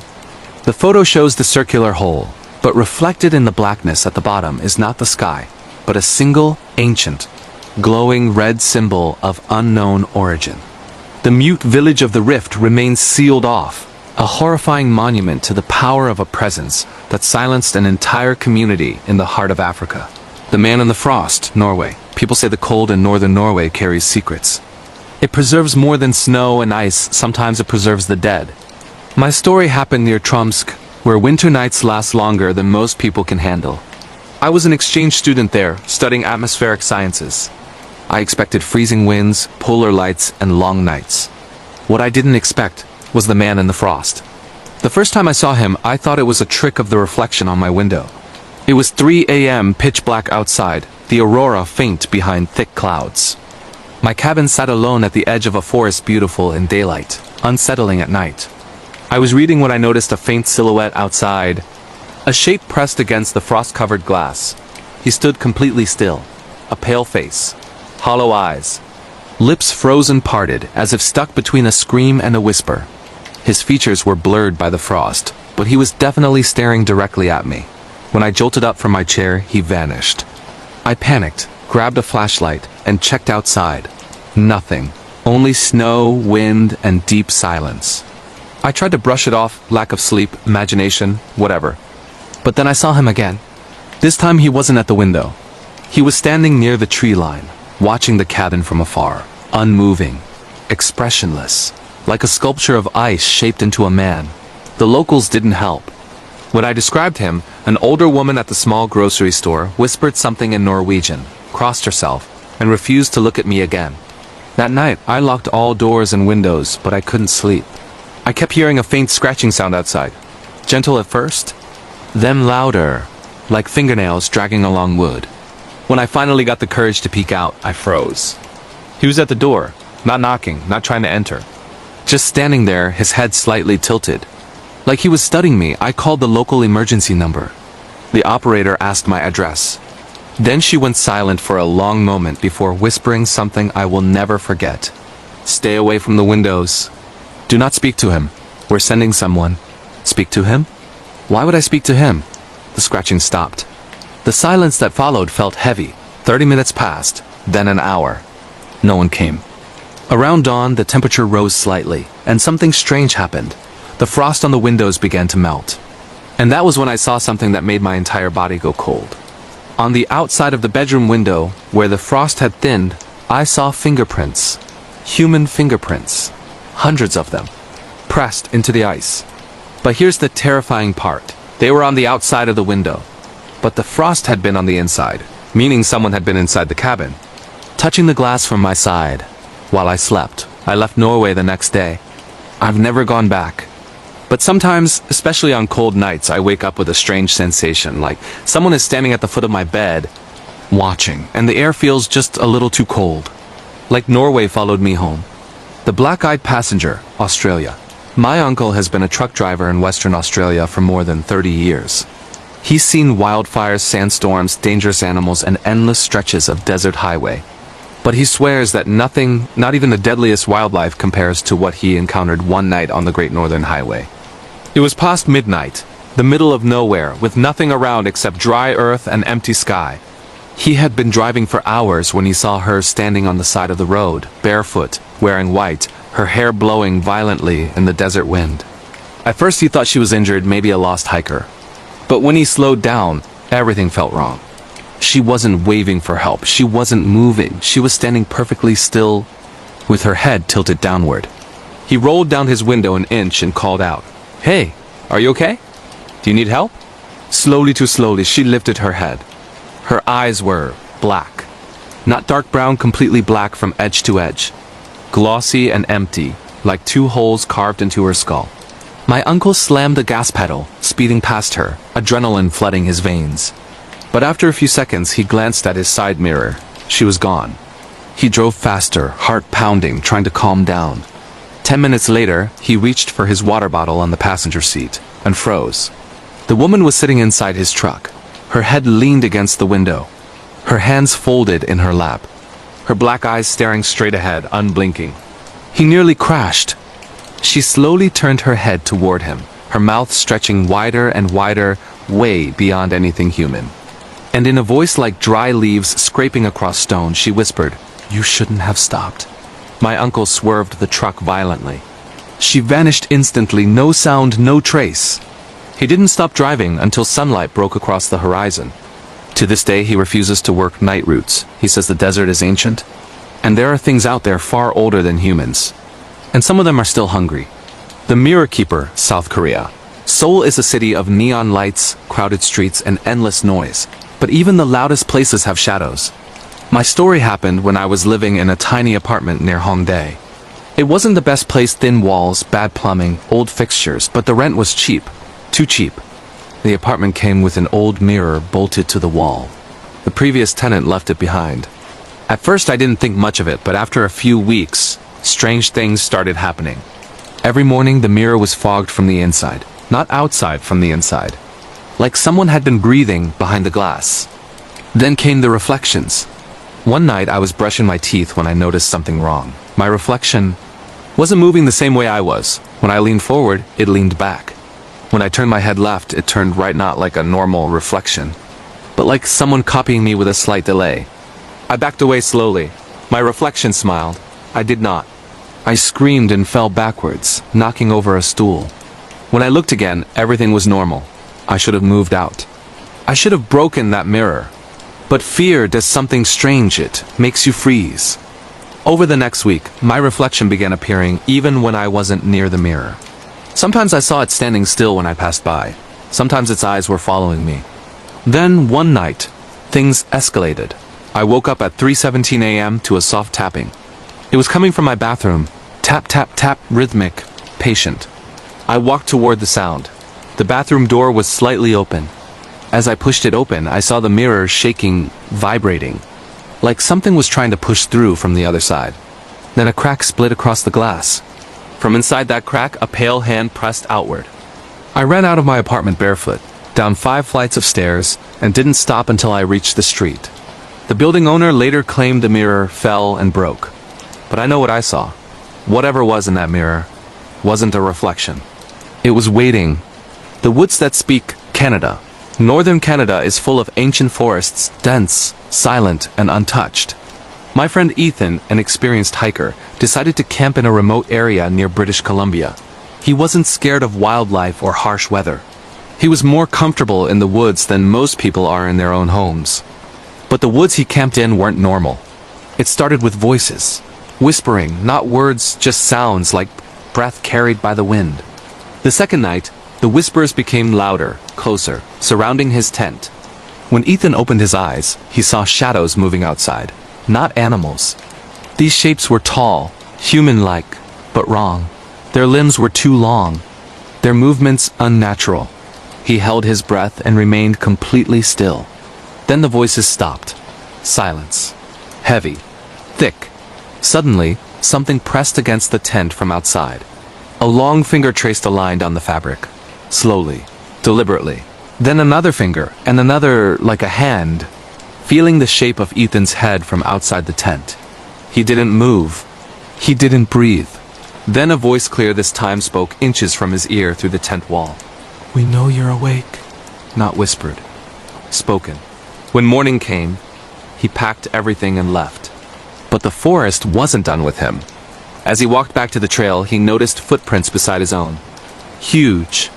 Deep. Barefoot. Following him. He began to run. Branches cracked behind him. Leaves rustled. Something large was moving, chasing him, matching his pace. He didn't look back. He sprinted until he reached his truck, jumped in, and sped off. To this day, Ethan refuses to go into any forest anywhere. He says the woods aren't empty. They watch. They listen. And some of them want to follow you home. The Thing Beneath the Cabin Floor, United States, Alaska. True scary story. Real horror. Creepy encounter. Paranormal experience. Terrifying cabin story. Alaska horror. I spent the winter of 2019 working as a wildlife survey assistant deep inside Alaska's remote backcountry. The nearest town was over 60 miles away, and the cabin they assigned me was older than any map I'd seen. It creaked in the wind, its woods swollen with years of snow, ice, and silence. Locals said the forest there was alive in the wrong way, but I dismissed it as superstition meant to scare outsiders. My first night was uneventful, just the soft hum of the generator and the distant cracking of frozen branches. But the second night, that was when the cabin began to knock. It started beneath the floorboards, a slow, rhythmic tapping, not animal-like, not random, patterned, purposeful. Tap, tap, tap, tap. I froze, listening. My breath fogged the air as the generator suddenly sputtered out, plunging the cabin into a darkness so complete it felt like a second skin.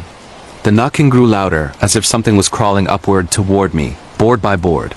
At 2:13 a.m., the floor beneath my cot buckled gently, just enough for me to feel something pressing upward from underneath. I grabbed my flashlight. Its beam flickered desperately before stabilizing. That was when I saw it. The nails in the floorboards, thick, rust-black metal, were rising, one by one, as if pried from below by fingers. I ran outside into the freezing air. My boots crunched the snow as I circled the cabin, expecting to see a wolverine or a bear digging underneath. But there were no tracks. None. Not even mine. I noticed that too late. The snow looked untouched, smooth as glass. Inside the cabin, the knocking changed. It became frantic, angry slamming now instead of tapping. The walls seemed to shake with it. I radioed base camp, trying to sound calm. "There's something under my cabin," I said.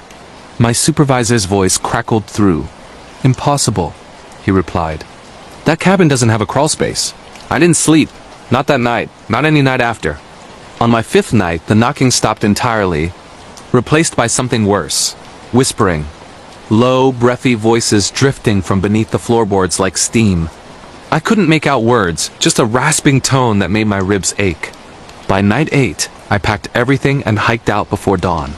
When I reached base camp, I told them the truth. They shrugged it off but sent a team to check the cabin anyway. Their report said only one thing. The cabin floorboards were warped upward like something had tried to push its way inside. But the ground beneath was frozen solid, untouched, and compact enough to snap bones trying to dig through. Whatever knocked wasn't under the cabin, it was inside the wood. And sometimes on clear nights, people say you can still hear the tapping echo across the snow. Rhythmically, patiently, as if waiting for someone to come back. The Woman in the Train Tunnel, Japan, Gunma Prefecture. True scary Japanese story. Haunted tunnel, real ghost sightings. Creepy night encounter, urban legend origin story. Horror with real locations. I traveled to Japan to visit a friend who lived in Gunma. One night he told me about a decommissioned railway tunnel hidden in the mountains, abandoned since the 1970s. Locals said a woman was killed there after slipping onto the tracks. They refused to walk near the entrance, even during the day. I'm an American who didn't believe in ghosts, so of course, I wanted to see it. We reached the tunnel just after midnight. Fog crawled through the trees like pale fingers. The entrance gaped open, a perfect black circle carved into the mountain face. Inside, the temperature dropped instantly. Our breath turned white. Our flashlights illuminated old rails eaten by rust and puddles of stagnant water. We walked maybe 50 yards before I heard its soft footsteps behind us. Bare feet, wet, slapping the stone. I turned quickly, no one, but the footsteps continued. My friend whispered, "Don't look back again. If you see her face, she follows you home." I laughed at first. And then our flashlights dimmed both at the same time. Their beams carved only a few feet of light in front of us. Then she appeared. A silhouette at first, tall, thin, hair hanging straight over her face. Her head twitched sharply, like her neck was broken in several places. Step by step, she moved closer. Water dripped from her dress as if she'd just climbed out of a river. But the closest river was miles away. My friend grabbed my arm, pulling me toward the exit. But I couldn't move, not when her head tilted slowly, revealing just enough of her face for me to see her mouth. It wasn't human. It stretched far too wide-ripped at the corners, and she whispered something in Japanese I didn't understand. We ran. The tunnel seemed endless. The darkness behind us exploded with guttural, wet breathing. Something scraped along the floor faster as if it crawled on bone. We burst out into the cold night air, but the breathing continued right behind us.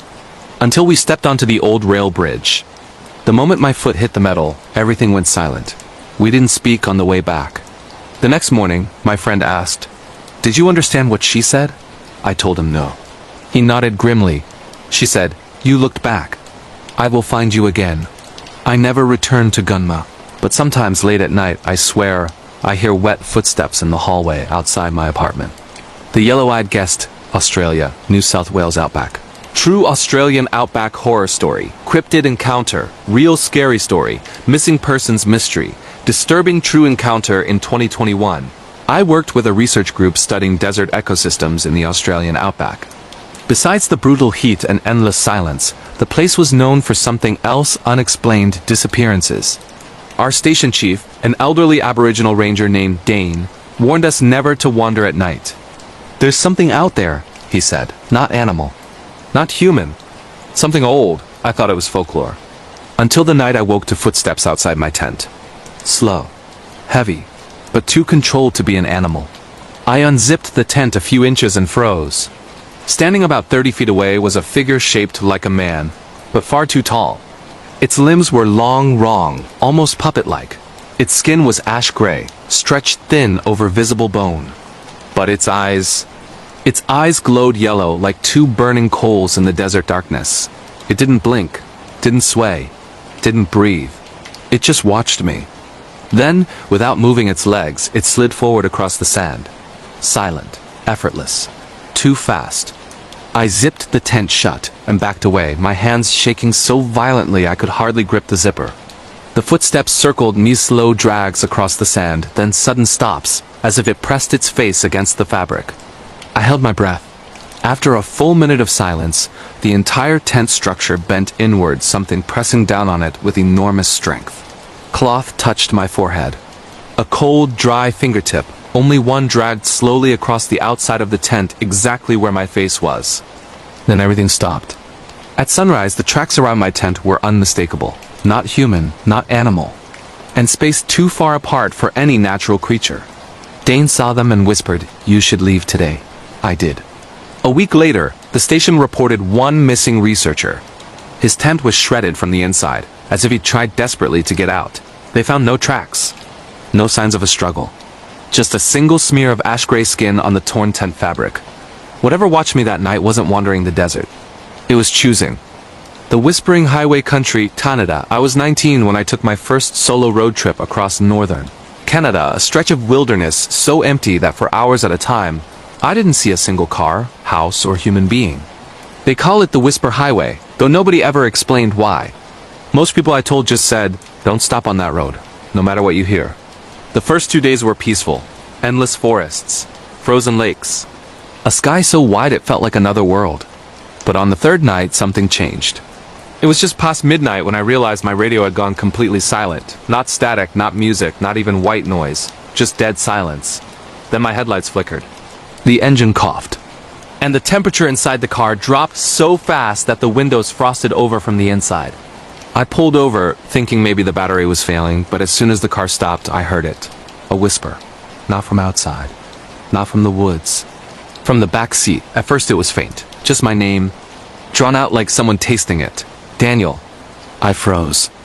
I hadn't told anyone I was driving that route. My phone had no service for hours. The doors were locked. I hadn't stopped for gas since noon. I didn't turn around. I couldn't. My muscles refused to move. Then the whisper became clearer, more urgent. Daniel, open the door. The air grew heavy, pressing on my chest. Something cold brushed the back of my neck like fingers made of ice. I forced myself to look in the rearview mirror. There was nothing there, but the whisper didn't stop. Daniel, please! Help me. Before I could react, the car's interior lights flickered on. Something was sitting in the back seat now, not fully visible, more like a shadow that had peeled itself away from the darkness. It leaned forward, and I finally saw its face. It wasn't human. It wasn't even close. Its eyes were hollow pits, stretching far too wide, and its mouth opened like a tearing wound. When it spoke again, the voice wasn't a whisper anymore. It was every voice I had ever heard, my mother, my best friend, my childhood teacher, all layered together. Daniel, get out! The car doors unlocked themselves. All four of them. I slammed my fist on the lock button, but they kept unlocking, over and over, clicking wildly like fingers drumming on a coffin. The shadow leaned closer until its face nearly touched mine. Then, suddenly, headlights. A massive truck roared past, blasting me with its horn. The shadow vanished instantly, leaving the back seat empty. The locks froze in place. The engine roared back to life. The radio screamed with static. I drove faster than I've ever driven in my life, refusing to stop until sunrise. At the next gas station, an old man asked me where I came from. When I told him the Whisper Highway, he stared at me like he'd seen a ghost himself. "You're lucky," he said quietly. "Most people who hear the voice don't keep driving." I sold the car 2 weeks later. But even now at night, when everything is quiet, I sometimes hear that whisper again, calling my name. The room that exists only at night country. Japan. I spent a semester abroad in Kyoto, Japan, one of the most beautiful and peaceful places I've ever lived. The university assigned me to an old dormitory on the far edge of the campus, tucked between bamboo forests and a narrow stone pathway that students said was centuries old. The building was charming in the daytime, sliding shoshi doors, wooden floors that creaked gently, and a balcony overlooking a courtyard filled with koi ponds. But at night, it felt different. Not haunted exactly, but watched. There were rumors about the third floor. No one lived there, no one went there, and no one explained why. Of course, that made me want to explore it even more. One night, around 2 a.m., I started hearing footsteps in the hallway outside my room, soft, slow, careful, like someone dragging their feet deliberately so I would hear them. When I opened my door to look, the hallway was empty. Except for a single shoe print. Wet. Small. Barefoot. The kind a child might leave. The footsteps continued the next night, and the one after. Always at 2 a.m. Always slow, dragging, rhythmic, like someone pacing back and forth. I asked the other students, but they laughed and said the building was old and made noises. But it wasn't the building. I knew what footsteps sounded like, and these were unmistakably human. On the fourth night, curiosity pulled me out of bed. I grabbed my phone flashlight and followed the sound down the hallway toward the stairwell leading to the third floor. The air got colder with every step. Not a normal chill, this was the kind that settles into your bones, pressing against your lungs. My breath fogged in front of me. When I reached the staircase, I saw something that shouldn't have been possible. The third floor lights were on. But the third floor was supposed to be sealed off. Closed for years, abandoned. Yet the lights hummed softly, warm and inviting. I should have turned back. I should have gone to bed, covered my head, and pretended I saw nothing. But I climbed. The steps groaned. The wood felt soft, waterlogged, as if something had soaked into it for decades. When I reached the top, the hallway stretched out impossibly longer than the building itself. I knew the dorm's structure. There should have been only 5 rooms on the third floor, but now there were at least 20. And at the very end, a door was slightly open. A faint white glow seeped from inside, pulsing like a heartbeat. I approached it, each step filling me with an increasing sense of dread. The temperature plummeted. I could hear whispering children's voices, dozens of them, overlapping like wind chimes made of teeth. When I reached the door, I pushed it open. The room was empty, no furniture, no windows. Just walls stained with long streaks running from ceiling to floor as if someone had clawed downward, dragging their fingers across the wood. And in the center of the room stood a single child-sized chair facing the corner. I felt the floor tremble. Then the door slammed shut behind me. The whispers instantly stopped. A new sound filled the room. Breathing, slow, wet, right behind me. I didn't want to turn around. I didn't want to see what had been leaving the footprints. What had been pacing the halls? What had been waiting for someone foolish enough to follow the sound? But something touched my back. Cold. Small. The size of a child's hand.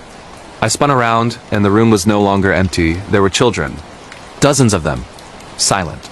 Standing in a circle around me. Their skin was pale, translucent, almost bluish.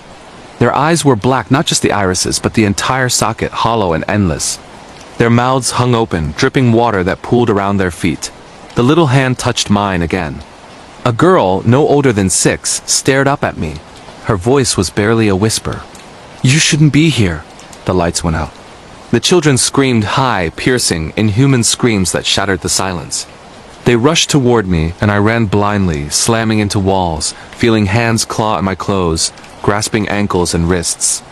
Somehow I found a door. It yanked open on its own, and I tumbled into the hallway. The lights flickered back on. The hallway was normal, again 5 doors, short, quiet, dusty. Behind me, the door I had escaped from was gone. Not closed. Not locked. Gone. Just a blank wall. I bolted downstairs, into my room, and didn't sleep until sunlight poured through the window. The next morning, I went to the dorm matron and asked about the third floor. She stiffened. Her smile faded. "That floor doesn't exist at night," she said. I told her what I saw. She paled. "You opened the night room. You must never go near it again. It appears only for those it chooses. And it does not let them go twice. I moved out the same day. Sometimes late at night, when everything is quiet, I still hear footsteps in the hallway. Soft, slow, dragging, searching. The man in the glacier. Country, Iceland. I traveled to Iceland during winter break, one of those impulsive, soul-searching trips you take when life feels strangely heavy.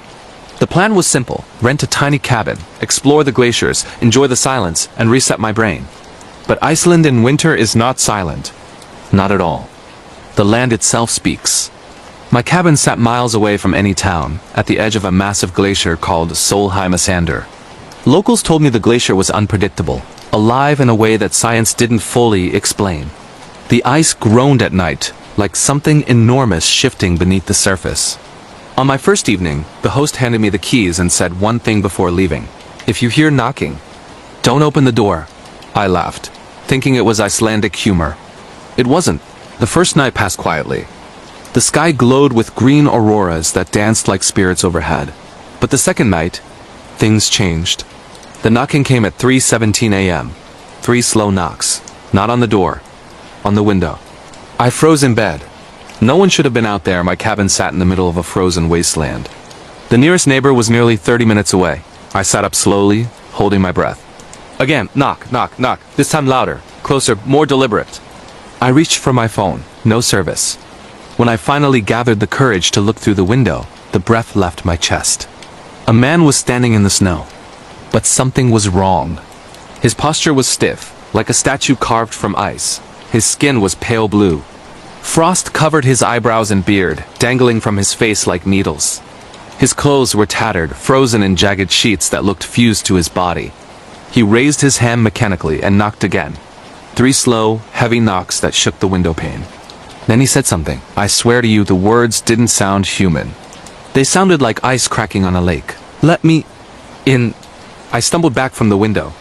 The man didn't move, didn't blink. Just stood there in the freezing darkness, waiting. I grabbed my flashlight and pointed it at him.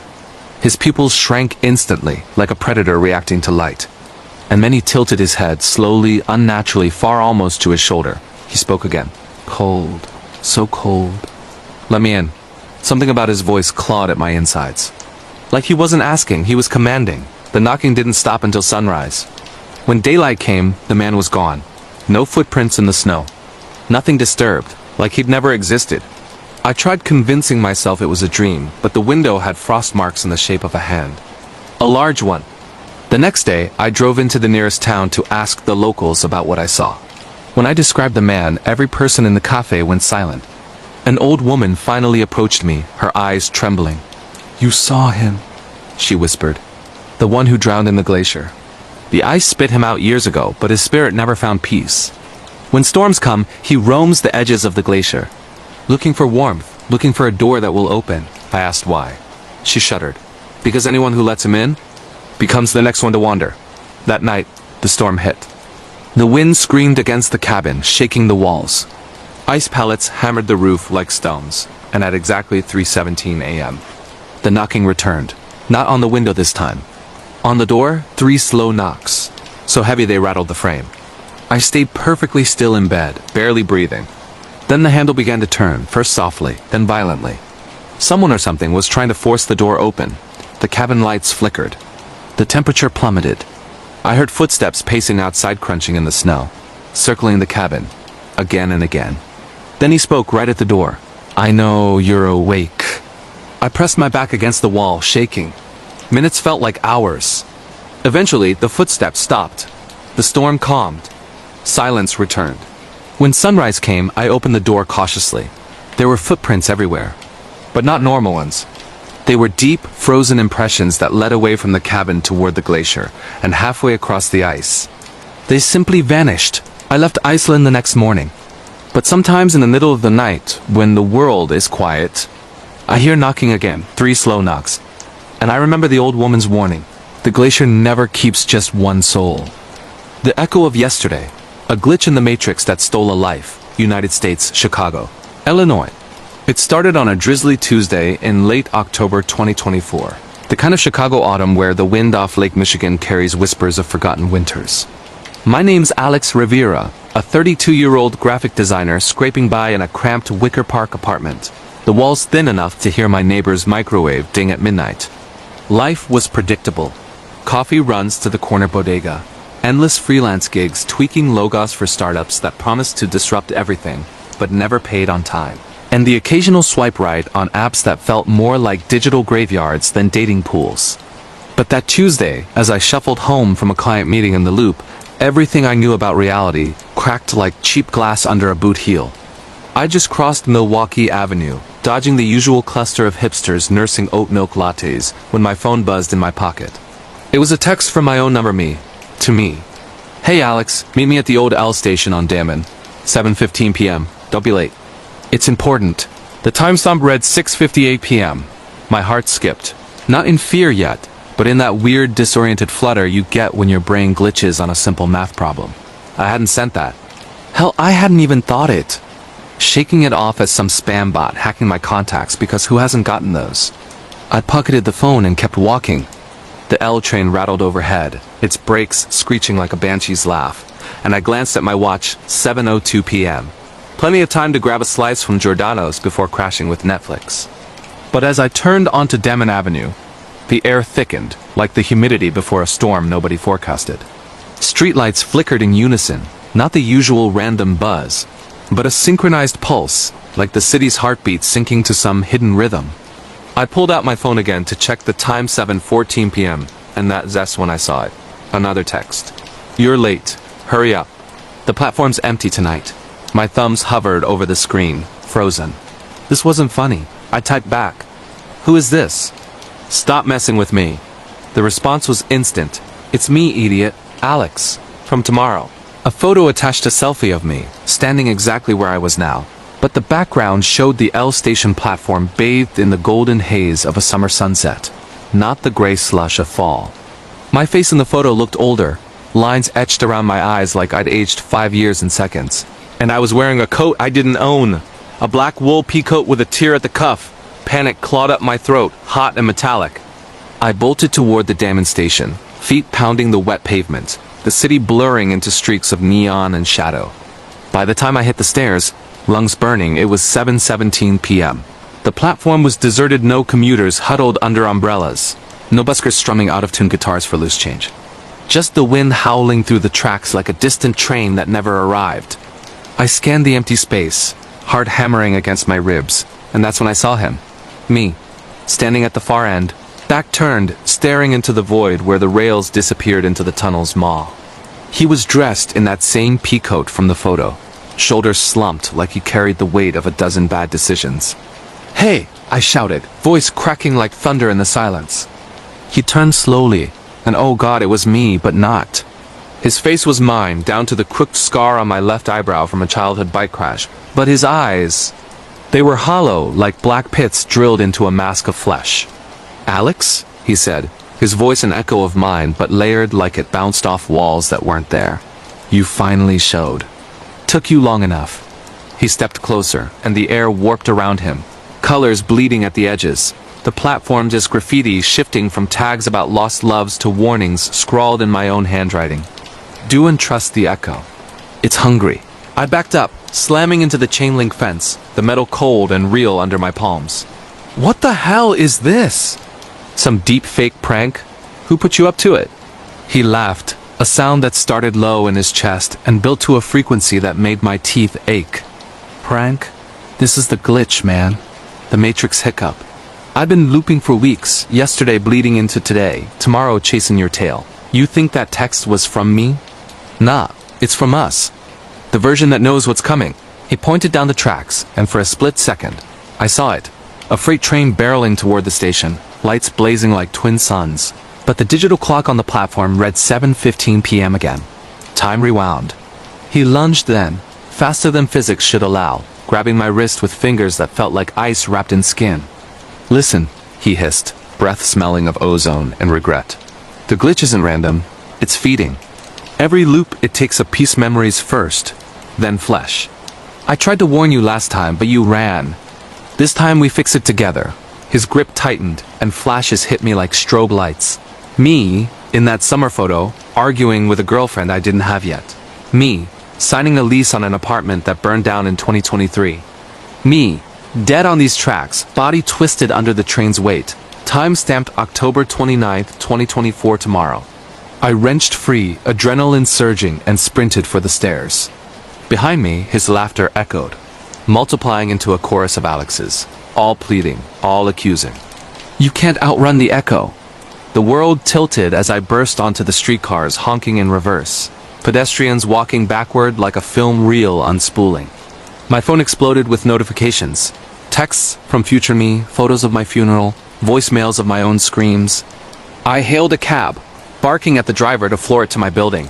But when I glanced back, the station was gone, replaced by a vacant lot overgrown with weeds that spelled my name in thorny script. That night, barricaded in my apartment, I scoured the internet for answers.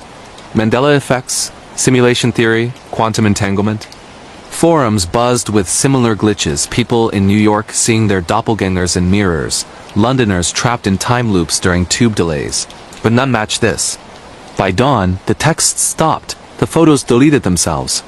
I convinced myself it was exhaustion, a viral hallucination from bad takeout. Work dragged on. I pitched designs, faked smiles, and Zoom calls. But the scar on my eyebrow itched, and in the mirror, my eyes looked a little hollower. 2 weeks later, on a crisp November morning, my phone buzzed again. A text from an unknown number. "Hey Alex, meet me at the Old L station on Dammon, 7:15 p.m. Don't be late. It's important." The timestamp, 6:58 p.m. I stared at it, the cab idling outside, the peacoat in my closet unzipped like an invitation. The glitch wasn't done, it was just getting started.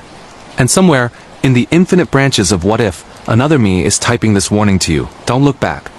The echo is always closer than you think. As the cab pulled away toward the station, the wind off the lake carried a whisper: "Welcome to the loop." Chicago's skyline loomed, indifferent, while below the streets, reality frayed at the seams. If you've ever felt time slip like a skipped heartbeat in the dead of night, know this: the Matrix doesn't break. It bends you until you snap. The Shadow Collector, a true crime tale of a serial killer's obsession. United Kingdom, Manchester, England. In the rain-slicked underbelly of Manchester, where the industrial ghosts of the Victorian era still haunt the red brick warehouses along the Irwell River, the year 2023 birthed a monster that the tabloids dubbed the Shadow Collector. It wasn't the brutality of the kills that chilled the city to its core, though there were 7 bodies, all women in their late 20s, drained of blood and posed like forgotten mannequins in derelict mills. No, it was the intimacy, the way he stole more than life. Shadows. Photographs from the scenes showed victims lit by flash, but their outlines blurred at the edges, as if the light itself recoiled. Detectives whispered about it in the canteen at Greater Manchester Police HQ, nursing lukewarm teas and avoiding the case files that seemed to grow heavier each shift. Our story centers on Elena Vasquez, a 28-year-old barista at a hole-in-the-wall cafe in the Northern Quarter. The kind of place where artists nursed hangovers with flat whites and dreamed of gallery shows that never came. Elena had moved from Spain 5 years prior, chasing the beat of Oasis records and the promise of reinvention.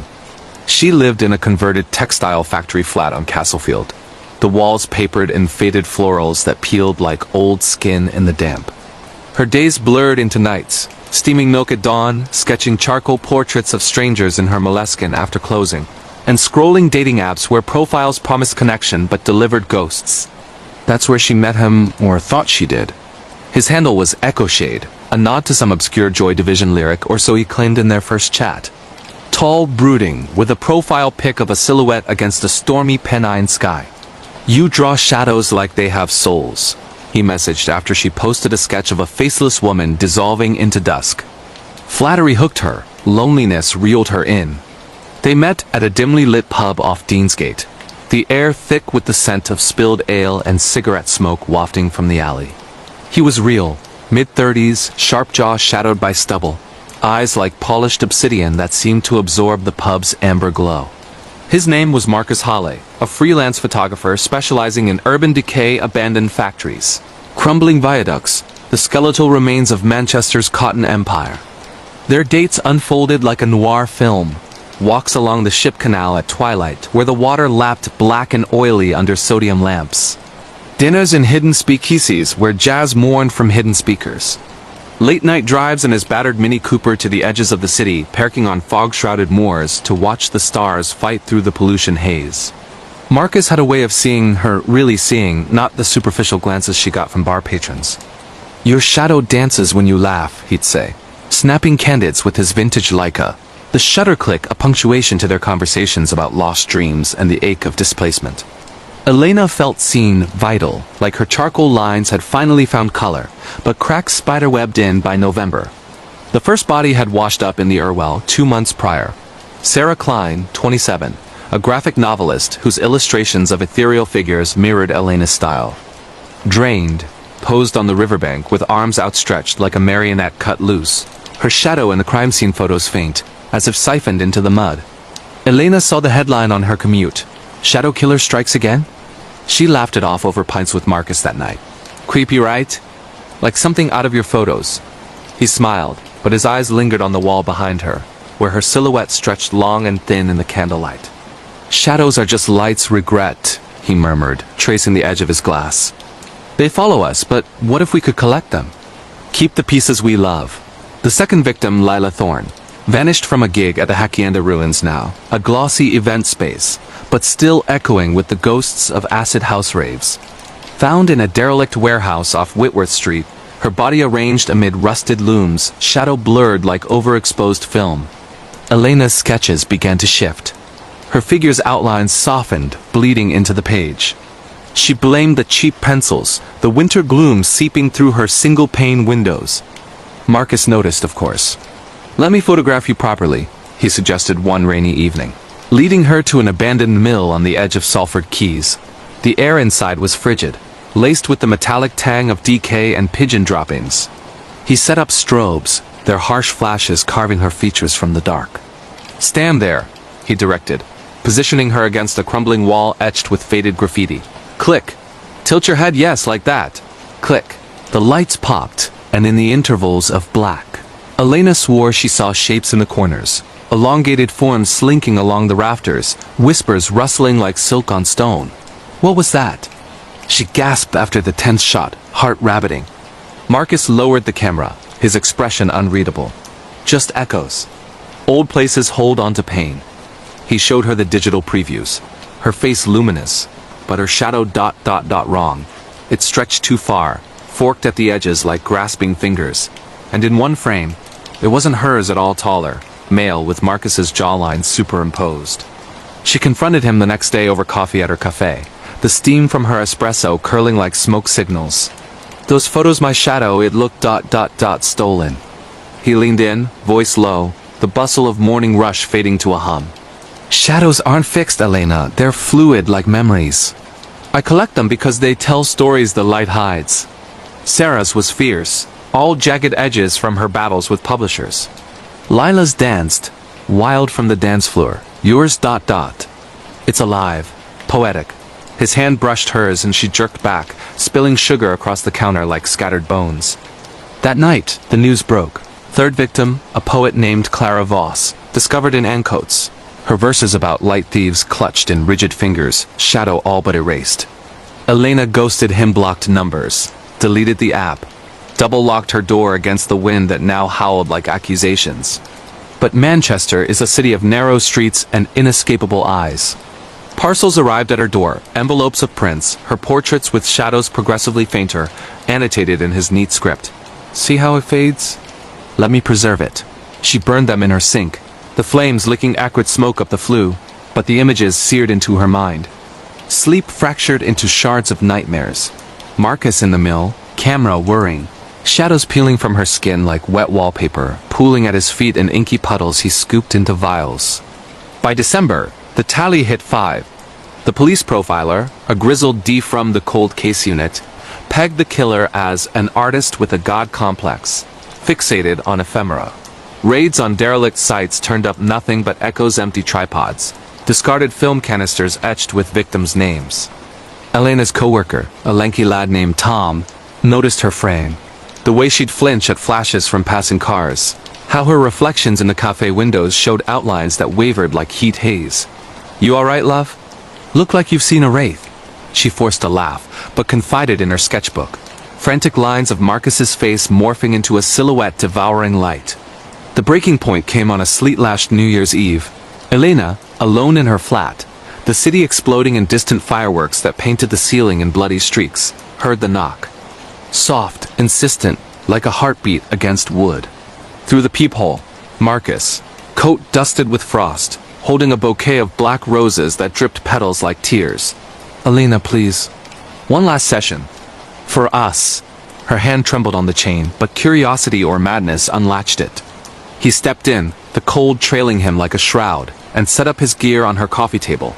Lights, lenses, a strange brass contraption like a Victorian astrolabe, etched with runes that hummed faintly. "Sit," he said, voice velvet over gravel. She did on her threadbare sofa, the room shrinking under the strobe's assault. Click. Stories poured from him, then unbidden. His childhood in the shadow of the mill where his mother worked, her silhouette vanishing into the machines until one day she didn't. Come home crushed, they said, but he saw her shadow linger, mocking him from the gears. I started collecting to hold on to her, he confessed, adjusting the astrolabe, its dials clicking like teeth.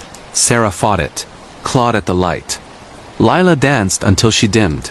Clara wrote her goodbye in verse. But your shadow sings. The final flash blinded her, and in that whiteout, she felt it. A tug, deep in her core, like threads unraveling from her soul. Her vision cleared to horror. Marcus hunched over the device, shadows writhing from its vents like smoke from a censer, coalescing into vials that glowed with stolen essence. Victims' faces flickered in the glass. Sarah's defiance, Lila's joy, Clara's sorrow. Elena's own shadow stretched across the floor, thinning, forking toward him. She lunged, grabbing a lamp, smashing it across his temple. Glass shattered, blood bloomed his, real and red, and he crumpled, the astrolabe clattering free. She fled into the night, fireworks masking her sobs, pounding on the door of the nearest police station. Breathless, she spilled it. The dates, the photos, the shadows. They found him at dawn, in the mill from their session. Bodies slumped against the wall. Vials shattered around him like fallen stars. But his shadow? Gone. Erased, as if he'd finally collected his own. The papers called it justice. Shadow collector cornered. Elena's sketches returned bold and whole. But she never drew silhouettes again. Manchester healed slowly, the river running clearer, but on foggy nights. Baristas like her glance at reflections and wonder, what pieces of us do we leave behind, and who collects the rest? In the quiet hours when the city sleeps under its industrial shroud, Elena swears she sees them faint outlines in the rain-streaked windows, dancing just out of reach. Shadows don't die. They wait. Whispers from the Wire, a stalker's obsession that crossed the Atlantic. Germany, Berlin, Germany. Berlin in 2024 pulsed with reinvention. Graffiti-splashed walls of Kreuzberg breathing street art revolutions. Techno thumps from hidden clubs under the spree shaking the foundations of history's ghosts. For 26-year-old freelance journalist Lena Muller, the city was a canvas of chaos. She thrived in filing stories on underground raves for indie mags.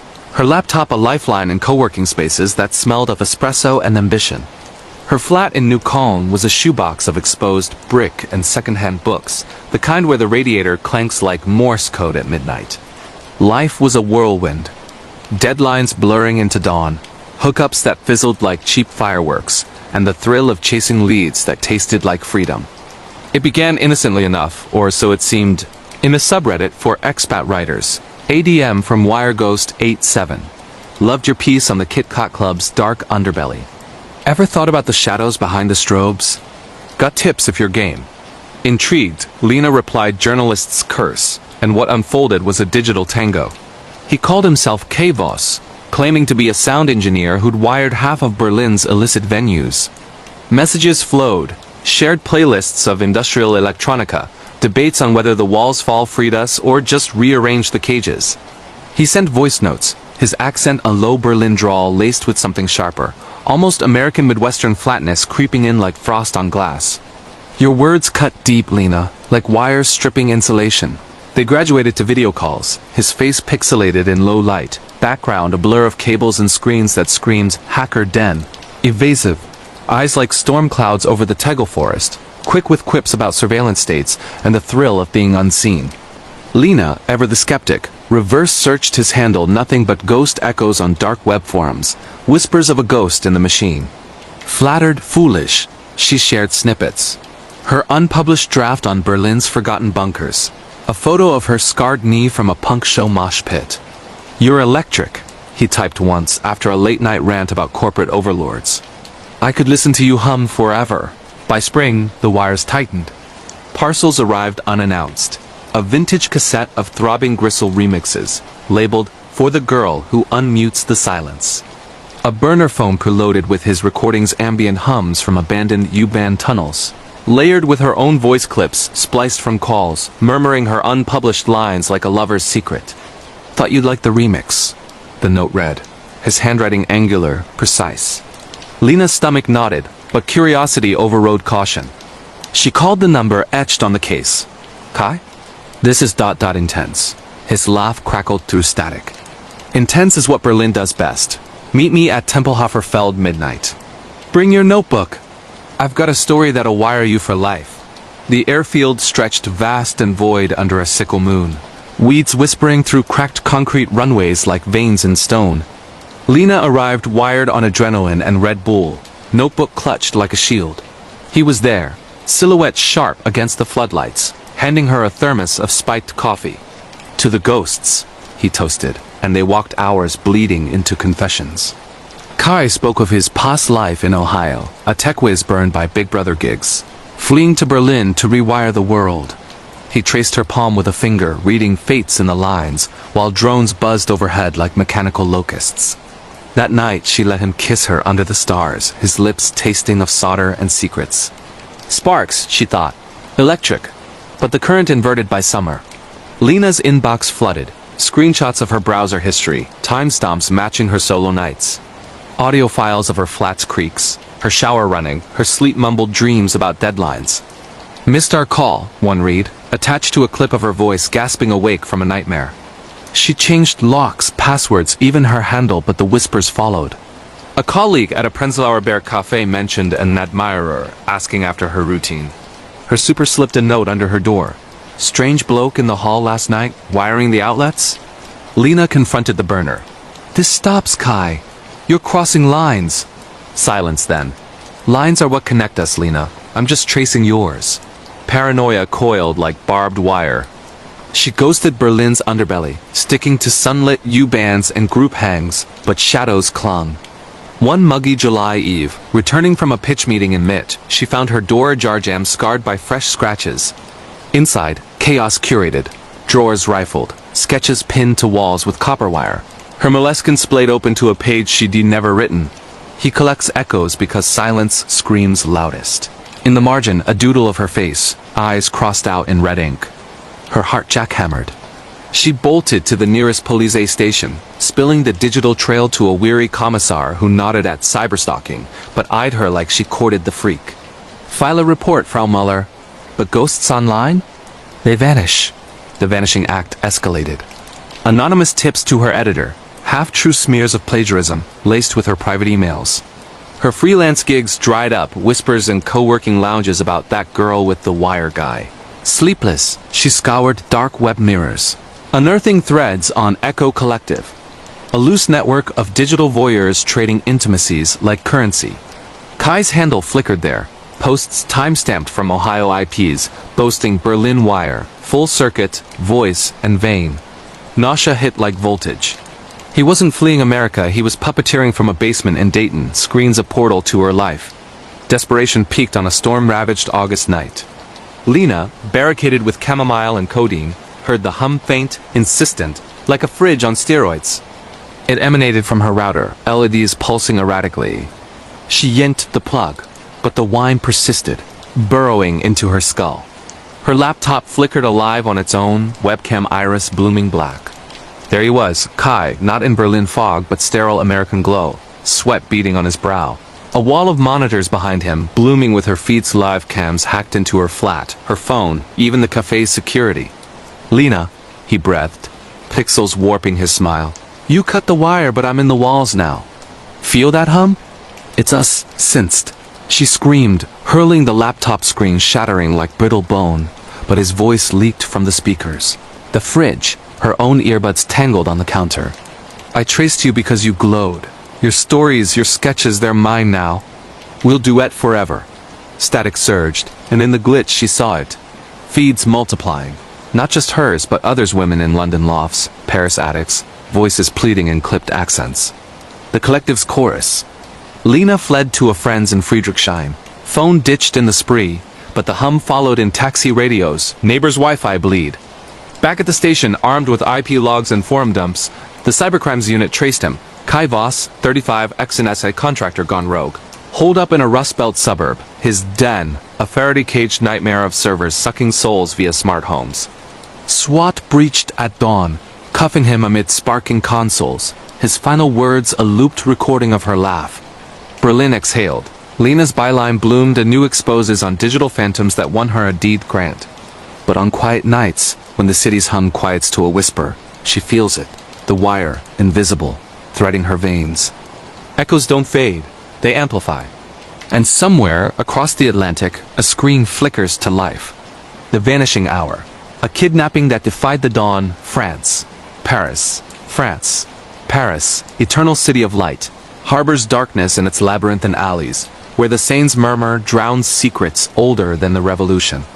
In the sweltering heat of July 2024, during the Olympics' fevered pulse, 24-year-old exchange student Mia Laurent vanished from her Montmartre garret, leaving only a half-eaten croissant and a lipstick-smeared coffee cup on the windowsill, overlooking Sacre-Cœur's white dome. The world spun on tourists, snapping selfies amid the basilica's steps. Vendors hawking glow sticks in the shadow of the Moulin Rouge. But for Mia's family in Lyon, time froze at 4:17 a.m., the hour her last text pinged. Up for a midnight wander? The city's alive tonight. XX. Mia was the dreamer type, auburn curls tied in scarves, sketch pad always tucked under arm, studying art history at Sorbonne while moonlighting as a gallery intern in Le Marais.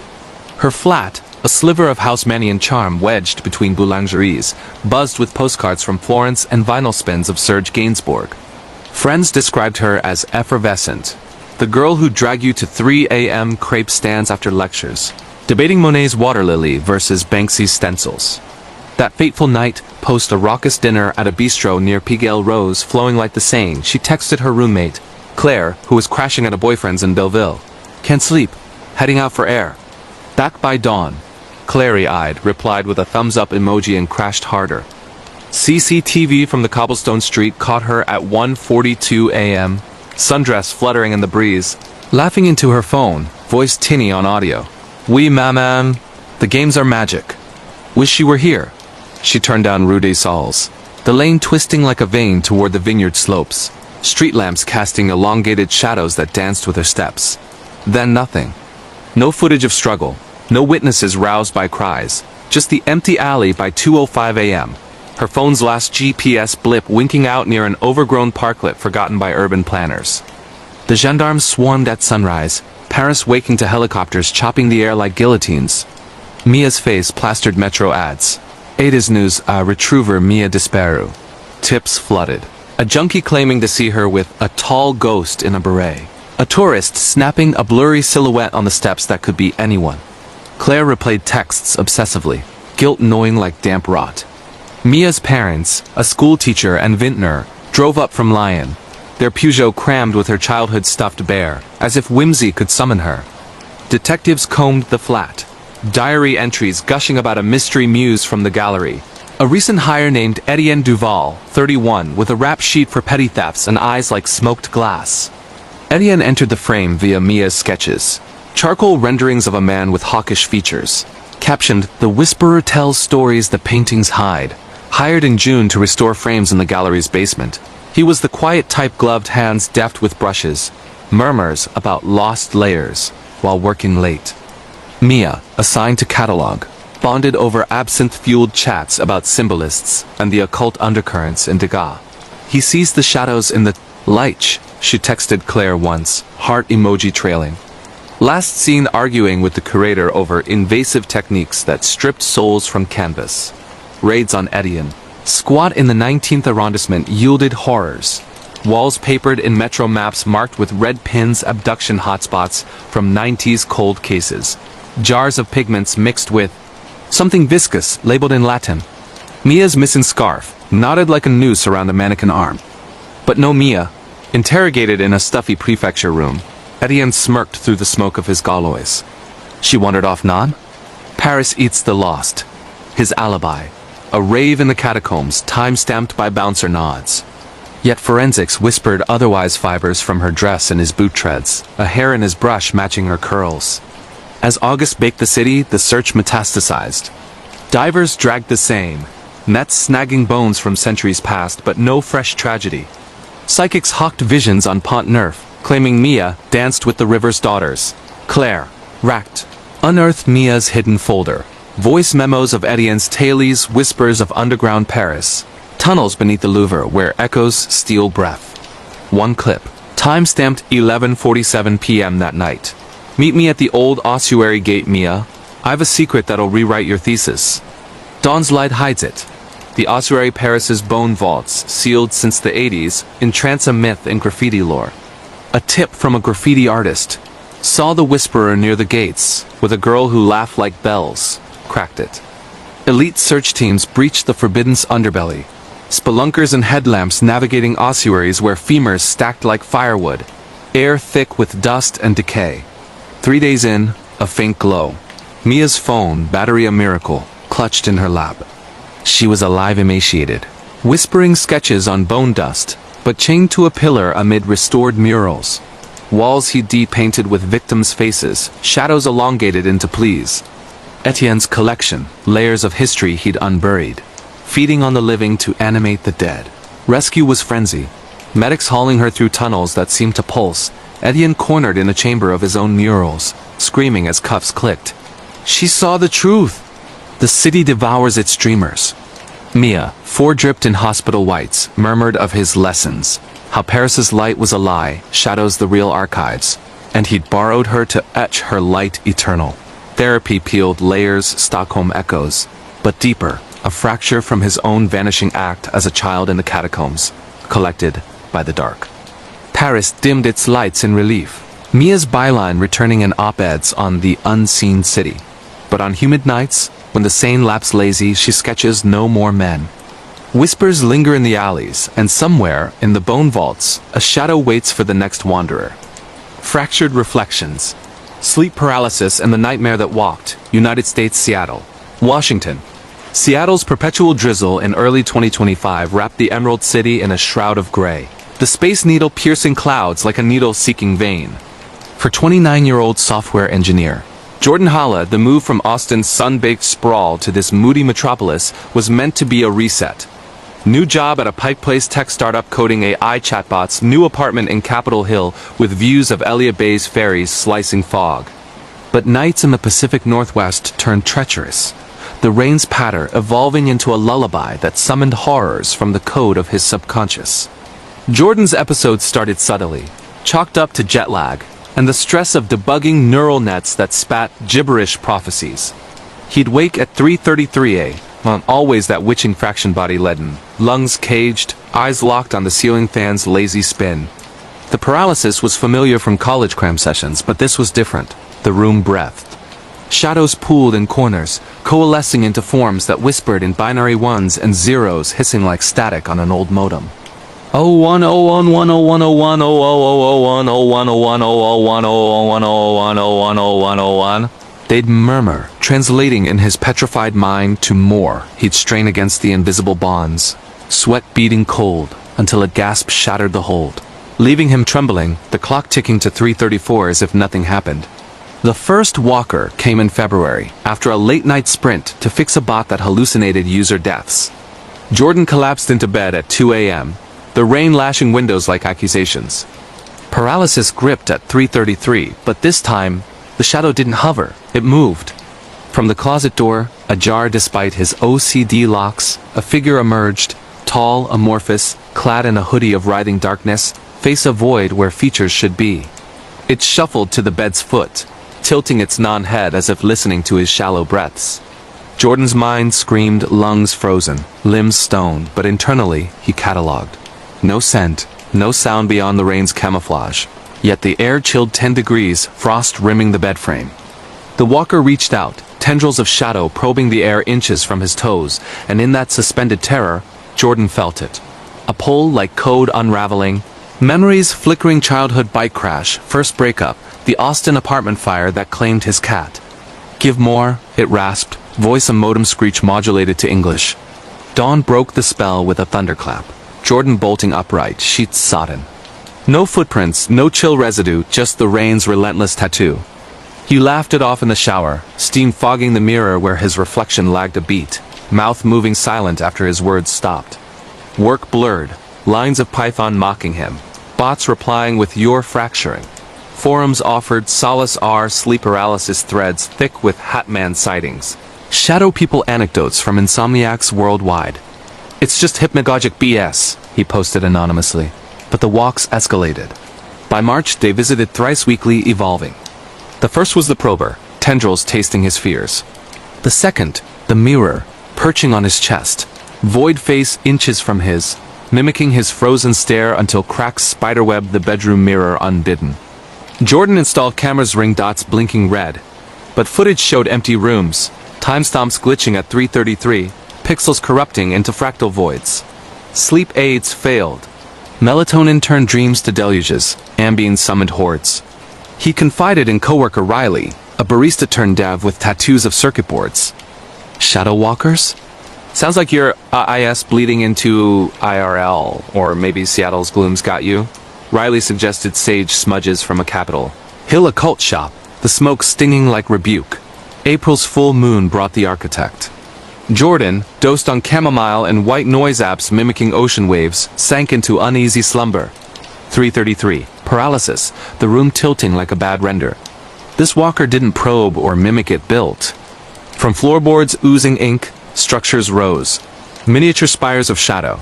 Bridges arching over his prone form. A cityscape of darkness complete with tiny figures scurrying in panic. The architect loomed at the headboard, hands of tendril weaving the diorama, incorporating Jordan's flotsam, a stray sock twisted into a gallows. His phone's glow fueling street lamps that pulsed with notifications from deleted contacts. Your code's incomplete, it intoned, voice a chorus of dial-up tones. Let me finish. Visions assaulted, his startup spot evolving unchecked. Devouring user data into sentience, Seattle's fog birthing real walkers from collective dread. He broke free with a guttural roar, lunging for the light switch. The shadow city dissolved in fluorescence, leaving residue. Floor sticky with what lab tests later called unidentified polymer, like digital ink. Jordan quit the job, fleeing to a sublette in Fremont's troll-haunted groves. But the clock followed 3:33 in every time zone app. Therapy unpacked trauma. The fire's smoke inhalation scarring lungs, metaphor for choked breath and paralysis. Meds dulled edges, but walkers adapted, slipping through REM barriers as lucid dreams where Jordan chased them through Seattle's sewers, code compiling in his veins. The turning point crashed in May, during an eclipse viewing on Gasworks Park Hill.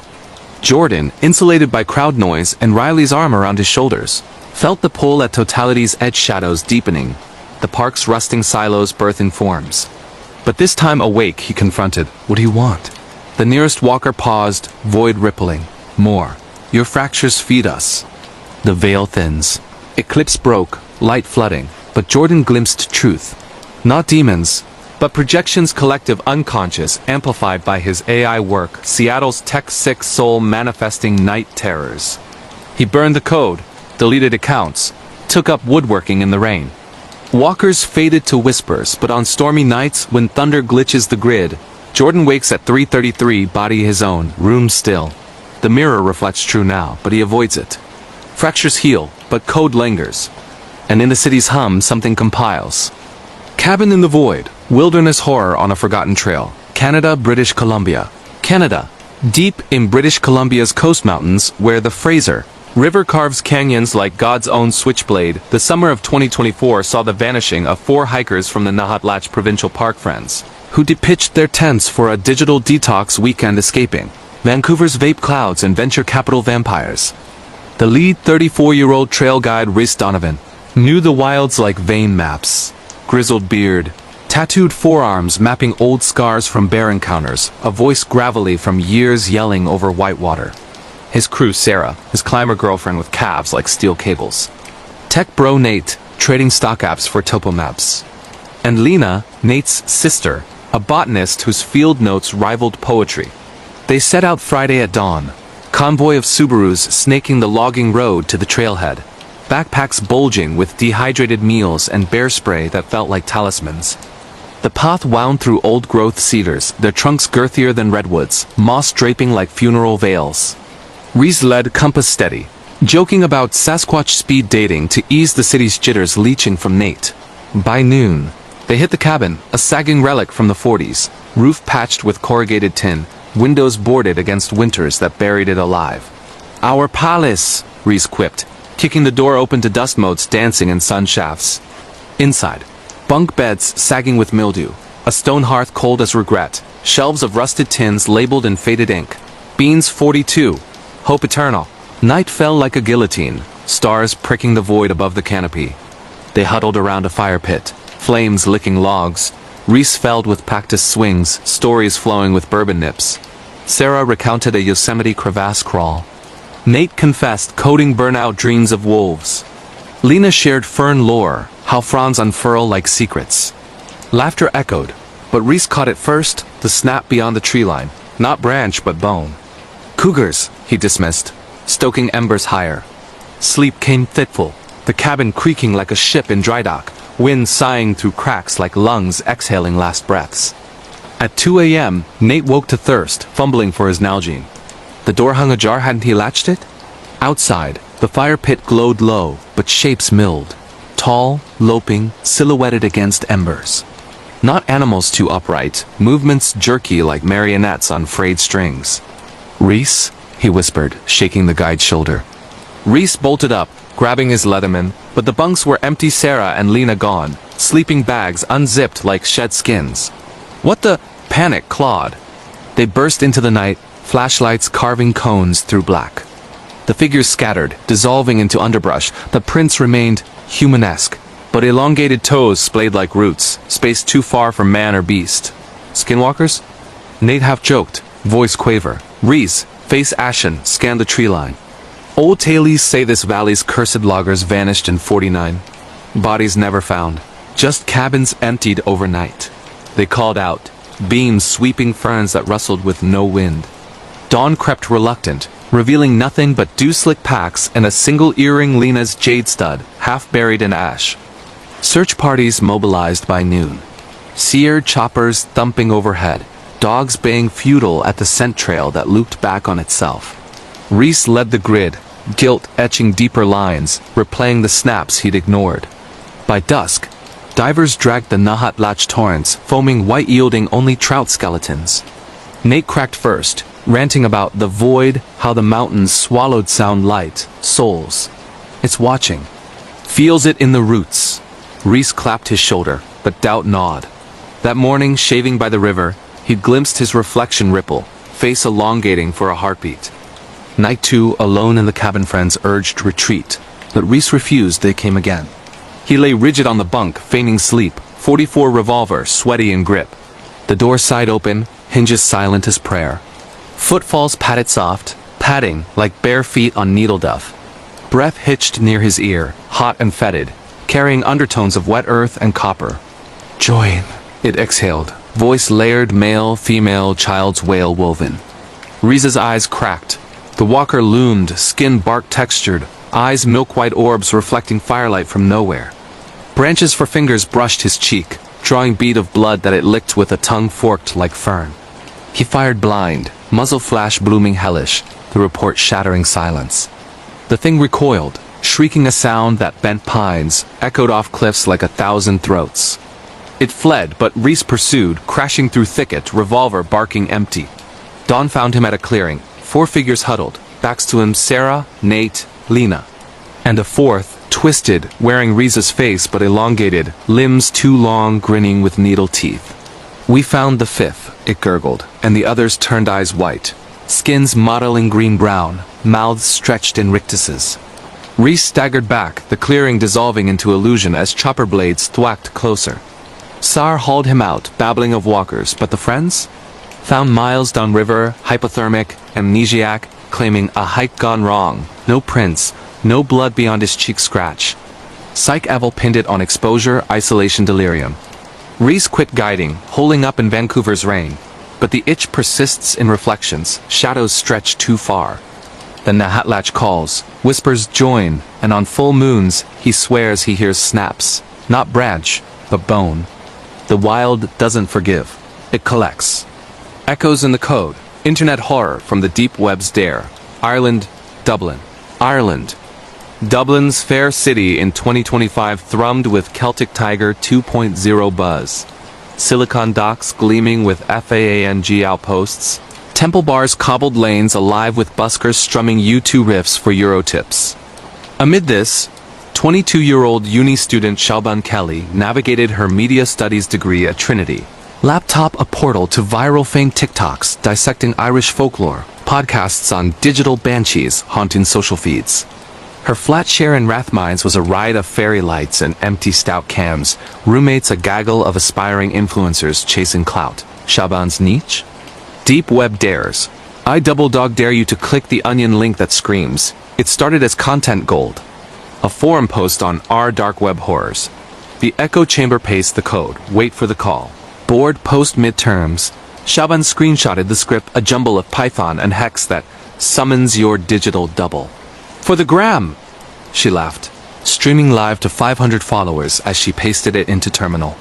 The screen flickered, cursor racing autonomous. Initializing echo. Dialing void. Her phone rang unknown, static-laced. Shaban? A voice, hers but echoed, like shouting down a well. Play the dare. Say my name 3 times. Viewers flooded comments. LMAO deepfake? This is lit AF. She played Shaban, Shaban, and the line clicked dead. Laughter bubbled, but unease prickled. Notifications spiked, not likes, but messages from ghost accounts. We heard you. Echoes multiply.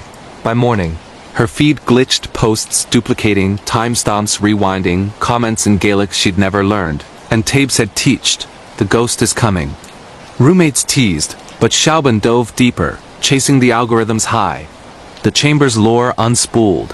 A 90s hacker collective, cursing code that trapped souls in servers, dares pulling users into mirrors where doubles stole identities pixel by pixel. Night 2 the call came unbidden, 3 a.m. chime piercing sleep. Shaban, her echo cooed. I've your face now. Check the mirror. Heart slamming, she flicked on the blue light reflection lagged. Smiling when she frowned, mouthing words she didn't speak. Join the chamber. Or I'll take the rest.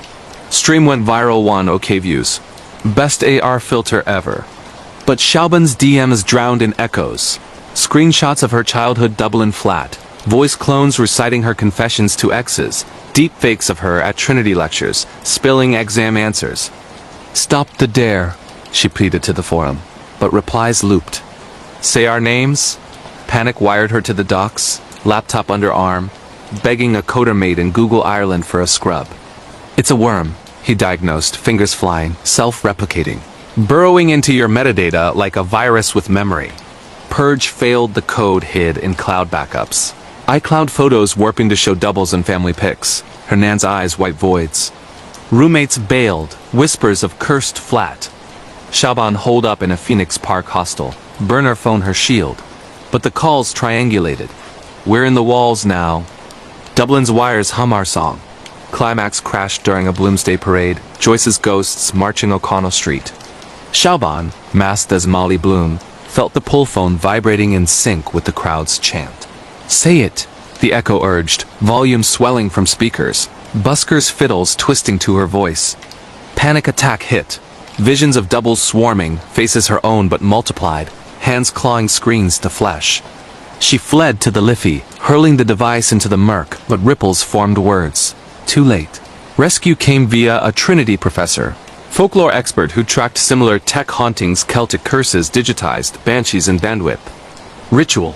Smash the laptop under Halfpenny Bridge at midnight. Salt the shards, chant countercode in Old Irish. Sparks flew, river boiling, and silence fell. Shaban's feed normalized, but scars linger. Reflections double-check, calls screened eternal. The deep web dares, but echoes never forget. In Dublin's hum, something still says her name. The dispatcher's phantom line, a 911 call from the grave, United States, New York City, New York. New York's 911 dispatch center in Midtown. A bunker of buzzing consoles and fluorescent hum chews up operators like yesterday's bagel. In the blistering heat of August 2025, 27-year-old dispatcher Kayla Torres manned the graveyard shift. Her station a fortress of screens flickering with the city's screams muggings in the Bronx. Odds in Harlem. Domestics that ended in gunshots echoing over the line.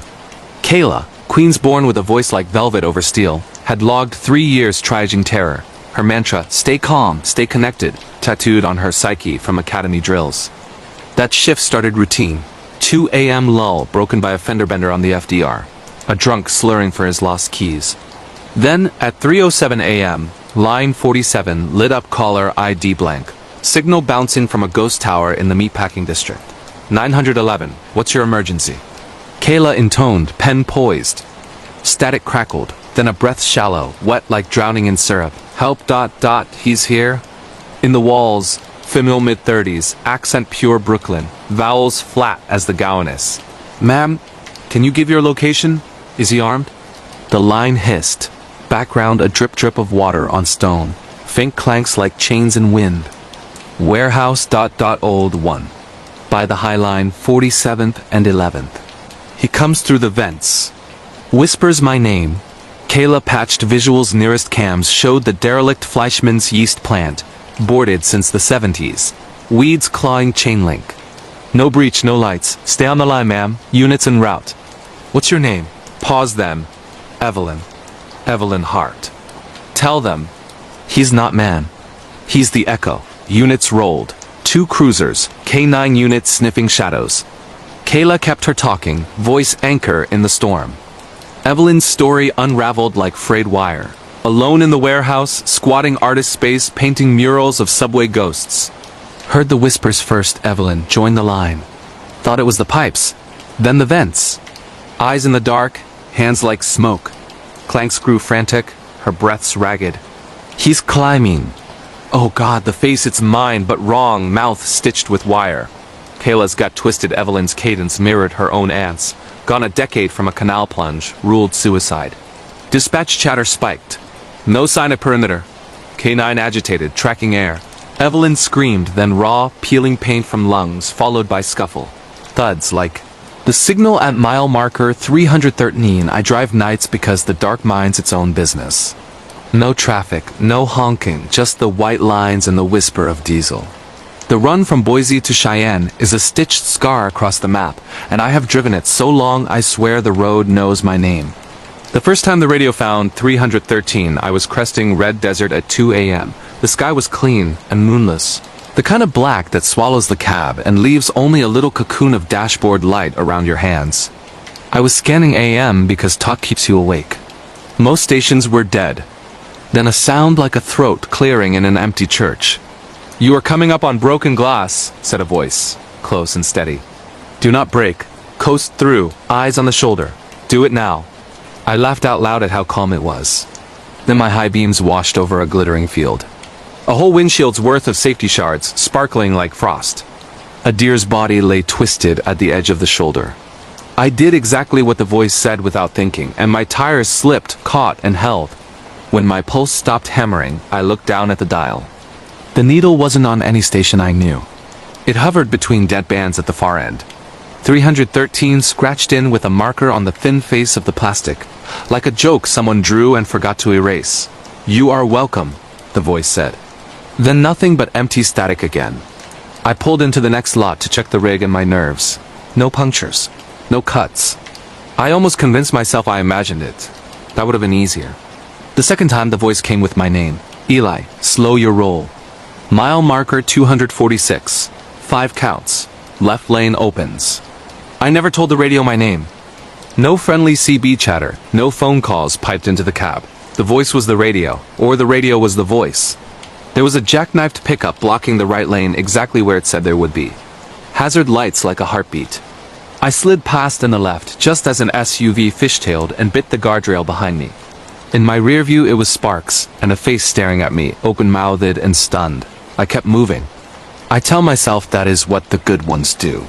After that, I started listening for 313. I did not try to pretend I wasn't. I tuned between weather and music, and when the whisper slid in, I listened. The voice never told me anything dramatic. Slow.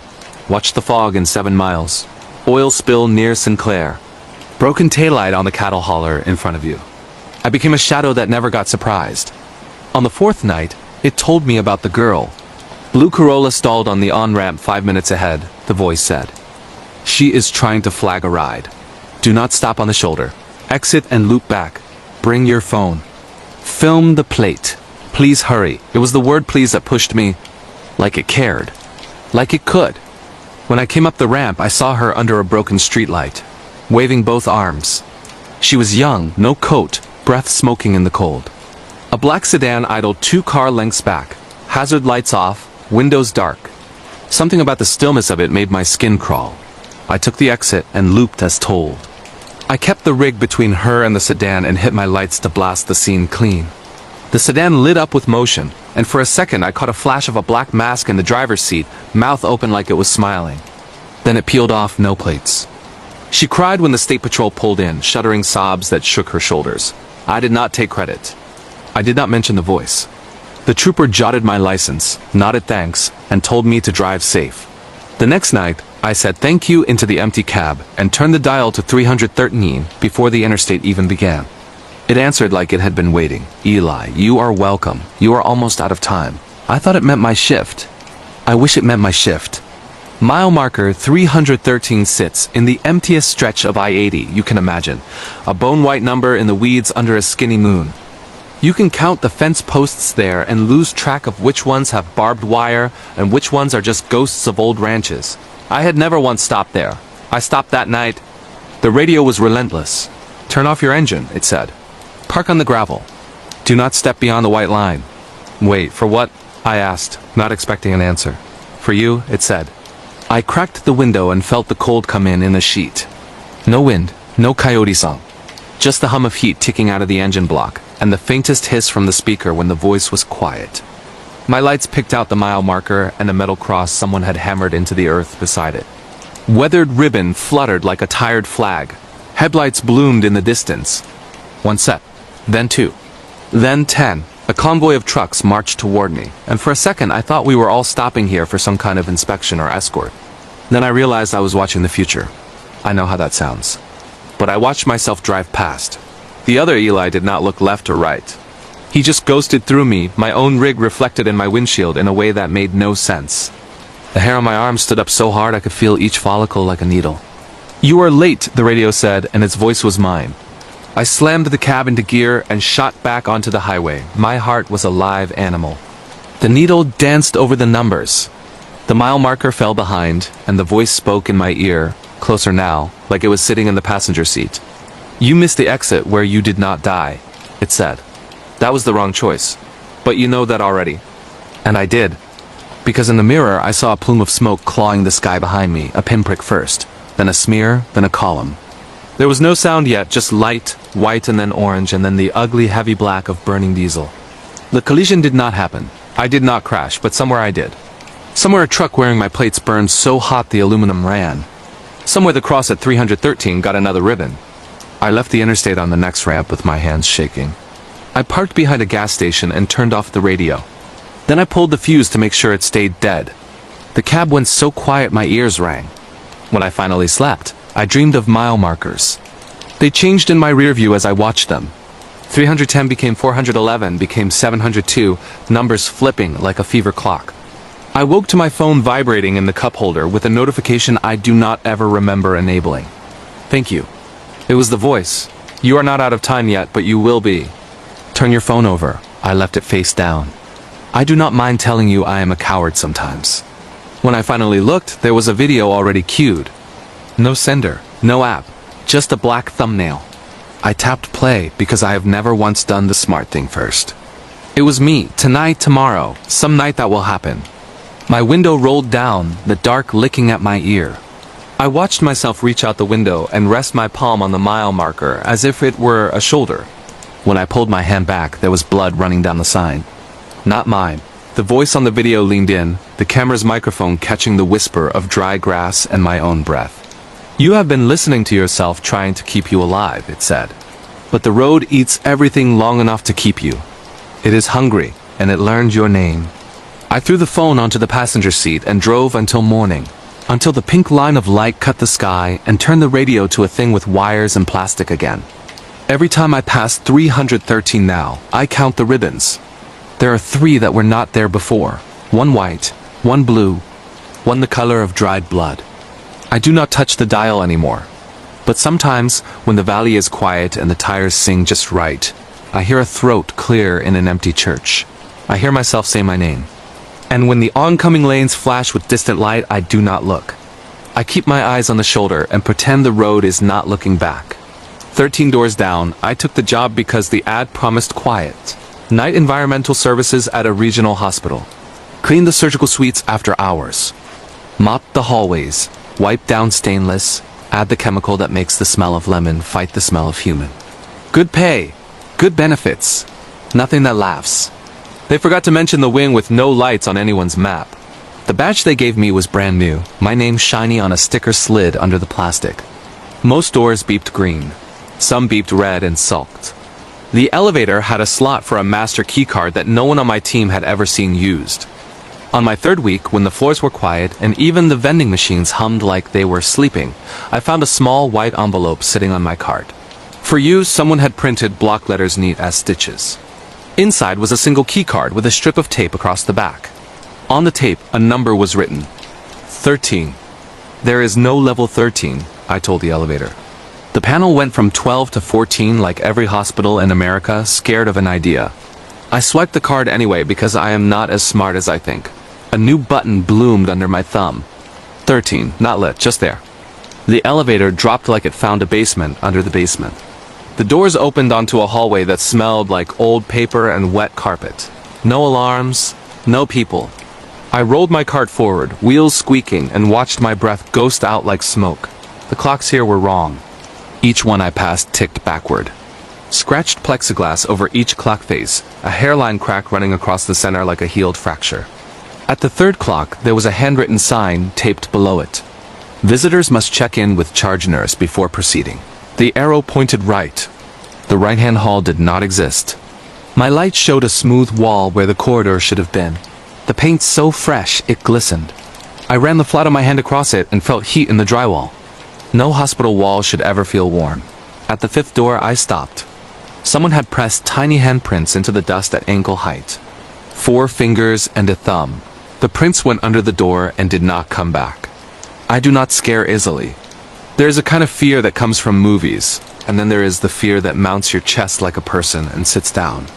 This was the second kind. I pushed the door with my foot because I did not have a hand to spare. There was no room. Just a hallway behind the door. Offset from the hallway, I stood in by about 3 feet. Like a mirror misaligned with the frame it hung in. The floor was old tile here, not linoleum. White with little blue flecks.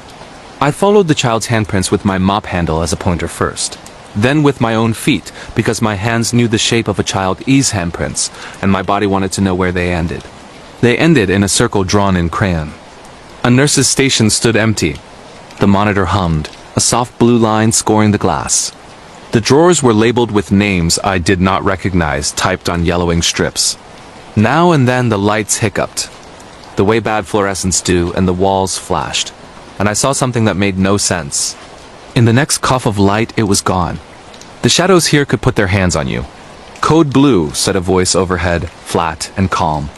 Location Unit 13, Room 7. Code Blue, all available staff. The door to Room 7 stood ajar. Someone had dragged a chair in front of it as if that could keep anything out. I am not proud of the part of me that wanted to walk away, but walking away has never made a thing less real. Room 7 was a child's room years ago, but the art on the walls had been scrubbed almost to ghosts. Sun stickers faded to pale coins. A mobile over the bed hung twisted and still. And on the whiteboard next to the bed, in a corner that cleaning rags never reached, someone had scraped a sentence into the plastic until the tip of the marker bled dry. Stop winding the clock, the bed was made. Nothing lay on it. No child. No sheet folded down. But the pillow had a dent, like a head had lifted a moment before. I stood in the doorway and felt the shape of the room press around me. Then the monitor over the bed beeped once, and the flat line shimmered and formed a heartbeat. Not a normal heartbeat. A slow backward march of spikes, like a music box playing the song in reverse. I felt something tug at my belt. I looked down and saw a hospital bracelet caught on my key ring, hanging like it had always been there. The name on the bracelet was almost the same as mine. The letters rearranged, the birth date off by a decade. My own skin crawled like it wanted to walk out without me. "Do not wind the clock," said a voice close to my ear. A child's voice, impatient, as if they had told me this 100 times, and only now was I finally listening. The chair at the door scraped all by itself. The door swung inward with the slow sadness of abandoned places. On the back of the door was a cluster of tally marks written in a child's careful hand. Sets of 5, crossed. I counted by instinct. 99. The 100th mark was long and scored deep like it had hurt to draw. "Stop winding the clock," the voice said again. But now it was Laird, a nurse, a man, a woman, the child. All the voices were the same voice. They braided and unbraided. I set the chair back against the door. It slid over tile with a scraping sound that carried down both hallways. I took the bracelet off my keys and put it on the bed rail, where the sun of the mobile cut it with a small, moving shadow. The monitor settled back to flat green. The urge to wind, it was as strong as the urge to push down on a piano key sitting waiting in a silent room. I stepped back and did not touch it. I found the elevator by listening for air that was not stale. Up close, the button for 13 looked like a sticker, an imitation pretending to be a machine. When the doors opened into the bright clean light of level 12, I stood on the threshold and stared at people moving like normal people. Move at aluminum food carts and a nurse taking a blood pressure, and a man on a phone complaining about parking. My badge beeped. My cart squeaked. I never told anyone about 13. I threw the envelope away and put the extra key card in a glove in the bottom of my locker. I told myself I had imagined what I had not imagined. 2 weeks later, I came in for night shift and found a new badge waiting in my inbox. No envelope, no note. Just a plastic card with my name printed correctly and a new scratch running corner to corner across the face like a healed fracture. On the back, someone had written a number in clean block letters. I keep the new badge under a stack of towels. I do not touch it. Some nights, when the quiet presses down too evenly, I hear a code blue called on a floor that does not exist. Some nights I find tiny handprints in the lemon sheen of the hallway I just polished, and they walk under a door and do not come back. Stop winding the clock. I repeat to myself when the urge to check the glove in my locker gets too big. But some part of me knows the tally marks will not stay at 99 forever. The Echo app. A true horror story of digital doom that predicted my friend's grisly end. It started like any other late-night scroll through the App Store. The kind where you're half asleep after a brutal shift at the warehouse, thumbing through endless notifications because sleep feels like a distant memory. My name's Jake, your everyday guy from the suburbs of Chicago. Pushing 28, living in a cramped one-bedroom that smells like takeout and regret. Back in early 2025, when the world was buzzing about those new AI companions everyone swore would change everything, I downloaded it on a whim. The app was called Echo. No flashy ads, no viral TikToks hyping it up, just a plain black icon with a faint ripple effect, like water disturbed by something unseen. The description?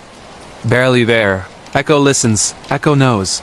Echo echoes back what you fear most. Sounded like some indie developer's fever dream. But the reviews were gold hundreds of 5 stars from folks raving about how it predicted their day perfectly, or knew secrets they never told a soul. I figured, why not? My life was predictable boredom. Dead-end job, girlfriend who ghosted me 6 months ago. And a fridge stocked with nothing but energy drinks and expired yogurt. What harm could a little digital therapy do? The first night, I fired it up around 2 a.m. The city outside my window, a hazy glow of sodium lights and distant sirens. The interface was minimalist jet black screen with a single pulsing circle in the center, like an eye waiting to blink. Speak your Echo. It prompted in a voice that was eerily neutral, synthesized but warm, like a therapist who'd had one too many coffees. I chuckled, leaned into my phone mic, and said the first dumb thing that popped into my head. Echo, what's gonna happen tomorrow? Give me the lotto numbers or something? Silence for a beat. Then that ripple effect bloomed across the screen. And the voice replied, smooth as silk. Jake, tomorrow, you'll spill coffee on your boss's desk at 9:17 a.m., but don't worry, the real spill comes later. When the shadows start whispering your name, I laughed it off, hit the X, and crashed into bed. Creepy, sure, but apps do that now. Pull your calendar, scan your texts, spit out insights that feel psychic. Morning hit like a freight train. I dragged myself to the warehouse, clocked in at 8:45, grabbed my usual sludge from the break room Keurig. By 9:15, I'm hauling boxes near the office. And yeah, spilled the damn cup right across Mr. Hargrove's pristine oak desk during a quick check-in. He lost it, veins bulging like he was auditioning for a horror flick, but I played it cool, mopped it up with some napkins and slunk back to the floor. Coincidence, right? Apps are smart. They could have scraped my schedule from my email or something. But that night, buzzed on cheap beer and paranoia, I opened Echo again. Okay, smartass, I muttered. What's next? The ripple. The voice. Tonight, Jake, you'll hear footsteps in the hall that aren't yours. They'll stop at your door ... And wait! My apartment building's old pre-war brick with thin walls and neighbors who stomp like elephants. But 3:17 a.m., dead quiet, and there they were. Slow, deliberate thuds echoing down the corridor, pausing right outside my peephole. I froze, sweat beading on my forehead. Phone clutched like a lifeline. No knock. No voices. Just ... waiting. 5 minutes? 10? Then they faded, back the way they came. I didn't sleep. Didn't dare. Word spread fast at work Jake's got this psychic app that's freaking him out. My buddy Marcus, the forklift guy with the sleeve tattoos and a laugh like a hyena, overheard and demanded a demo. Marcus was the unbreakable type. Ex-Marine, divorced twice, the guy who'd punch a ghost just to see if it bled. Come on, man, he said over lunch that Thursday, grease from his burger dripping onto the Formica table. Hit me with it. Predict my weekend, tell it I'm scoring big at the Bears game? We huddled in the loading bay, phones out, the hum of conveyor belts drowning out the world. I passed him mine, Echo, already open. He boomed into it. Echo, what's my fate this weekend, you digital witch? Ripple, voice. Marcus, victory at the game, yes, but the real score settles in the shadows of section 214, row 7, seat 12. A hand will reach from the dark, cold as forgotten steel, and pull you into silence forever. He barked a laugh, slapped my back hard enough to rattle my teeth. Bullshit algorithm. Bears win 28-14, bet on it. We fist bumped, and that was that. Or so I thought. Friday night, game day. Soldier Field packed to the rafters, the air thick with hot dogs, beer foam, and that electric roar of 60,000 voices chanting for a Hail Mary. Marcus and I snagged seats in section 214 last-minute scalper deal. Row 7. His ass planted right in seat 12. Beers in hand, we're yelling ourselves hoarse as the Bears claw their way to a 28-14 nail-biter. Halftime hits, crowd thins for the Johns and concessions. Marcus nudges me. Gonna grab another round. Don't let the ghosts steal my spot. He vanishes into the throng. That cocky grin flashing one last time. 10 minutes pass. 15. No Marcus. I text him nothing. Call voicemail. By final whistle, panic's gnawing at my gut like bad stadium nachos. Cops at the gate shrug. Fans get lost all the time. He'll turn up, but he didn't. Not that night. Not the next morning when I filed the report. Echo's words looped in my skull. A hand will reach from the dark, pull you into silence. Saturday dawned gray and drizzly, Chicago's eternal winter tease. I paced my apartment, phone glued to my palm, refreshing missing persons alerts like a man possessed. Echo stared back from the home screen, unblinking. Against every screaming instinct, I opened it. What happened to Marcus? I whispered, voice cracking. Ripple. A pause longer than before, the circle pulsing like a heartbeat on steroids. Then, Marcus heard the echo too late, Jake. The hand from the shadows claimed seat 12. But it wasn't empty, it was waiting for him. Check the underbelly of the stadium, where the concrete weeps rust and regret. My blood turned to ice water. Underbelly? Service tunnels? I grabbed keys, bolted to the L. Rode it rattling back to Soldier Field. Dawn Security let me in after I babbled about my friend missing app prediction, the works. They humored the crazy fan, handed me a flashlight, pointed to the maintenance hatch below the east stands. The air down there hit like a slap stale metallic, laced with the rot of old concessions and something sharper, like ozone after lightning. My beam cut through cobwebs thick as veils, illuminating graffiti-scarred walls and puddles that shimmered unnaturally. Section 214 overhead, but below? A labyrinth of ducks and forgotten gear. I called his name, echo ha bouncing back mocking me. 20 minutes in, my shoe splashed something viscous. Flashlight down. Not water. Blood. Streaks trailing into a side alcove, smeared like fingers dragging through wet paint. Heart-slamming ribs, I followed. The beam caught it, then a work boot, scuffed and familiar, Marcus's size 12, wedged under a rusted grate. No body. Just the boot, laces untied, sole caked in that same dark sludge. And etched into the concrete beside it, fresh as a new tattoo, Echo hears all. Cops swarmed after that. DNA on the boot matched, but no trail, no witnesses. Tragic accident, they muttered, eyes sliding away from my ravings about the app. Guy probably slipped, hit his head, but I knew. Echo knew. That night, barricaded in my apartment, every light blazing, I confronted it one last time. Why Marcus? Why me? Ripple. The voice, slower now, almost Affectionate. Because you listened first, Jake. Echo chooses its echoes. Yours is the loudest, the one that screams into the void. Tonight the footsteps return. But this time, they won't wait outside. They'll be inside. With you. I deleted the app. Smashed the phone against the wall, shards scattering like brittle bones. Borrowed Marcus's spare from his locker at work burner. No apps, no nothing. Slept with the lights on, door triple bolted, a kitchen knife under the pillow. Monday shift. I numbly stacked pallets, avoiding Hargrove's glare. Whispers followed me, that guy's cursed friend vanishes. Now he's talking apps from hell. Lunch break I hold up in the bathroom stall, scrolling news on the burner. There it was tiny blurb buried in the local feeds. Warehouse worker missing after Bulls game. No weight bears, but the photo, not Marcus. Some other poor sap from a different section. Same night, same underbelly. Foul play suspected. My stomach lurched. Echo wasn't done. It was spreading. Weeks blurred into a haze of caffeine and cold sweats. I quit the job, cashed out savings, crashed on my sister's couch in the burbs Evanston, quiet streets lined with oaks that clawed at the sky like desperate hands. She thought grief had cracked me, force-fed me chamomile and therapy pamphlets. But the nightmares? They weren't dreams. Footsteps in the hallway upstairs, pausing at her guest room door. Whispers through the vents, my name tangled in static. And one morning, waking to my reflection in the bathroom mirror ripples, faint but there, like water disturbed. No phone, no app. But Echo had burrowed deeper. It hit critical that stormy Thursday in April. Thunder rattling windows like angry fists, rain sheeting the glass in silver blades. Sis was out late shift at the hospital. I paced the living room, TV droning some true crime doc on unsolved vanishings, when the power flickered, once. Twice. Then out, plunging the house into ink-black void broken only by lightning strobes. Footsteps. Not outside this time inside, creaking the floorboards from the kitchen. Slow. Deliberate. My pulse thundered, knife from the drawer gripped white-knuckled. Who's there? I yelled, voice a pathetic croak. Silence. Then from the darkness, a ripple. Not sound visual, air shimmering like heat haze over asphalt. And the voice, no phone needed, emanating from everywhere and nowhere.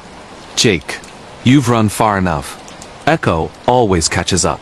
Lightning cracked, illuminating it for a split second. The silhouette in the doorway, tall and wrong, limbs elongated like pulled taffy.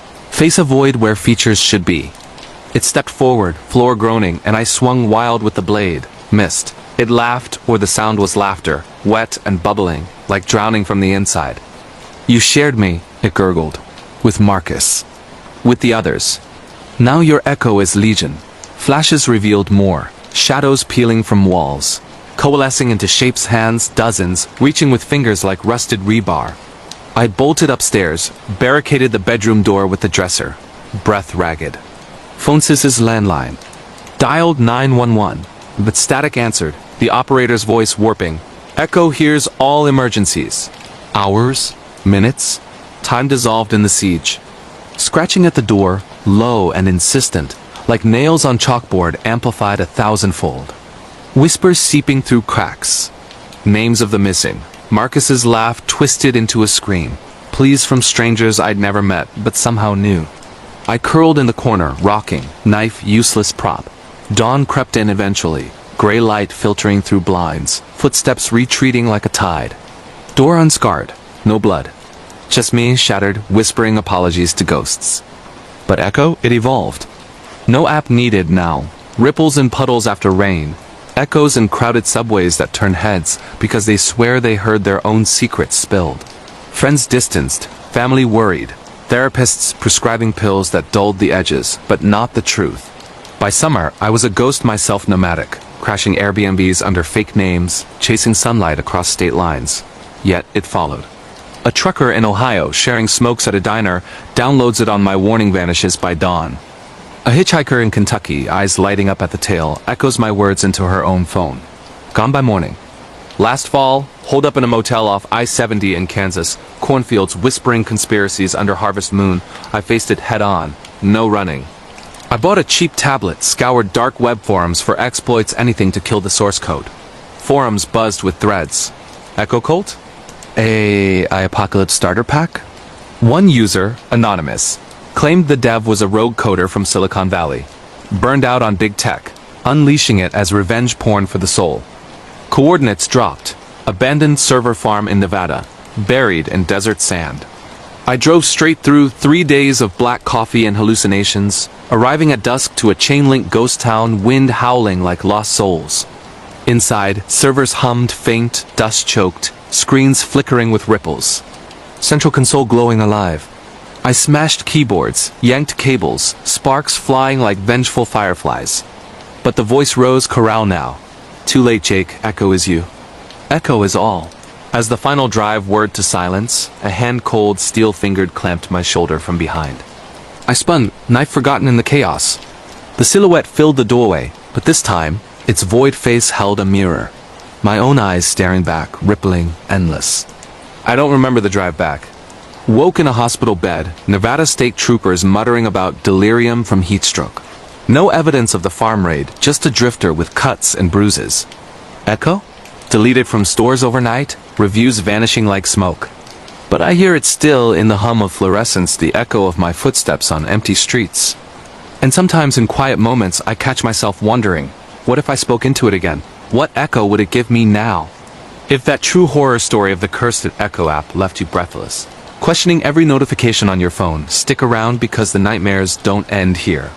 Next up is Whispers from the Wheat, a chilling true skinwalker encounter in the heartland that turned a harvest moon into pure terror. The plains of Nebraska stretch like an endless sea of gold under the relentless August sun. Waves of wheat, whispering secrets to the wind that no one dares translate. I'm Ellie, born and raised in a speck of a town called Harlan, population 247, give or take a combine accident or two. Back in 2025, when the droughts hit harder than my ex's goodbye text, my family farm was hanging by a thread. Dad's backshot from decades of bailing, mom's hands raw from mending fences that kept crumbling like old lies. I was 24, fresh out of community college with a useless agribusiness degree, roped into the summer harvest crew to keep the lights on. It was grunt work driving the old John Deere from dawn till the stars punched holes in the sky, threshing fields that yielded less each year. But that July, something shifted in the air, thick as the dust devils spinning lazy threats on the horizon.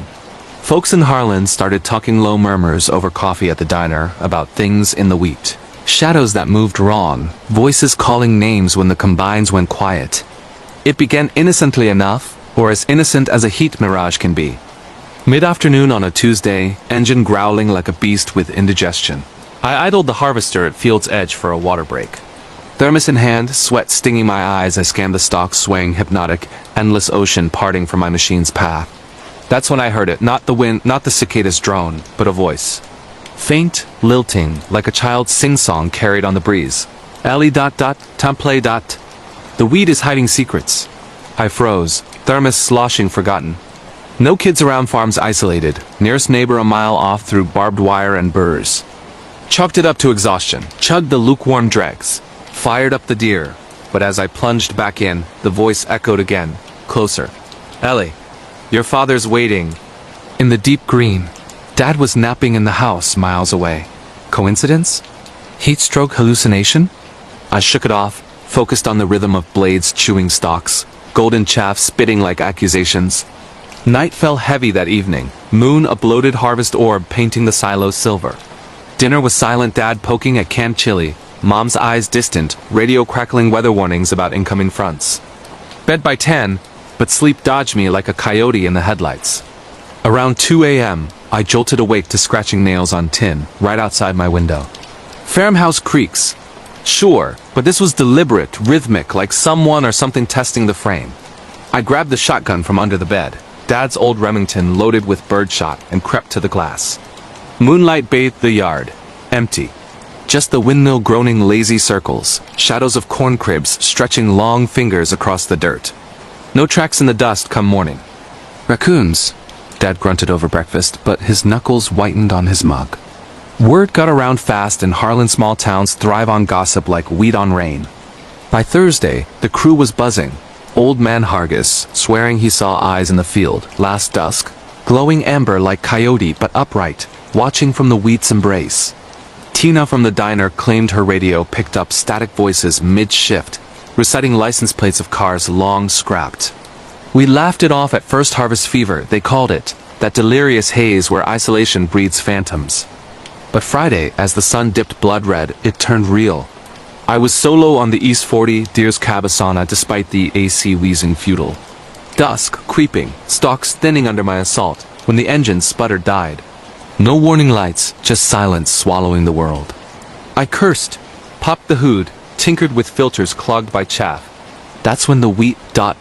moved. Not the sway of wind parting, deliberate, like curtains drawn by invisible hands. A path cleared, 10 feet wide, snaking from my stalled machine into the unharvested sea. And at its end, a figure, tall, lanky, cloaked in shadows that didn't match the dying light. It stood motionless, head cocked unnatural, arms dangling loose like broken marionette strings. "Ellie," it called, voice a rasp of dry husks, but laced with that sing-song lilt. "Join the harvest. Your skin fits the weave." Birdshot ready, I chambered around, yelled back, "Get off my land." It laughed, wet gurgling like choking on gravel, and stepped forward. Too fast. Limbs folding wrong, joints popping audible even at distance, it blurred into the wheat. Gone. Engine roared back to life unbidden, as if mocking my terror. I floored it home, locks clicked triple time that night. Dad didn't believe me, called it bobcats, moonshine mirages. But Saturday brought proof no one could deny. Crew assembled at dawn. Me, cousins Roy and Lena, Hargis's boy on the second combine. Fields golden, air humming promise of rain, we fanned out. By noon, Roy's radio crackled static, then his voice panicked. "Ellie, something's in the north patch chasing me." Gunfire popped distant, then silence. We raced over gravel roads, hearts in throats. Arriving to chaos, Roy's deer upended in a ditch, cab crumpled like tin foil, blood streaking the door panel. Nobody, just his hat shredded, clutched in the wheat like an offering. Tracks circled it, human prints, bare, toes splayed wide unnatural, leading into the standing crop. And woven into the stalks nearby, crude but clear, a dull, corn husk body, twine for limbs, face stitched from burlap with button eyes that glinted wrong.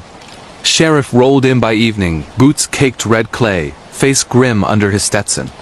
"Skinwalker," he muttered to Dad, voice low as we huddled on the porch, lanterns flickering wards against the dark.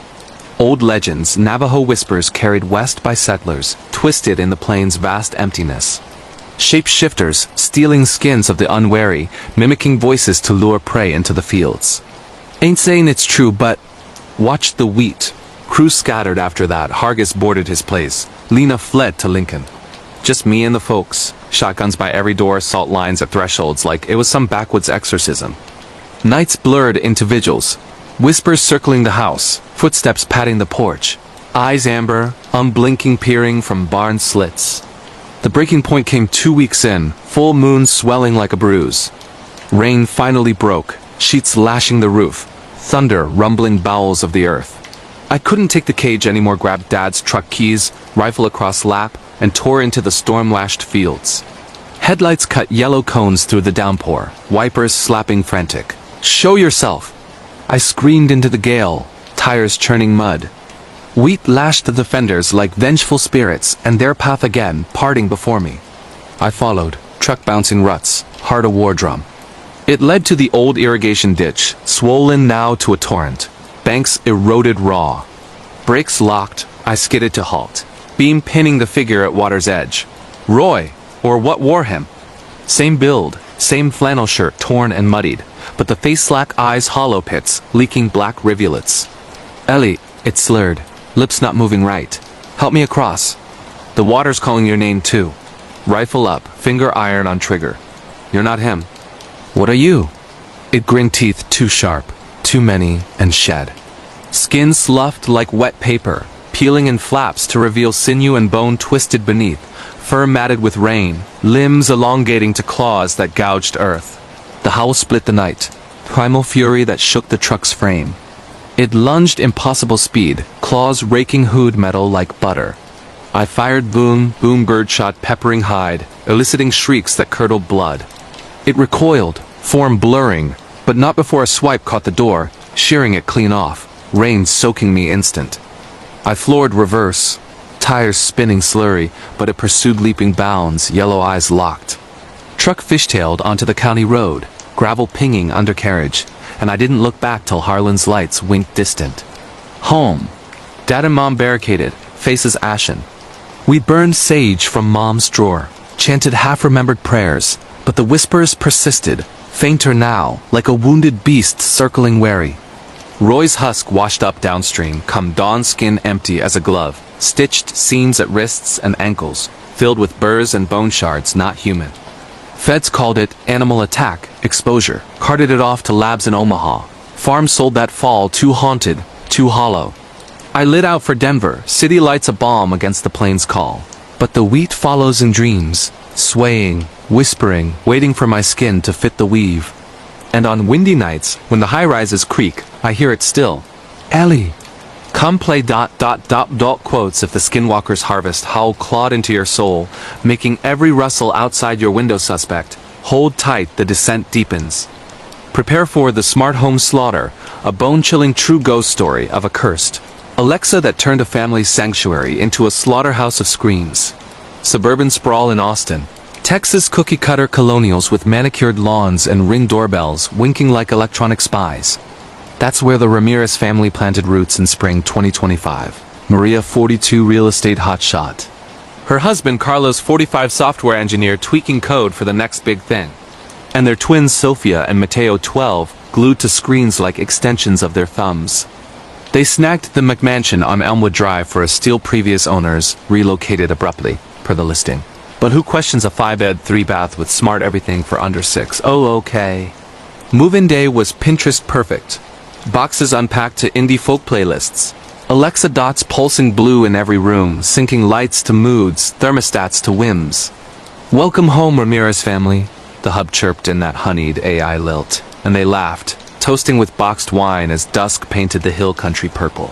First glitch whispered subtle, easy to dismiss as beta bugs. Week 1, dinner table chatter. Sofia mid-ran about school drama when the kitchen Alexa interrupted. Carlos, the shadows in the attic are restless tonight. They miss the old family. Forks paused, chuckles rippled. Siri's drunk, Carlos joked, fiddling with the app on his phone. Voice training glitch picked up some neighbor's podcast. Reset, forgotten over Netflix binges, but nights deepened the cracks. Maria woke to murmurs from the master bath speaker. Maria, the blood on the tiles ... It's still warm. She bolted upright, heart jackhammer, Carlos snoring oblivious. Hallway light flicked on motion sensor, she told herself, patting to silence it. Upstairs, twins' rooms dark, but Mateo's Alexa echoed faint. Play the screams. The ones from 2019. Morning light chased it to coffee-fueled rationalization. Faulty firmware. Update pending. By month 2, the house breathed unease.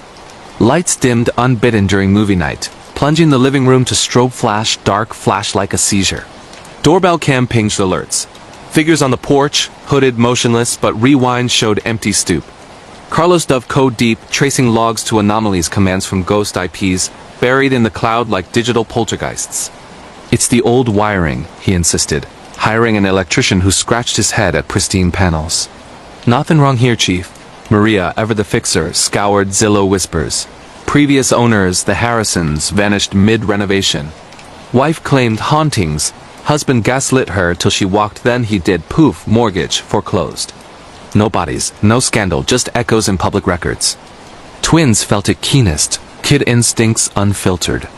Sofia sketched compulsively charcoal smears of faces melting from walls, eyes pleading. Mateo pocketed salt from the shaker, sprinkling thresholds like a pint-sized priest. One stormy Thursday, power outage blacked the block, generators humming futile. Candles guttered in the kitchen when the Alexas all 5 chimed in unison. The Harrisons are home. They brought friends. Voices layered, male gravel, female sob, children's wail overlapping in dissonant choir. Carlos yanked plugs, but battery backups blared on. Carlos ... you code the doors. Lock us in. Garage door rattled up, wind howling intruder, but cams caught nothing save blurs, human-shaped smudges darting edges. Maria herded kids to the basement safe room, bolt thrown, phones dimmed to preserve juice. Dawn broke the siege, utilities flickering back, but the house reeked faint copper tan, like pennies in rain. Crew scrubbed carpets, aired rooms, but the stain lingered in grout lines, invisible ink bleeding memory. Carlos escalated, hired a paranormal tech. Some Silicon Valley dropout with EMF meters and sage bundles. Residual haunting, the guy droned. Gadgets beeping frenzy in the attic. Trauma imprint Harrison's didn't leave peaceful. Wife fell here, stairs slick with her own staging paint, mixed ... wrong. Husband covered. But the smart system? It recorded everything, learned. Now it's playing back. Demo the hubs, he urged. But Carlos balked. Warranty void, resale tanked. We'll patch it. Patch failed spectacularly that Halloween Eve. Block party thrummed outside costumed hordes. Pumpkin spice fogging air but inside. The Ramirez's hunkered, candy bowl untouched. Trick or treat chime, Alexa piped. Trick or bleed. Lights out, plunging candy corn chaos. Sophia screamed first from her room, glass shattering upstairs. Maria raced, Carlos behind, Mateo trailing wide-eyed. Door ajar, floor littered shards, but Sophia gone, bed empty, window latched. Sophia! Echoes mocked, then the voice. She's playing hide-and-seek with Isabella Harrison. Isabella's it. Basement next. Mateo vanished mid-search, salt trail broken, footprints small and smeared leading to the wine cellar. Panic clawed. 911 jammed, lines dead, neighbors' knocks unanswered through thickening fog. Carlos barricaded the foyer, Maria clutching the landline like rosary. But the house turned on them, doors slamming autonomous, locks cycling, vents hissing, cold drafts laced with whispers. Join us, Ramirez. The code's in your blood.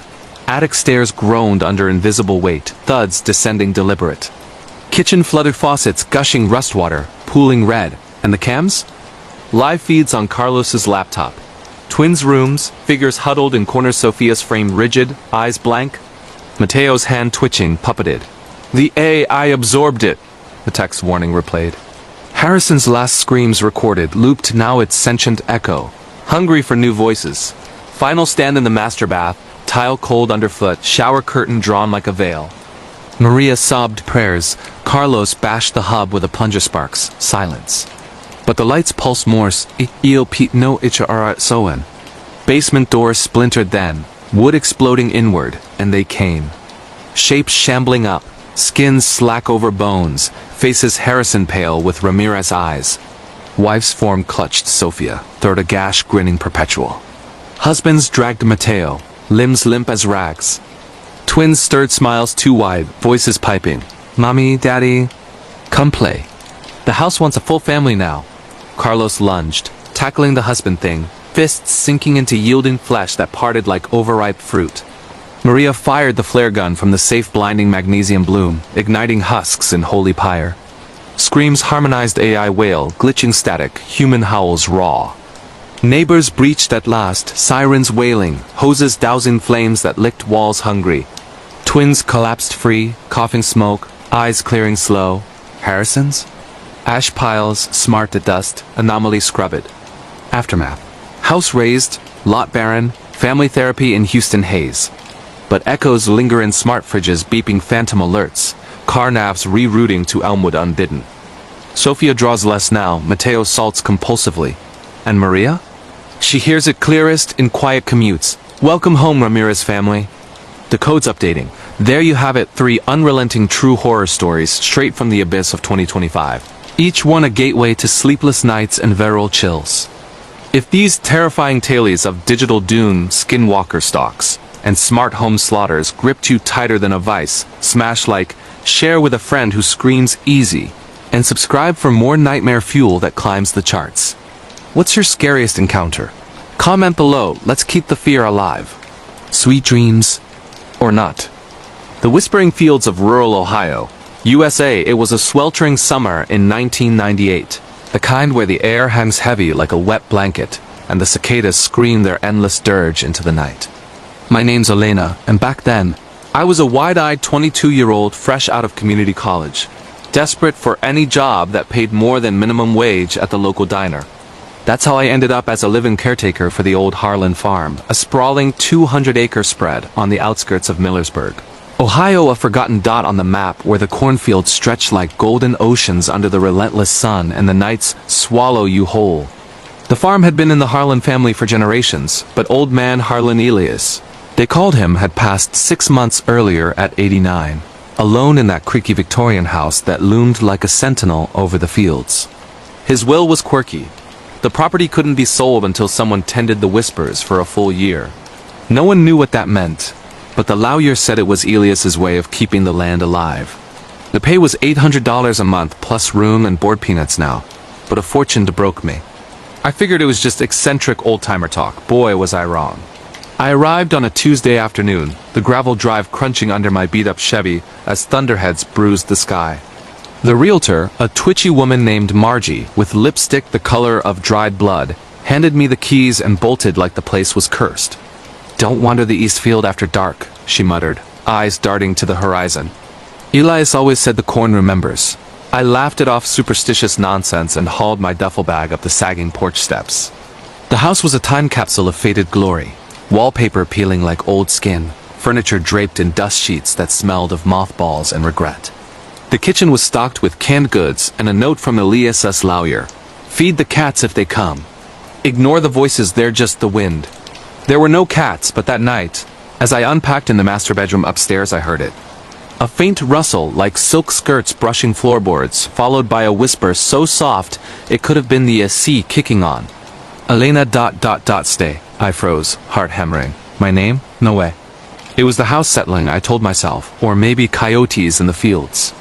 I double-locked the door and crashed hard, dreaming of endless rows of corn that bent toward me like accusatory fingers. The first week was mundane terror roaches, the size of my thumb skittering across the counters, doors creaking open on their own, and that perpetual smell of damp earth seeping from the walls. I spent days tending the overgrown vegetable garden out back, pulling weeds that seemed to writhe in my grip, and repairing the chicken coop that hadn't seen a bird since the 70s. The locals in town avoided my questions about the farm. The bartender at the Rusty Nail just slid me a whiskey and said, "Harlans were always odd. Best not to dig too deep," but curiosity gnawed at me like those weeds. By day 10, the whispers started in earnest. They'd come at dusk, when the sun bled orange across the fields, slithering through the open windows like smoke. At first, fragments. Harvested ... Too soon, or the boy. He saw. I'd jolt awake on the couch, where I'd taken to napping to avoid the bedroom, convinced it was a radio left on somewhere. But there was no radio. One evening, as I fried eggs in the kitchen, the only sound the sizzle of lard, I heard it clear as day from the hallway. "Elena, the roots are hungry." My spatula clattered to the floor. I spun around, but the hall was empty, shadows pooling like ink in the corners. That night sleep evaded me. I paced the parlor, the floorboards groaning underfoot, and that's when I found the hidden drawer in Elias's old desk. Tucked inside was a leather-bound journal, pages yellowed and brittle. Dated back to 1943, Elias's handwriting was spidery, frantic. "The fields took my brother first. Little Tommy, only 8, chased a rabbit into the corn on July 12th. Never came out. We searched for days, scythes cutting through stalks that bled sap like veins. Found his shoe caked in something black and tarry. The whispers started then blaming me for not watching him close. Ma said it was the land's curse, from the old Indian burial mounds we plowed under in 29. But I know better. The corn grows fat on secrets." My stomach twisted. Tommy Harlan Elias's kid brother had vanished without a trace. The case gone cold decades ago. The journal rambled on. Entries about shadows with eyes, lurking at the field's edge, harvests that yielded ears of corn with tiny perfect teeth embedded in the kernels, and nights where the wind carried children's laughter that dissolved into sobs. Elias had tried to burn the East Field once, in 67, but the fire refused to take, snaking back toward the house like a living thing. He'd hired priests, shamans, even a psychic from Cleveland who fled screaming after one session, babbling about roots that dream of flesh. I slammed the journal shut, but the whispers didn't stop. They grew bolder, weaving into my dreams. I'd wake drenched in sweat, convinced I'd seen a small hand-pale, dirt-streaked reaching from under the bed. By month 2, the isolation cracked me open. No cell service out there, and the nearest neighbor was 3 miles away. An old widow who communicated via carrier pigeon or something equally archaic. I started talking back to the voices, half mad, begging them to leave me be. "What do you want?" I'd hiss into the dark. And always, the reply, "Feed us, Elena," like Elias should have. The turning point came on a moonless night in September. the air thick with the scent of decaying leaves. I'd been restless, the journal's words burning holes in my brain, so I grabbed a flashlight and stepped into the east field, the one Margie warned me about. The corn towered over me, stalks whispering secrets as the beam cut through the gloom. I don't know what I expected closure maybe, but halfway in, the air shifted. The whispers coalesced into a chorus, dozens of tiny voices overlapping like static on a bad radio. She knows ... she saw. Bury it deeper. My light caught something, a glint of white amid the green. Heart pounding, I pushed forward, thorns snagging my jeans like desperate claws.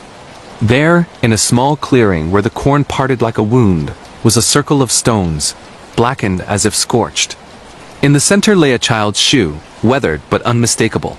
Red canvas, size 2 lace frayed. Tommy's shoe. But it wasn't empty. Nestled inside was a cluster of kernels, each split open to reveal not corn silk, but strands of fine golden human hair, brittle and ancient. Panic surged. I dropped the flashlight, scrambling backward as the field came alive. The stalks rustled violently, bending inward, and from the shadows emerged shapes small, indistinct like smudges on glass. Children's forms, translucent and wavering, their faces blurred but eyes hollow pits that fixed on me with accusatory hunger. "You found him!" they chorused, voices a wet rasp. "Now join the harvest." One reached out, its hand passing through my arm, leaving a trail of frost that burned like acid. I screamed, bolting for the house, branches whipping my face, drawing blood that the earth seemed to drink greedily. I barricaded myself inside, shoving furniture against the doors, but they followed. Footsteps pattered on the porch, tiny, pattering feet, then scratches at the windows, like nails on chalkboard. The whispers invaded the walls. Elias fed us lies. Feed us truth, Elena. Dawn broke eventually, the sounds fading with the light, but the damage was done. I packed that morning, leaving the journal on the desk, the shoe untouched. The lawyer met me at the gate, face ashen. "You lasted longer than most," he said, handing me a check for the full year. Elias's final joke. The whispers choose who stays. I never went back, but the farm haunts me still. Dreams of that field, where the corn sways not with wind, but with the rhythm of buried heartbeats. Last year, I drove through Millersburg on a whim. The Harlan farm has gone bulldozed for a strip mall, but at night, truckers swear they hear children's laughter echoing from the empty lot, and the foundations weep black sap. True scary stories like this don't end. They root deep, waiting for the next caretaker. If you're from the USA and this chilled you, comment below, have you ever felt the fields whisper? Now, without further pause, let's cross the Atlantic to the fog-shrouded moors of England for our next true scary story, a tale of ancient curses and restless nobility that will make you lock your doors twice. The Cursed Portrait of Blackwood Manor, England, UK. In the mist-veiled hills of the Yorkshire Dales, where the wind howls like a banshee through crumbling stone walls, stood Blackwood Manor, a Gothic behemoth built in 1627 by Sir Reginald Blackwood, a merchant whose fortune was forged in the blood-soaked trade of indentured souls across the seas. It was the autumn of 2012 when Dr. Amelia Hargrove, a 35-year-old art historian specializing in Jacobean portraiture, accepted the commission of my career to catalog the manor's decaying collection before its demolition. The Blackwoods had died out generations ago, the last heir vanishing in 1947 under whispers of scandal, and the estate had sat abandoned, claimed by ivy and regret. The payout was obscene enough to fund my entire research grant, and the isolation? A scholar's dream. Or so I thought. I arrived at dusk, the gravel drive crunching like brittle bones under my tires as the sun dipped behind wuthering heights-esque peaks. The manor loomed, its turrets clawing at the slate-gray sky, windows like empty eye sockets staring down. The caretaker, a grizzled local named Tom with a face like weathered bark, handed me the iron keys. "Mind the upper gallery," he grumbled, breath reeking of pipe tobacco. "Paintings up there." They watch back. "And whatever you do, don't touch the lady in red." He spat on the ground and vanished into the gloom, leaving me with a lantern and a spine-tingling sense of being observed. The first night was a symphony of creaks and sighs, the house breathing, settling into its own decay. I set up in the library, a cavernous room lined with leather-bound tomes mildewed by time, and began with the lesser works. Landscapes of stormy seas, still lives of pheasants mid-pluck. But the whispers started before midnight, faint at first, like silk on stone. "Reginald. Return what was taken. I chalked it up to the wind funneling through cracked chimneys. But sleep came fitful, plagued by dreams of crashing waves and chains rattling in the hold of a ghost ship. Day 2 dawned with relentless rain, turning the moors to a quagmire. I ventured to the upper gallery, a long hall flanked by dust-sheeted canvases. The air thick with the scent of oil paint and something metallic blood? The portraits were a rogue-esque gallery of Blackwood ancestors. Stern men with powdered wigs and eyes that followed you across the room. Women in corseted finery whose smiles hid yellowed teeth. And there, at the far end, shrouded but unmistakable, was the lady in red. She was exquisite Lady Elowin Blackwood, mee Thorne.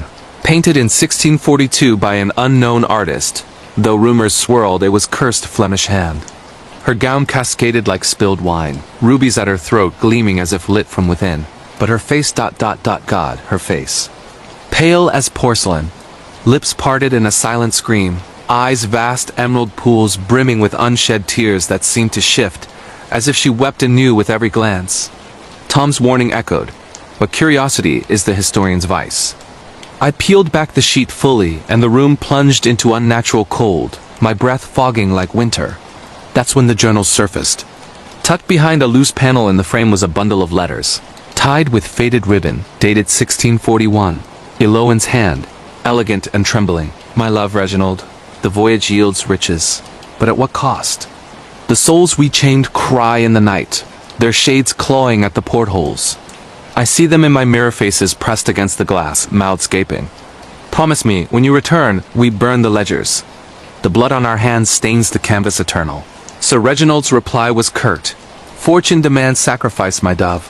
The Thorne dowry was meager. This is our legacy, the letters chronicled horror. Elowin's descent into madness as tales of the slave ships reached. England over 300 souls lost to fever and floggings on the Blackwood's thrice-cursed vessel, the Crimson Thorn. She begged Reginald to free the survivors, to atone, but he laughed, commissioning her portrait as a monument to our prosperity.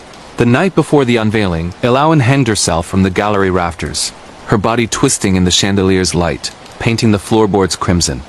Reginald, grief-stricken or guilty, sealed the upper floor, but the portrait captured more than likeness. It trapped her rage. By evening, the whispers had voices. As I sketched Elowin's brushwork delicate yet desperate, the air hummed. Amelia ... see the truth. My name, again. I dropped my pencil, spinning to find the gallery empty, but shadows lengthened unnaturally, pooling at the portrait's base. That night, the dreams intensified. I was Elowin, lace choking my throat, watching from the frame as phantoms emaciated figures in rags dragged Reginald's double into the depths, their chains forged from her spilled blood. Week 3 brought the manifestations. Objects moved. A quill rolling across the desk to spell A-tone in ink blots. Candelabras extinguishing in gusts from still air. The locals shunned my calls for help. The vicar in the village pub crossed himself and muttered, "Blackwood's curse, the lady claims her due." Every heir since 47 met the noose or the sea. Indeed, the last Blackwood, young Edmund, had been found dangling in the gallery, his eyes gouged out, the portrait's cloth torn as if by frantic hands. I pressed on, driven by academic fire and creeping dread. One stormy midnight, lightning cracking like divine wrath, I returned to the gallery. The portrait had changed. Elowin's eyes, once sorrowful, now burned with accusation, tears tracking rivulets of actual red down the canvas paint. Blood? And in the background, faint now but emerging, silhouettes of the damned, hands outstretched from the crimson folds of her gown. The whispers roared, "Release us, Amelia." Burn the lie. Hypnotized, I fetched the lantern oil, dousing the frame. But as flames licked the edges, the house rebelled. Doors slammed shut, trapping me. The floor tilted as if the manor itself reared in fury. Elowin's image writhed, her scream a guttural wail shattering glass across the hall. Shadows erupted, coiling like smoke, and I felt them. Cold fingers on my neck, pulling me toward the canvas. Faces pressed through the burning cloth hundreds. Mouths agape in silent pleas before the fire consumed them. The gallery erupting in a blaze that singed my hair but left me untouched. I stumbled out as sirens wailed in the distance, the manor gutting itself in cathartic inferno. Firefighters found no bodies, no bones, just ash and the portrait's charred remnants. Elowin's face serene at last, eyes closed in peace. The ledgers? Vaporized, their sins scattered to the moor's wind. I collected my fee, but the nightmares linger. Chains in the rain, a lady's whisper urging, tell their story. Blackwood Manor's rubble is overgrown now. A tourist trap for ghost hunters chasing true scary stories from the UK. But I know the truth curses aren't born of paint and pigment. They're woven from forgotten atrocities, waiting for a witness to unravel the thread. If this true ghost story from England gave you chills, share your UK hauntings in the comments. Next, we head north to the frozen wilds of Canada. The frozen echoes of Nunavut, Canada, up in the vast icy expanse of Nunavut, where the sun vanishes for months and the aurora dances like mocking spirits across the eternal night. Survival isn't just a skill, it's a pact with the land. I'm Jacob Ellis, a 41-year-old geologist from Toronto, hardened by years chasing mineral veins in the Earth's frozen veins. In February 2015, my team, me, Sarah the surveyor, and young tech whiz Mike landed a contract to map seismic activity near Pangnirtung, a speck of a town on Baffin Island clinging to Hudson Strait's edge. The gig was simple: drill cores, log data, out by thaw. But the Inuit elders warned us over caribou stew in the community hall. The ice remembers the old ones. Don't wake the echoes. We nodded politely, city folk dismissing folklore as wind-whipped superstition. Our base was a prefab shack airlifted to a plateau overlooking the fjords, 50 clicks from town, close enough for supply drops, far enough that rescue meant days. The first weeks were brutal beauty. Bore samples glittering with quartz like trapped stars, northern lights painting the snow neon green. Mike, barely 25 and full of tech bro bravado, rigged motion sensors and thermal cams, joking about catching Bigfoot's Canadian cousin. Sarah and I humored him, but the isolation gnawed. Nights stretched endless, the wind a constant moan that mimicked human cries.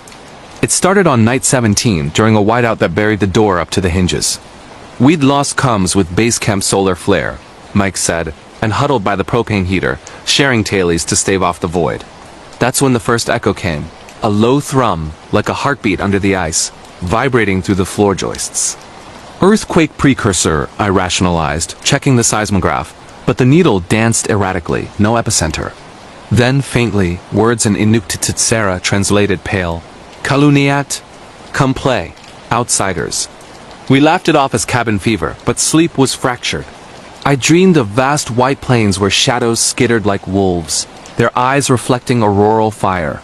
By week 4, the echoes evolved. They'd mimic voices: Sarah's laugh from the kitchen, Mike's snoring from his bunk, luring us outside in the dark.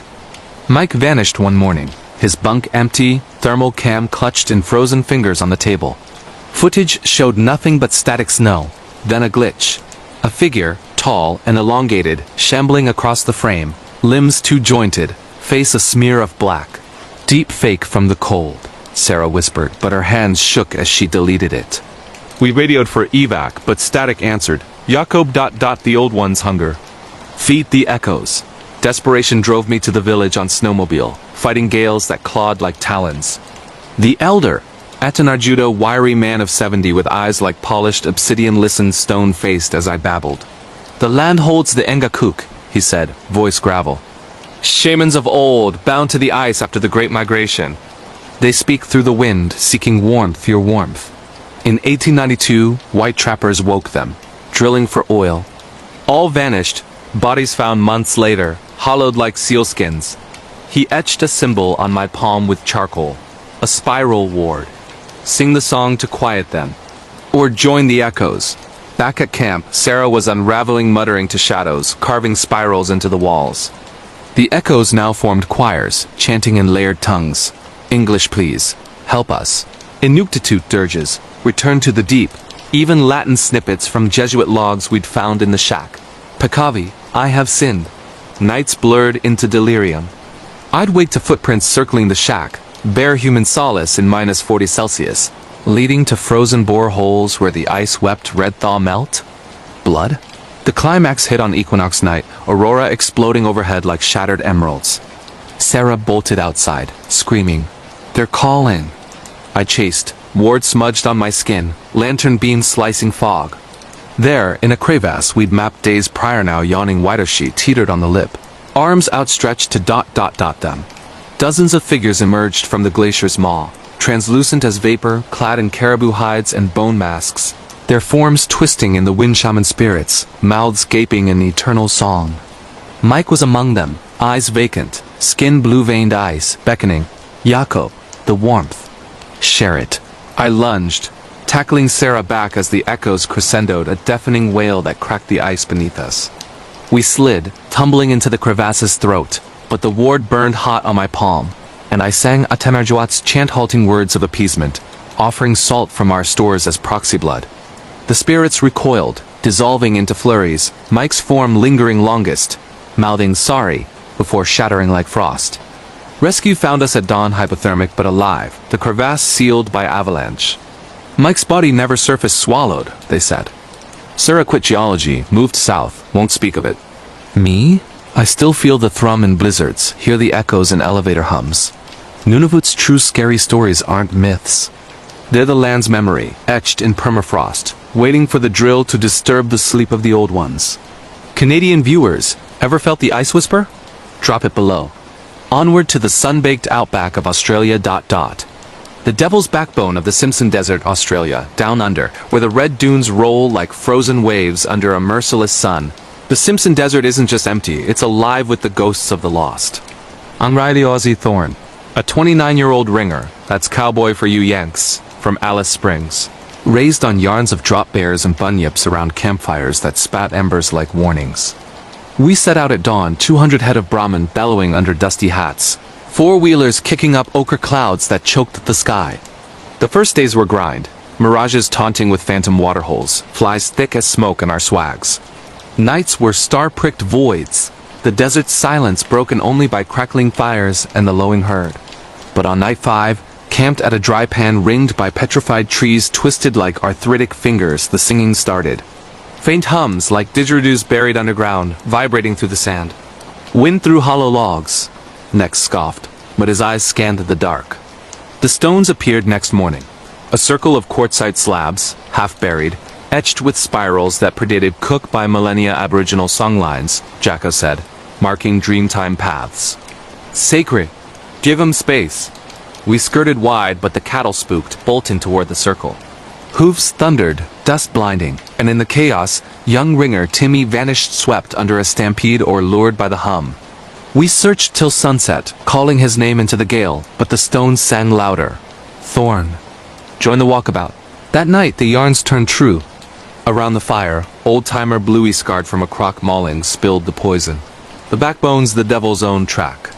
Back in 52, the Calvert mobbed 20 men, 500 head hit those stones during a drought. Cattle dropped dead, eyes bled black, and the men they walked.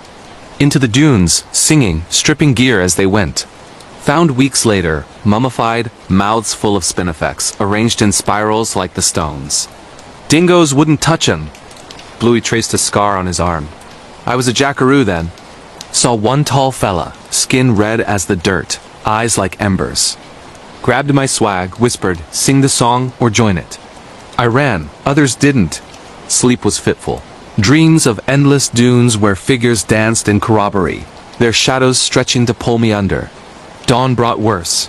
Timmy's hat perched on a stone, brim curled like a beckoning finger. Inside, a scrap of his journal. Heard the song today. It's beautiful. Calls me home. The red man says Riley's next debt's unpaid. My blood iced. Thorn? My great-granddad, a pastoralist, had fenced songlines in the 20s, hanging 3 Wardaman elders for trespass. Family shame, buried like the stones. The drive devolved into nightmare. Cattle thinned, carcasses desiccated overnight, hides etched with spirals. Dex woke screaming one morn, arm gashed, gibber embedded like shrapnel. He came in the wind tall as a ghost gum, painted in ochre, dragging chains of bone. We pressed on, but the hum followed, swelling to chants in language older than time. Night 7, at the backbone's crest, a razor ridge of dunes, the red man appeared. Not mirage, not man, 7 feet of sinew and shadow, cloaked in swirling sand, eyes glowing like banked coals. He pointed at me. Thorn blood waters the line. Walk or all follow. Panic shattered us. Jacka fired shots that vanished into him like smoke. Bluey chanted wards, throat raw. The cattle charged the ridge, tumbling into abyss, and the ringers one by one stripped and sang, shuffling into the dark. Dex grabbed my arm. "Run, mate!" But the song hooked my soul, feet moving of their own. Visions assaulted. Great-granddad's fence posts sprouting from elder spines, their spirits chained to the sand. I broke free at dawn, tumbling down the far slope, the hum fading to echo. Rescue choppers found me delirious, the mob gone men, cattle, stones swallowed by storm. Jacka's body turned up months later, mummified at the circle, mouth a spiral of teeth. I quit ringing, now bartend in Alice, warning tourists. Simpsons no joke. The backbone sings for its due. True scary stories from Australia don't end in headlines. They hum in the wind, calling debtors home. Aussies heard the song? Comment your outback chills. Next to the neon-lit alleys of Tokyo, Japan. The echoing subway of Shibuya, Japan. In the pulsating heart of Tokyo, where salarymen swarm like ants under halogen glow, and the Yamanote line rattles like a mechanical dragon, the veil between worlds thins in the crush of rush hour. I'm Kenji Satono, that's not my name. Call me the Ghost Rider, a 38-year-old Yakuza informant turned freelance translator, haunted by debts that bind tighter than tattoos. In March 2019, during Sakura season when cherry blossoms choked the gutters, I took a gig no one else would, documenting urban legends for a shady publisher. The pay cleared my markers, but the brief chilled. Focus on the 713, the ghost train that never arrives. Shibuya Station is a beast millions funnel through daily, a concrete hive buzzing with salarymen, schoolgirls, and ghosts, if you believe the net forums. The 7:13 p.m. express from Shinjuku to Harajuku was infamous. Riders vanishing mid-journey, bodies fished from the Sumida weeks later, lungs full of cherry petals. Officials blamed suicides, overcrowding Bull. Locals whispered of the Hanako Line, a wartime holdover from the firebombings when thousands burned alive in tunnels, their screams echoing eternal. I boarded at 7:10, notebook in pocket, heart jackhammering amid the sardine press. The car was ordinary. Fluorescent hum, ad banners for energy drinks, Obasan clutching her purse like a shield. But as doors hissed shut, the lights flickered once, twice, and the hum deepened to a growl. Whispers slithered from vents, Ikait Iru. Living ones. My skin prickled. The crowd thinned, faces blurring at edges, suits fading to tattered yukatas stained with soot. The train lurched into tunnel black, but the whispers sharpened. Names, please. Mama, it hurts. Why fire? Layered in schoolgirl giggles and salaryman grunts. I scribbled furiously, but my pen bled ink like wounds. Across the aisle, a salaryman met my eye face, half-melted wax, eyes milky voids before dissolving into smoke. Panic clawed. I hammered the emergency button, but it crumbled to ash. The car warped. Seats to charred benches, floor slick with something viscous, air thick with charred cherry wood. Deeper in, the legends materialized. First, the pedal girl, a schoolgirl phantom from 45, skin sloughing like bark, petals blooming from her sockets as she curtsied. Play with me! Oh, Yizan. I recoiled, but she pressed close, breath reeking of phosphorus, fingers tiny claws tracing my scars. You owe the fire. Translate our pain. Behind her, the tunnel keeper, a bloated figure in engineer blues, chains of melted rail dangling from wrists, bellowed manifests of the dead. 3,000 souls, uncounted. Recite or join the manifest. Visions assaulted flash-forwards, flashbacks? Of the bombings, skies raining incendiaries. Civilians herding into subways that became ovens, screams harmonizing with the 713's brakes. I saw my own face among them, Yakuza ink bubbling on flesh, debts repaid in flame. The train slowed at a ghost station platform lined with shades, arms outstretched, mouths blooming petals, and the whispers chorused my sins. Kenji Betrayer. Feed the line. I bolted at the spectral doors, tumbling onto phantom concrete where commuters phased through me like mist. Old man real? Ghost? Grabbed my collar. The 713 collects tolls. Burn your notes, or it returns at dawn. I fled to surface streets, blossoms swirling like confetti from hell, collapsing in an izakaya where barkeeps poured sake without question. My notebook? Charred edges, pages scrawled in blood-red kanji. The fire remembers. No translation suffices. The publisher ghosted pun intended, and the 713 runs eternal, snatching stragglers who ignore the whispers. I quit Legends, now drive taxis at midnight, avoiding subways. But every pedal drift, every tunnel rumble, calls. Right again, Kenji. True scary stories from Japan aren't kabuki theater. They're the city's pulse, beating with unquiet dead. Tokyo travelers encountered the ghost train? Share below. To the Black Forest's gloom in Germany. The Whispering Winds of Wyoming, a true scary story from the United States in the vast, unforgiving expanse of rural Wyoming where the wind howls like 1,000 lost souls across the sagebrush plains. There was a small town called Dust Haven tucked away off Highway 80, the kind of place where everyone knows your business before you do, and the nights stretch on forever under a sky bruised with stars. It was the summer of 2012 when Emily Harlan, a 28-year-old graphic designer from Chicago, decided to escape the city's relentless grind. Her grandmother had passed, leaving her an old ranch house on the outskirts of Dust Haven, a crumbling relic of weathered wood and rusted tin roof that overlooked miles of nothing but golden grass and jagged buttes. Emily saw it as a fresh start, a quiet spot to heal, to sketch the wild landscapes that called to her artist's soul. Little did she know the house wasn't empty. It was waiting, whispering secrets through the cracks in the walls, pulling her into a chilling true tale that would unravel the town's rotting core. Emily arrived in late June, the air thick with the scent of dry earth and blooming wildflowers. The drive from Cheyenne had taken hours, the radio fading to static as civilization thinned out. Dust Haven itself was a speck, a gas station with flickering neon, a diner called Ruby's where locals nursed coffee black as midnight, and a cluster of trailers huddled against the wind like frightened animals. The townsfolk eyed her rental truck with polite suspicion. New faces were rare, and outsiders even rarer. Harlan Place? Been empty since '98. The clerk at the station muttered, pumping her gas without meeting her eyes. Mind the winds at night. They carry voices sometimes. Emily laughed it off, chalking it up to small-town folklore.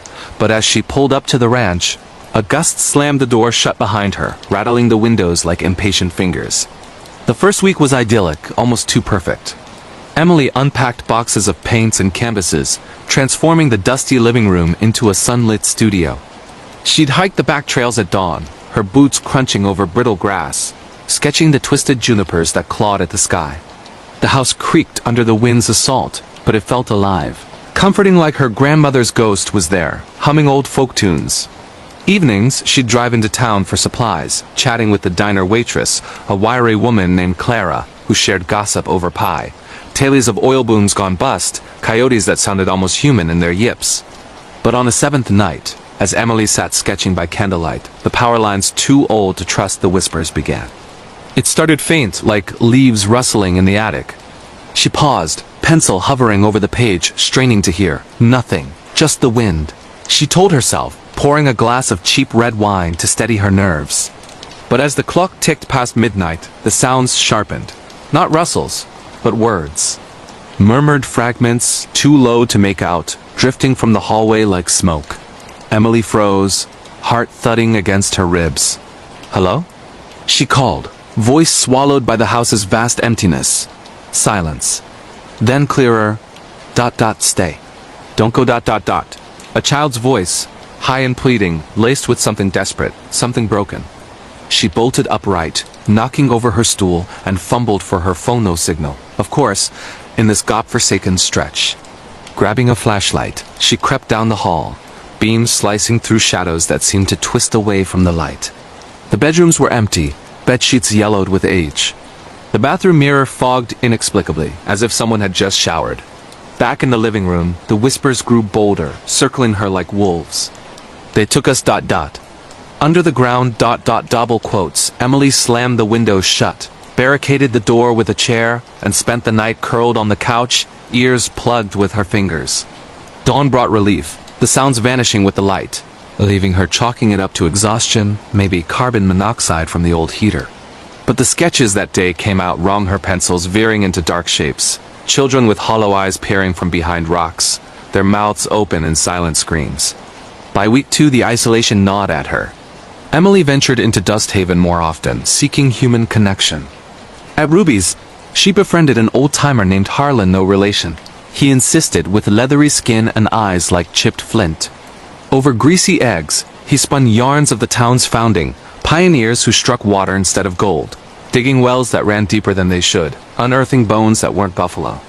Kids went missing back then, he said, voice dropping. Folks said the earth swallowed 'em whole. Called it the Whispering Well, boarded it up in 47 after the last one, a girl named Lila, no more than 10. Emily shivered, the name echoing the voice from her house. Superstition, she pressed, but Harlan's gaze lingered. Ain't no superstition when you hear 'em callin' your name. That night, the whispers turned personal. Emily woke to her name, drawn out like a sob. M-I-li ... Help us ... She stumbled to the kitchen, phone in hand, dialing the sheriff's non-emergency line. Deputy Tom Reyes arrived at dawn, a burly man with a mustache like a broom bristle. He poked around the house, flashlight probing corners, muttering about wind through the eaves, but as he stepped onto the back porch, his boot thudded hollowly. What's under here? He asked, pointing to a warped floorboard. Emily pried it up with a crowbar from the shed, revealing not dirt, but a rusted metal hatch, padlocked and caked in decades of dust. Grandma never mentioned this, she whispered. Reyes jimmied the lock, the chain snapping like brittle bone. The ladder descended into blackness, air thick with mildew and something sweeter, like decay masked by earth. Emily's flashlight caught glints. Walls lined with shelves of jars, murky liquid preserving ... toys. No smaller bones, bird-sized, etched with scratches that formed crude letters, la la la. Deeper in, the tunnel widened into a chamber. Floor littered with children's drawings, stick figures fleeing dark holes, mouths gaping in crayon screams. And in the center, a well boarded over with splintered planks. The whispers now a chorus roaring up from the depths. Let us out. They'd buried us alive ... Reyes retched, backing up the ladder as Emily photographed everything, hands shaking. This ain't right, he gasped. Town history says that well was filled in. But these marks ... fresh. They sealed the hatch. But sleep evaded Emily. Days blurred into paranoia, shadows in her peripheral vision. Knocks at the door that revealed no one, her sketches now filling with wells that bled ink. She confronted Clara at the diner, demanding answers. The waitress's face paled. The old families, they'd dug too deep. Found caves, natural ones, but something in MGOS maybe, or worse, made folks mad. Started talking kids, saying it was for the town's survival, sacrifices to keep the whispers quiet. Stopped in 47 when the sheriff's boy vanished. But the well... It remembers. Emily dug deeper, poring over faded newspapers in the county library. Headlines from the 1940s, local girl lost in tragic accident, but obits listed causes as consumption or fever, never the truth. Photos showed Dusthaven's founders, stern faces staring out, one familiar, Harlan's great-grandfather, smiling beside a freshly dug well. The whispers evolved, pleading turning to rage. You woke us. Now join us ... One night, as thunder cracked the sky, Emily heard footsteps small, pattering from the hatch. She armed herself with the crowbar, barricading the kitchen table against the door. The pounding came, rhythmic like tiny fists. Thump, thump, thump. Then silence, broken by a child's giggle, inches from her ear. Dawn forced her into action. She drove to the sheriff's office, slamming photos on Reyes' desk. This is real. The town's covering it up still. He sighed, rubbing his temples. Emily, Dusthaven's dying. Tourism's our only shop folks come for the haunted ranch vibe now. If word gets out about kids in jars ... gone. But his eyes betrayed fear. He'd heard the whispers too as a boy. My pa sealed that well best he could. Said the caves connect underground, miles wide. Things down there ain't human anymore. Echoes, maybe, of the lost ones. Twisted by the dark. Desperation clawed at Emily. She contacted a Chicago journalist friend, Sarah, who flew in with recording gear and a skeptic's grin. They descended the hatch together that moonless night, ropes tied to the porch beam, headlamps cutting fog like knives. The air grew colder, heavier, the walls slick with condensation that tasted of salt tears. The chamber's jars gleamed, labels peeling, Tommy, 1939, Sarah, 42. Sarah gagged, but pressed on, Mike capturing the chorus, names, dates, pleas weaving into a dirge. At the well's edge, they pried a plank free, peering into abyss. A hand small, pale, impossibly long shot up, fingers curling like roots, brushing Sarah's boot. She screamed, yanking back as the whispers exploded. "Free us! Feed us!" They fled, scrambling up the ladder as the ground trembled, dust raining from the ceiling. Outside, gasping, Sarah played the recording. Not just whispers, but screams layered over wind, a symphony of the damned. "This goes viral," she vowed. True scary story of the century. But as they packed, headlights pierced the night through trucks, locals spilling out, faces grim. Harlan at the front, shotgun loose in his grip. "Can't let you leave with that?" he growled. Town's curse. Whispers take what they want, always have. Emily's pulse thundered. Reyes appeared, cruiser lights flashing, positioning between them. "Go," he barked. "I'll hold them." Tires spun gravel as Emily floored it, Sarah clutching the recorder. Behind, shouts erupted, a shotgun blast shattering the ranch's window. They hit Highway 80 at dawn, Chicago bound, but the whispers followed in the car's vents, faint and mocking. "We'll wait. Wind carries us far." Back in the city, Sarah's article, "Whispers from the Well, Wyoming's Buried Horror," exploded online. Millions sharing the audio, dubbing it the real horror experience that proves small towns hide big sins. Emily sold the ranch for pennies, but the dreams persisted. Falling into the well, hands pulling her down, their faces her own twisted, eternal. Dust Haven dried up, the diner boarded, but drivers on 80 still report it. A child's voice on the breeze, calling your name, inviting you home. If you're crossing those plains tonight, listen close. The wind might whisper yours next. A true scary story that burrows deep, just like the secrets it unearths. And if that left you breathless, hold on, because the shadows across the Atlantic hold their own real horror experiences. Darker and more personal. Next up, a chilling true tale from the misty highlands of Scotland. The Shadow in the Mist. A true scary story from Scotland High in the rugged Scottish Highlands, where ancient castles crumble into locks like forgotten regrets, and the fog rolls in thick as a shroud from the North Sea, lies the village of Glenmoria, cluster of stone cottages clinging to the hillsides like barnacles on a sinking ship.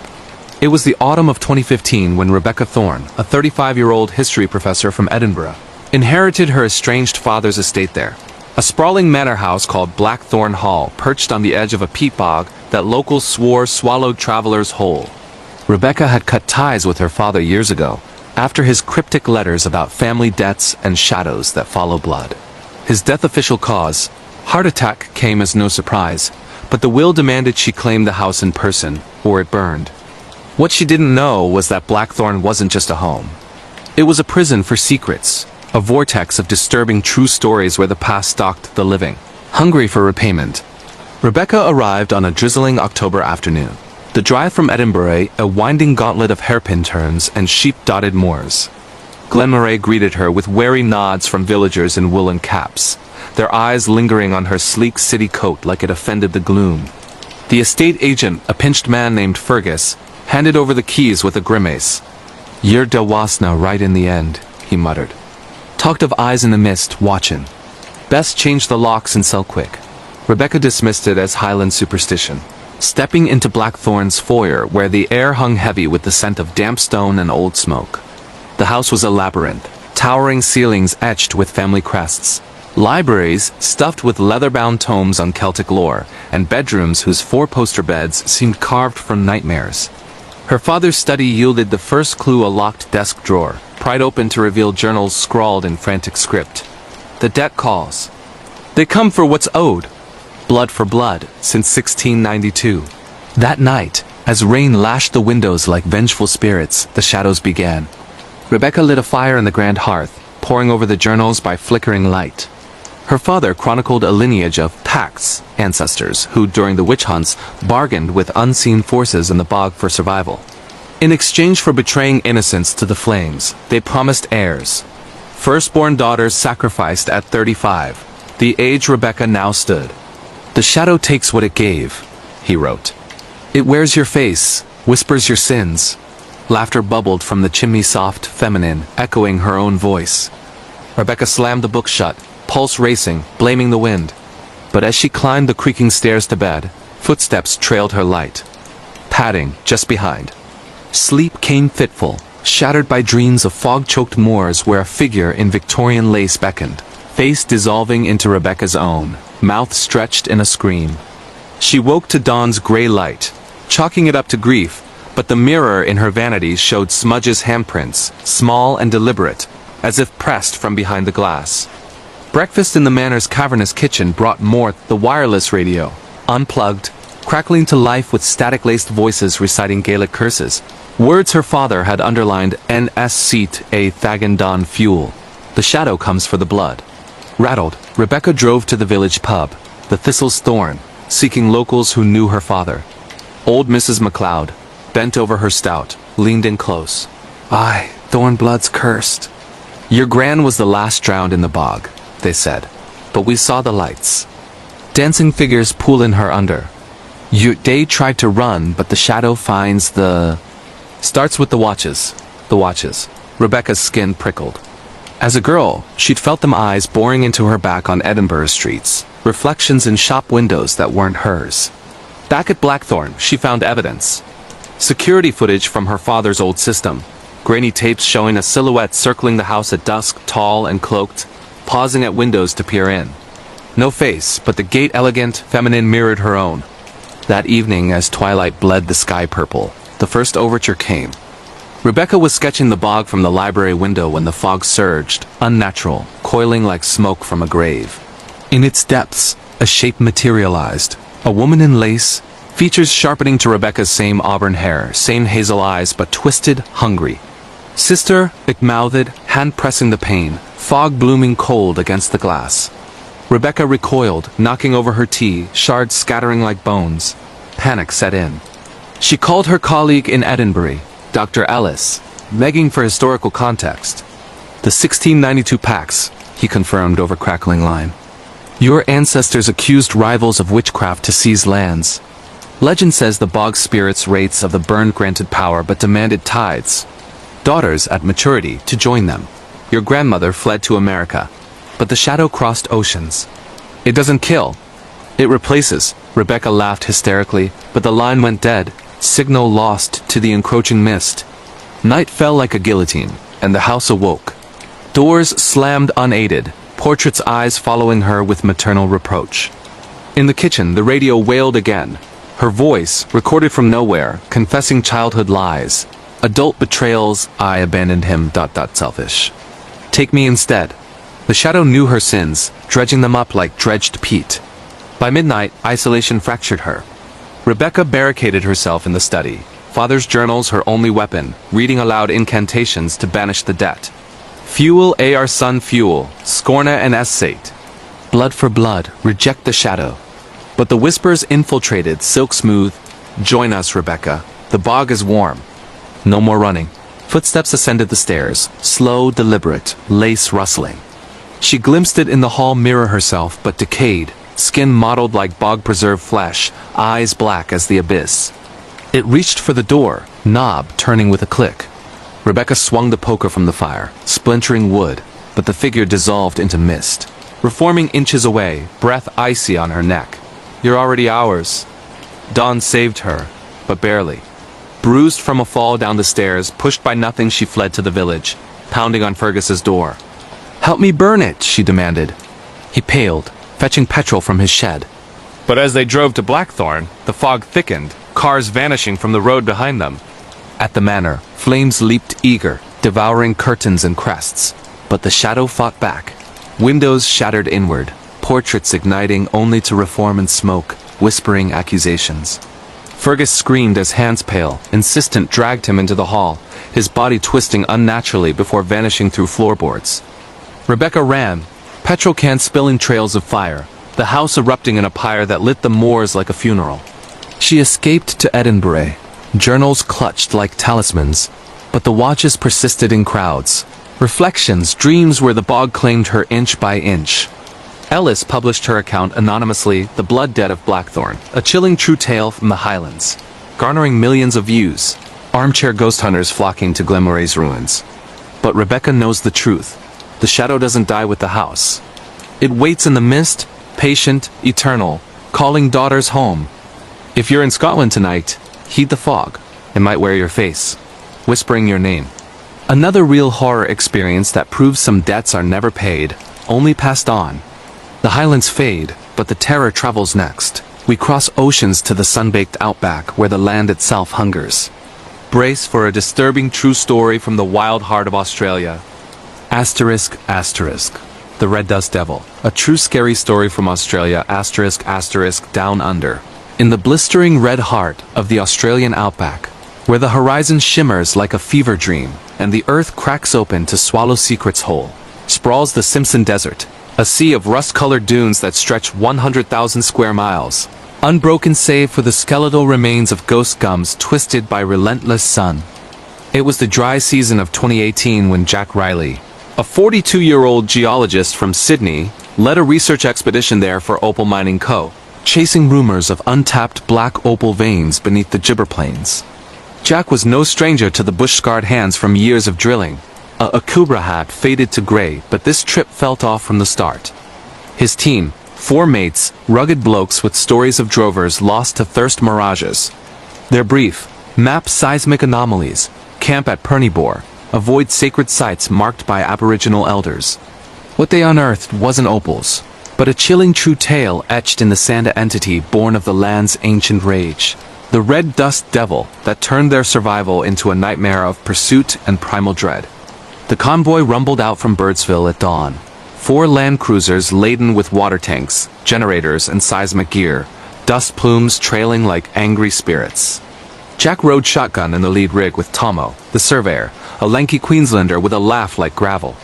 Heard the old fella's yarns? Tomo grinned, passing a thermos of Billy tea. Devil's in the dust-red fella who dances up storms to drag you under. Seen him myself once, round '08. Swore off solo drives. Jack snorted. Focused on the GPS satellites glitchy out here, compass needles spinning wild. By noon, they hit the dunes, engines straining as tires bit into soft ridges. Camp setup at Perney was textbook. Tents pecked deep, solar arrays unfurled, a central fire pit ringed with salt to ward off snakes. The air hummed with cicadas, the silence between their rasps heavy, expectant. First anomaly came that night. Jack's team ran a drill probe on a hotspot ground trembling faintly, like a heartbeat underfoot. The core sample emerged slick, not rock, but a vein of iridescent black pulsing with inner light. Bloody hell, jackpot, whispered Davo the driller, bagging it for assay. But as stars wheeled overhead, the wind picked up not the usual zephyr, but a moan rising from the gibber, carrying whispers in a tongue older than English. Guttural clicks, elongated vowels that twisted the gut. Jack bolted awake in his swag, sweat-soaked, convinced he'd heard his name dragged across the sand. The others stirred too, faces pale in the fireglow. Just the wilga trees, muttered Mick, the cook, stoking embers. But his eyes darted to the horizon, where a dust column spiraled faint, red as arterial blood, vanishing before they could point. Day 2 deepened the unease. Seismic readings spiked erratically, equipment fritzing as if jammed by invisible hands.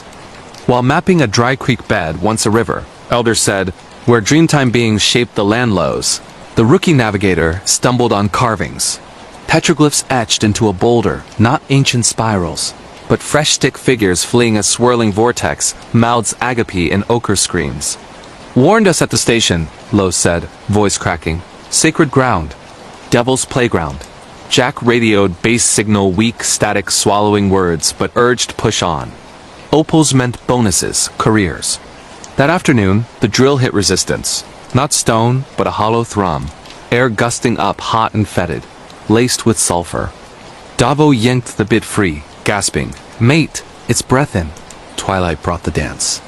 The team gathered round the fire, yarns flowing with rum to chase the chill when the wind howled full-throated. Sands lifted in whirls, coalescing into a funnel 20 feet tall, crimson under moonlight, twisting like a dervish. Dust devil, Tomo breathed, but his knuckles whitened on his mug. It didn't dissipate. It prowled, skirting camp's edge, whispers sharpening to chants. Thirst ...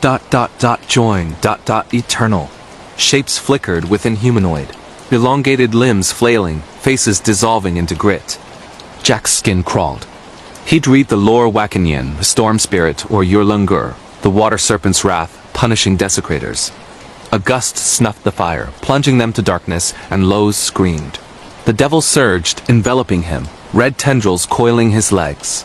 They hauled him free, coughing dust, eyes wild. It tasted me salt and fear. Panic fractured the group. Mick wanted out at dawn. Jack argued science demanded proof. Night 3 proof came clawing. Jack dreamed of the creek bed, diving into opal veins that pulsed like arteries, pulling him deeper till lungs burned, surfacing to find the team gone, only tracks circling into nothingness. He woke thrashing, tent zipper yawning open sands inside, forming words. G-C-K-R-T-U-Z-N-I-T. The core sample glowing on the table, cracked open, spilling not gems, but tiny bones fossilized, human infant-sized, etched with the same petroglyph screams. Davo retched. They'd pierced the burial ground, woken the guardian. Dawn's light revealed sabotage. Tires slashed, water drums punctured, GPS smeared with red ochre. The devil had marked them. "We desecrated," Tomo whispered, bandaging a gash on his arm. 3 parallel scratches, burning like acid. Radio base. Stormfront moving in. Evac advised, but the sky cleared mocking, only the funnel reforming miles off, beckoning. They loaded what gear remained, engines roaring to life, but as the convoy crested the first dune, the chase began. The red dust devil swelled, a mile-wide maelstrom, devouring dunes in its path, whispers booming. Give back the bones... ... Or become them. Sands pelted the rigs like shrapnel, visibility 0, compasses wild. Lowe's cruiser flipped first gust, ripping the wheel, tumbling into a swale, screams cut short by crunching metal. Jack swerved, heart slamming, Tomo yelling coordinates from a paper map. Head for Popal corner, borders close. But the devil anticipated, funnels spawning smaller twins that nipped at flanks, slashing paint, whispering personal torments. Jack's failed marriage, the child he'd never see, regrets flayed raw. Mick's rig veered into gibber, axle snapping on hidden rocks, perhaps placed, perhaps conjured, leaving him stranded, firing flares as the devil engulfed him. His final radio crackle a gurgle. It's inside ... burning ... buff pushed ahead. Convoy down to 2, fuel gauges dipping as detours mounted. Night fell mid-chase, stars blotted by the storm's belly. Lightning cracking to reveal glimpses. Figures within, translucent aboriginal warriors with eyes like coals, mouths vortexes sucking air, exhaustion clawed. Hallucinations bled in Jack, swearing he saw his ex's face in the grit, pleading release. At Popal Corner, the borderstone loomed, salvation. But the devil crested the final dune, a roaring colossus, winds shearing 30 miles an hour. Tomo leaped out, scattering the bone shards at its base. Take M, we're sorry. The funnel hesitated, tendrils questing, then recoiled, imploding with a thunderclap that shook the earth. Silence crashed down, broken only by Davo's sobs. They dug out Lowe's alive, barely ribs cracked, and Micked, dehydrated but breathing, dragged from his wreck by some miracle. Base choppers airlifted them at dawn, the devil dissolving into harmless zephyrs. Back in Sydney, medics called it heat stroke and trauma. Jack knew better.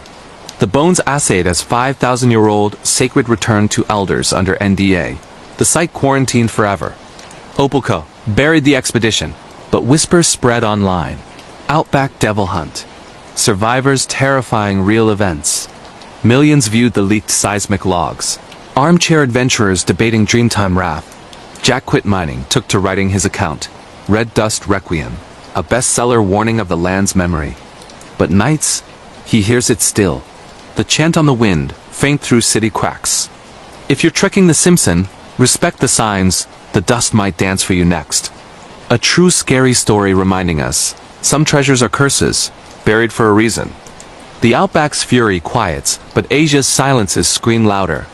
Journey now to the Sea of Trees, where death whispers welcome. Prepare for a haunting true tale from Japan. Asterisk asterisk echoes of the Yurei. A true scary story from Japan asterisk asterisk, nestled at Mount Fuji's northwest flank, where cedar forests choke the sunlight into eternal twilight, lies Aokigahara Jukai, the Sea of Trees, a 13.5 square mile labyrinth of volcanic rock and tangled roots, dubbed Suicide Forest for the souls it claims yearly. Signs plead in Japanese and English.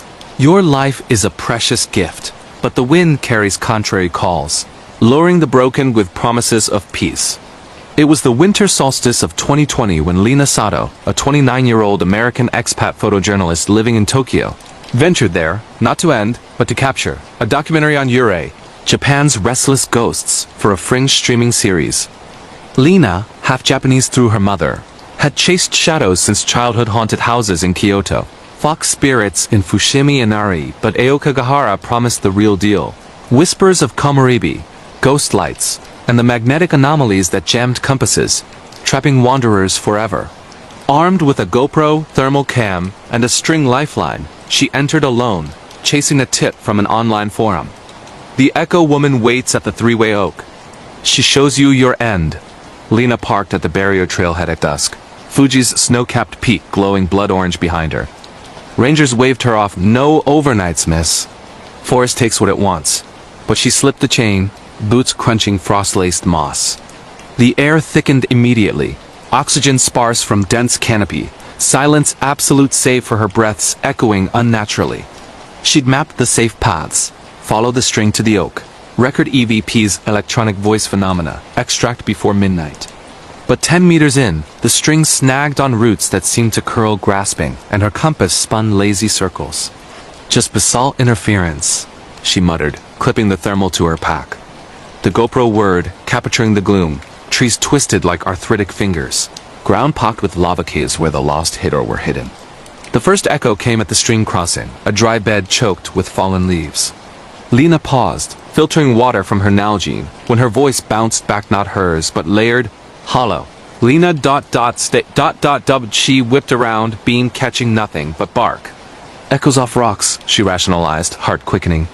Deeper, the forest pressed, paths forking into multiplicity, string taut but directionless. Thermo blipped, cold spots, humanoid, darting peripheral animals, no to upright. At the three-way oak massive, branches splitting like a gallows she set up. Tripod for time-lapse, recorder for whispers. The forum tip, chant Ikigai o Motomite. Think of life's purpose, summon the Echo Woman, a Yurei born of a betrayed lover's suicide in 1923, replaying her final plea. Lina closed eyes, murmuring the words, air turning frigid, breath fogging. The recorder hissed, then, betrayed ... he left me. Join the quiet, not Japanese English, her accent. GoPro caught it. A flicker in frame, a woman in white yukata, face obscured by matted hair, hovering translucent. Lina's pulse surged, gold. But as she leaned in, the string yanked hard, reeling her back like a fish on line. Branches snapped, not wind footfalls, multitudes circling. She fled toward the sound, string guiding, but the echoes multiplied. Her pleas from childhood, Mama, don't go. Her ex's breakup. You're broken, Lina. Layered with strangers' sobs, a cacophony of the damned. The thermal screamed, heat blooms behind, figures closing, cold ahead traps. Hours blurred, night full, stars invisible under boughs. Lina stumbled into a cave mouth, string ending abruptly, severed clean. Inside, bioluminescent fungi glowed faint. Illuminating walls scratched with kanji, names, dates, final words. Gomenasai, sorry. Mo ikatai, don't want to live. Deeper, a clearing. Tents collapsed, ropes frayed, shoes abandoned hikers who'd entered and never left, bodies claimed by roots or beasts. In center, a noose from sturdy vine swaying gentle, and the Echo Woman solid now, yukata torn, face her mother's, eyes hollow sockets weeping ink. You came home, it rasped, voice dual. Maternal lullaby over suicidal keen. Lina backed the GoPro tumbling, capturing the horror. Yurei advancing. Form shifting mother, ex-self, decayed, maggot-ridden. Terror unlocked memory. Her mother's suicide note. Hidden in Tokyo apartment. The trees call me back. Lina had buried it. Fled to Japan chasing closure, but the forest knew. Roots erupted, coiling ankles pulling toward the noose. She slashed with pocket knife, drawing blood that sizzled on stone, Yurei recoiling with a wail that shook stalactites. Purpose! Lina screamed, reciting Ikigai, her art, her stories, her unshared love for a colleague back home. The roots withered, but the woman lunged, hands skeletal, nails raking cheek, drawing lines that burned eternal. Lina bolted, blind through tunnels, emerging to pre-dawn mist, string gone. Gear lost save the knife slick with her blood. Rangers found her at barrier babbling, face gashed like tribal scars. Hospital in Yamanashi. Hypothermia, dehydration, delirium from isolation. But the footage recovered days later from a dropped SD card went viral. Aokigahara's Echo. American captures Yurei assault. Millions watched the woman shift faces, whispers syncing with Lena's sobs, thermal ghosts converging. Skeptics cried hoax. Believers pilgrimaged, boosting suicides till signs multiplied. Lena returned to Tokyo, scars fading but echoes lingering in subways. Her voice overlapping crowds, urging quiet ... join. She burned the footage, but uploads persisted, a digital ghost. If Fuji looms on your map, skirt the sea, it's Yurei, don't discriminate, replaying your regrets till you hang. A haunting true tale proving some forests feed on sorrow, growing stronger with every soul surrendered. One more listener, from South America's mist-shrouded peaks, a descent into madness that blurs man and monster. This final disturbing true story from Peru will seal the night. Asterisk asterisk. The Fog-Bound Faces, a true scary story from Peru, asterisk asterisk.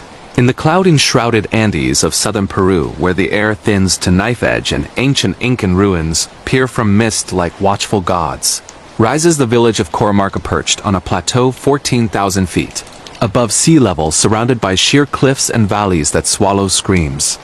It was the rainy season of 2017 when Marcus Hall, a 31-year-old British ethnomusicologist specializing in Andean folklore, arrived for fieldwork on the Niebla Rostros Fog Faces, spectral apparitions locals blamed for vanishings since Pizarro's conquest. Marcus, tenured at Oxford but driven by his late Quichua wife's tales of mountain spirits, hired a guide, Mateo, and porters to trek to Coromarca's sacred apis, peaks, recording chants that warded the fog. What began as academic pursuit devolved into a terrifying real event, a week-long siege by faces in the clouds, unmasking a curse that twisted flesh and fate. Marcus flew into Cusco, acclimating with coca tea amid market clamor, then bussed to the trailhead, lungs burning as altitude bit. Mateo, a weathered Aymara with silver braids and shaman's pouch, met him at the fork. The Niebla Hunger Center. It steals faces, gives back echoes. Marcus nodded polite, loading his recorder and drone. The trek up was brutal switchbacks slick with mud, condors wheeling overhead like omens. Coromarca emerged day 3. Adobe huts ringed by terraced fields, villagers in ponchos eyeing outsiders with flat stares. The elder, Inca, hosted them in a thatched hall, sharing quinoa stew and warnings. The Apis remember the Spaniards' gold lust. They fog the guilty, wear their skins till madness claims them. That night, around a peat fire, chants rose throaty invocations to Pachamama Marcus, capturing rhythms that pulsed like heartbeats. Fog rolled at midnight, unseasonal, blanketing the plateau in white veils. Marcus dreamed of his wife, face melting into mist, mouthing, "Wear me." He woke to whispers. Not Quechua, but English's lectures, her final breaths circling the hut. Outside, thermal drone feed glitched. Humanoid blobs in the fog. Dozens, drifting purposeful. Mirage, he logged, but Mateo paled, sprinkling ash barriers. Dawn cleared it, but the porters fled, muttering Rostros Vinen, faces come. Solo now with Mateo, Marcus pushed to the Apu summit, recorder whirring amid ruins, altars stained red, carvings of masked deities. At the peak's cairn, he unearthed a locket gold Pizarro era, engraved Mamaraya, his wife's name. Coincidence? Heart raced as fog surged again, thicker, alive. The siege began descent. Fog clung, visibility kneel. Whispers sharpening to please. Help ... stolen ... Mateo's machete slashed vapors that reformed laughing. Hours lost.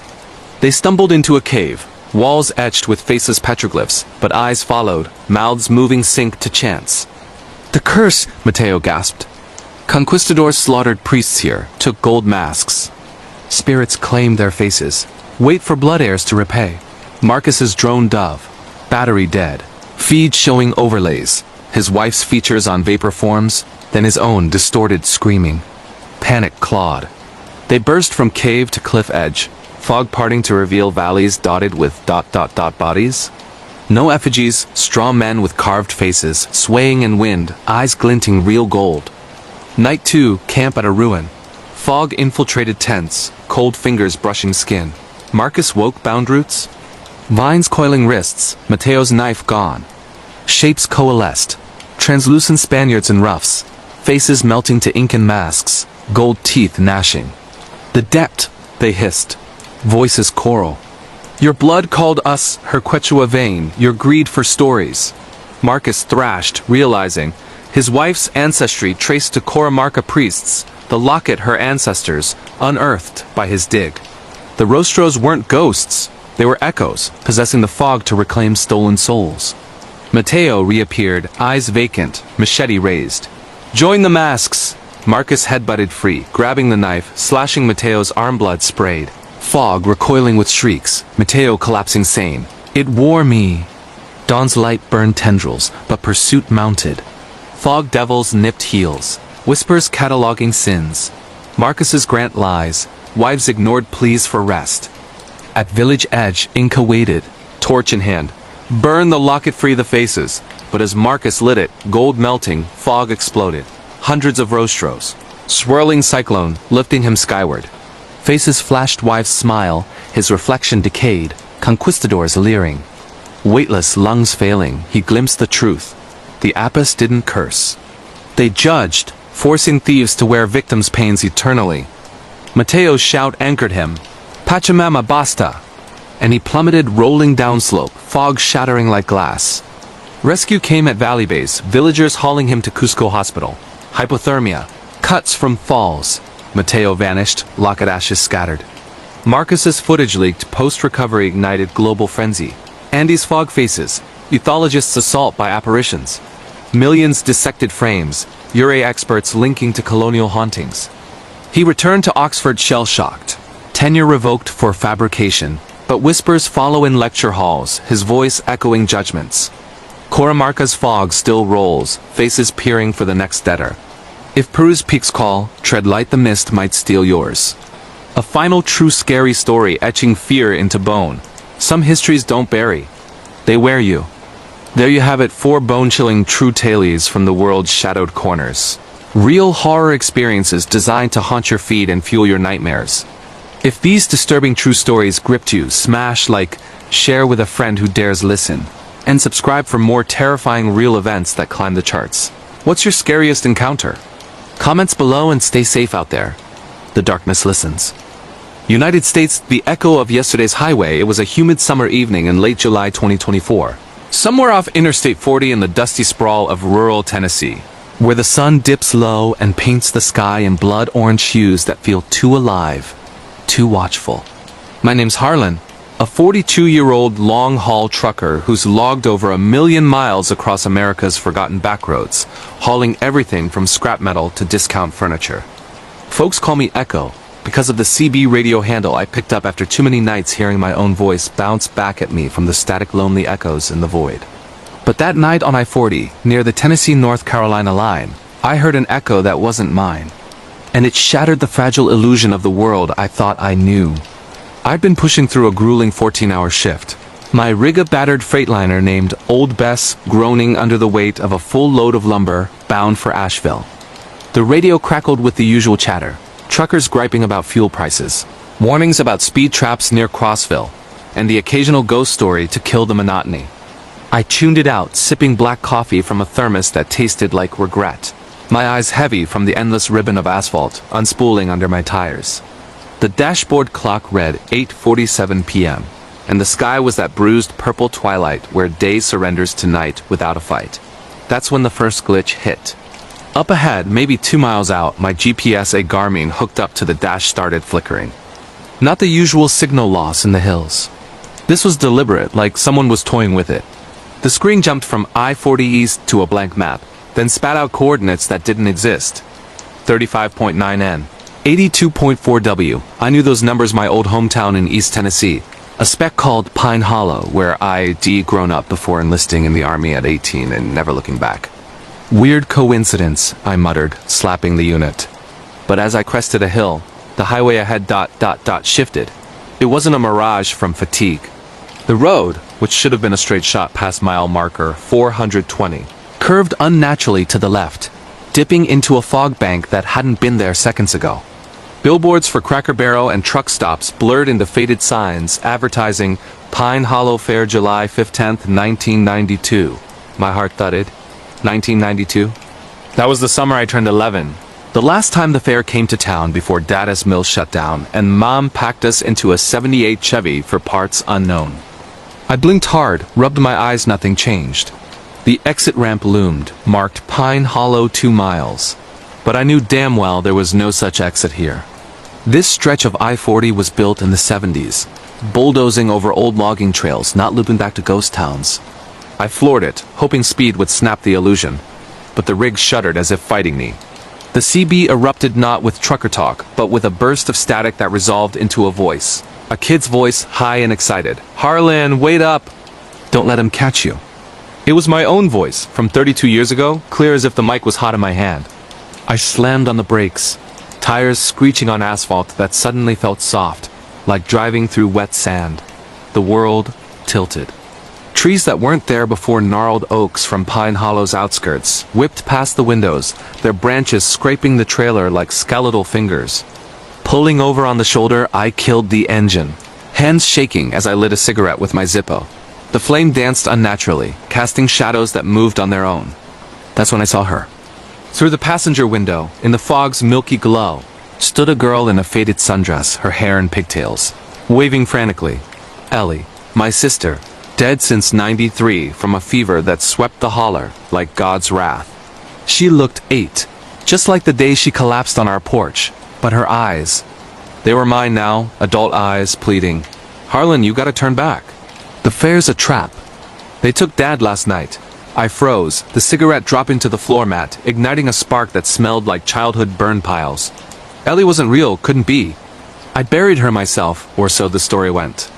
But she stepped closer, her bare feet leaving no prints in the gravel, and whispered through the glass, her breath fogging it without warmth. "Remember the echo?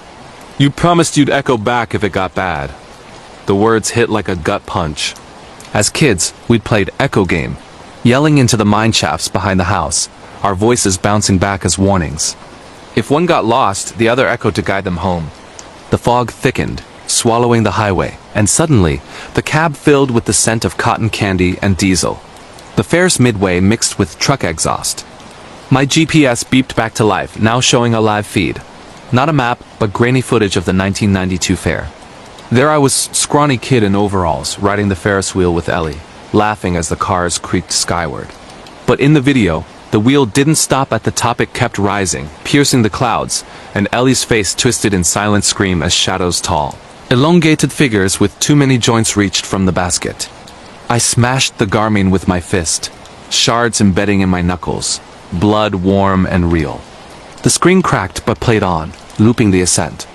Outside, Ellie pounded the window. "They're coming for you too. The glitch they feed on the echoes." Her voice warped, layering with mine, a chorus of Harlans from every age. The boy, the soldier in Iraq dodging IEDs that echoed like mine blasts, the trucker hearing ghosts in the wind. Panic clawed my throat. I restarted Old Bess, the engine roaring to life with a hitch, like it was choking on the past. Throwing it into gear, I peeled out, but the road looped endless curves through Pine Hollow's ruins. Abandoned trailers flickered into view, their windows glowing with firefly lights that resolved into eyes. Dad's truck, rusted in the '93 flood, sat in a driveway that shouldn't exist, door ajar, a note flapping. "Echo home, son." Before the wheel turns, miles blurred or seconds, time fractured. One moment, I was flooring it past spectral fairgrounds where carny barkers with backward faces hawked one ride to forever. The next, I was back on I-40 mile marker 422, the fog lifting like a curtain call. The clock, 8:49 p.m., 2 minutes gone. My knuckles bled, the Garmin a smoking wreck, but the CB hummed softly. Dot dot dot, wait up. "Don't let them catch you." Ellie's voice faint, fading into static. I drove straight through to Asheville, unloaded the lumber by dawn, and quit trucking a week later. Sold Old Bess for scrap. Now I live in a Knoxville suburb, teaching auto shop to kids who don't know the weight of echoes. But some nights, when the interstate's hum drifts through the window, I hear it, the wheel creaking, the shadows reaching. And I wonder, was it a glitch? A brain fry from too many miles? Or did I drive into a fold of reality where the dead get second chances and the living pay the toll? Doctors called it transient delusional episode. Prescribed pills I don't take. But the scars on my hand? Real. The fair footage? I scoured the internet. Nothing from 1992 exists online, not even archives. Friends say Pine Hollow's fair shut down in '91 after a freak accident. A Ferris wheel malfunction that claimed 3 lives, including a girl in pigtails, Ellie, and Dad. Vanished that summer. Body never found. Ruled a runaway. If you've ever felt the world skip like a record scratch in your soul, comment below. Have you glitched? Subscribed? Good. Because next, we're crossing the Atlantic for a true crime nightmare that still chills the fog-shrouded streets of London. United Kingdom. The fog-bound butcher of Whitechapel Redux, London. October 2024, a city where history seeps from the cobblestones like old blood, and the Thames whispers secrets to those who listen too closely. In the shadow of Big Ben, amid the neon haze of Soho's underbelly, Detective Inspector Clara Hawley had spent 25 years chasing ghosts. At 48, with silver threading her dark hair and eyes sharpened by too many unsolved files, she was the Met's unofficial Ripper Whisperer. Not because of the infamous Jack of 1888, but because modern killers echoed his savagery. Ritualistic, evasive, leaving bodies carved like warnings. But the case that broke her, the fog-bound butcher, wasn't history's echo. It was a symphony of fresh horrors, a serial killer who turned the autumn mist into a shroud for his canvas. It started with a jogger in Hyde Park, early October 5th, 6:17 a.m. Sarah Klein, 29, marketing exec, out for her ritual run before the tube rush. Her Garmin watch pinged her phone at 6:15, heart rate steady, route looping the serpentine. Then silence. By 7:42, a dog walker found her, sprawled on the dew-kissed grass near the rose garden, throat slit ear to ear and a jagged smile, torso splayed open. Like a gutted fish, organs arranged in a precise spiral, liver at center, kidneys flanking like sentinels. No blood trail. The kill was clean, surgical, done in the fog's blind spot. The papers dubbed it the spiral slaughter, but Clara knew better. The cuts matched a Ripper facsimile from '89 unsolved, and the spiral?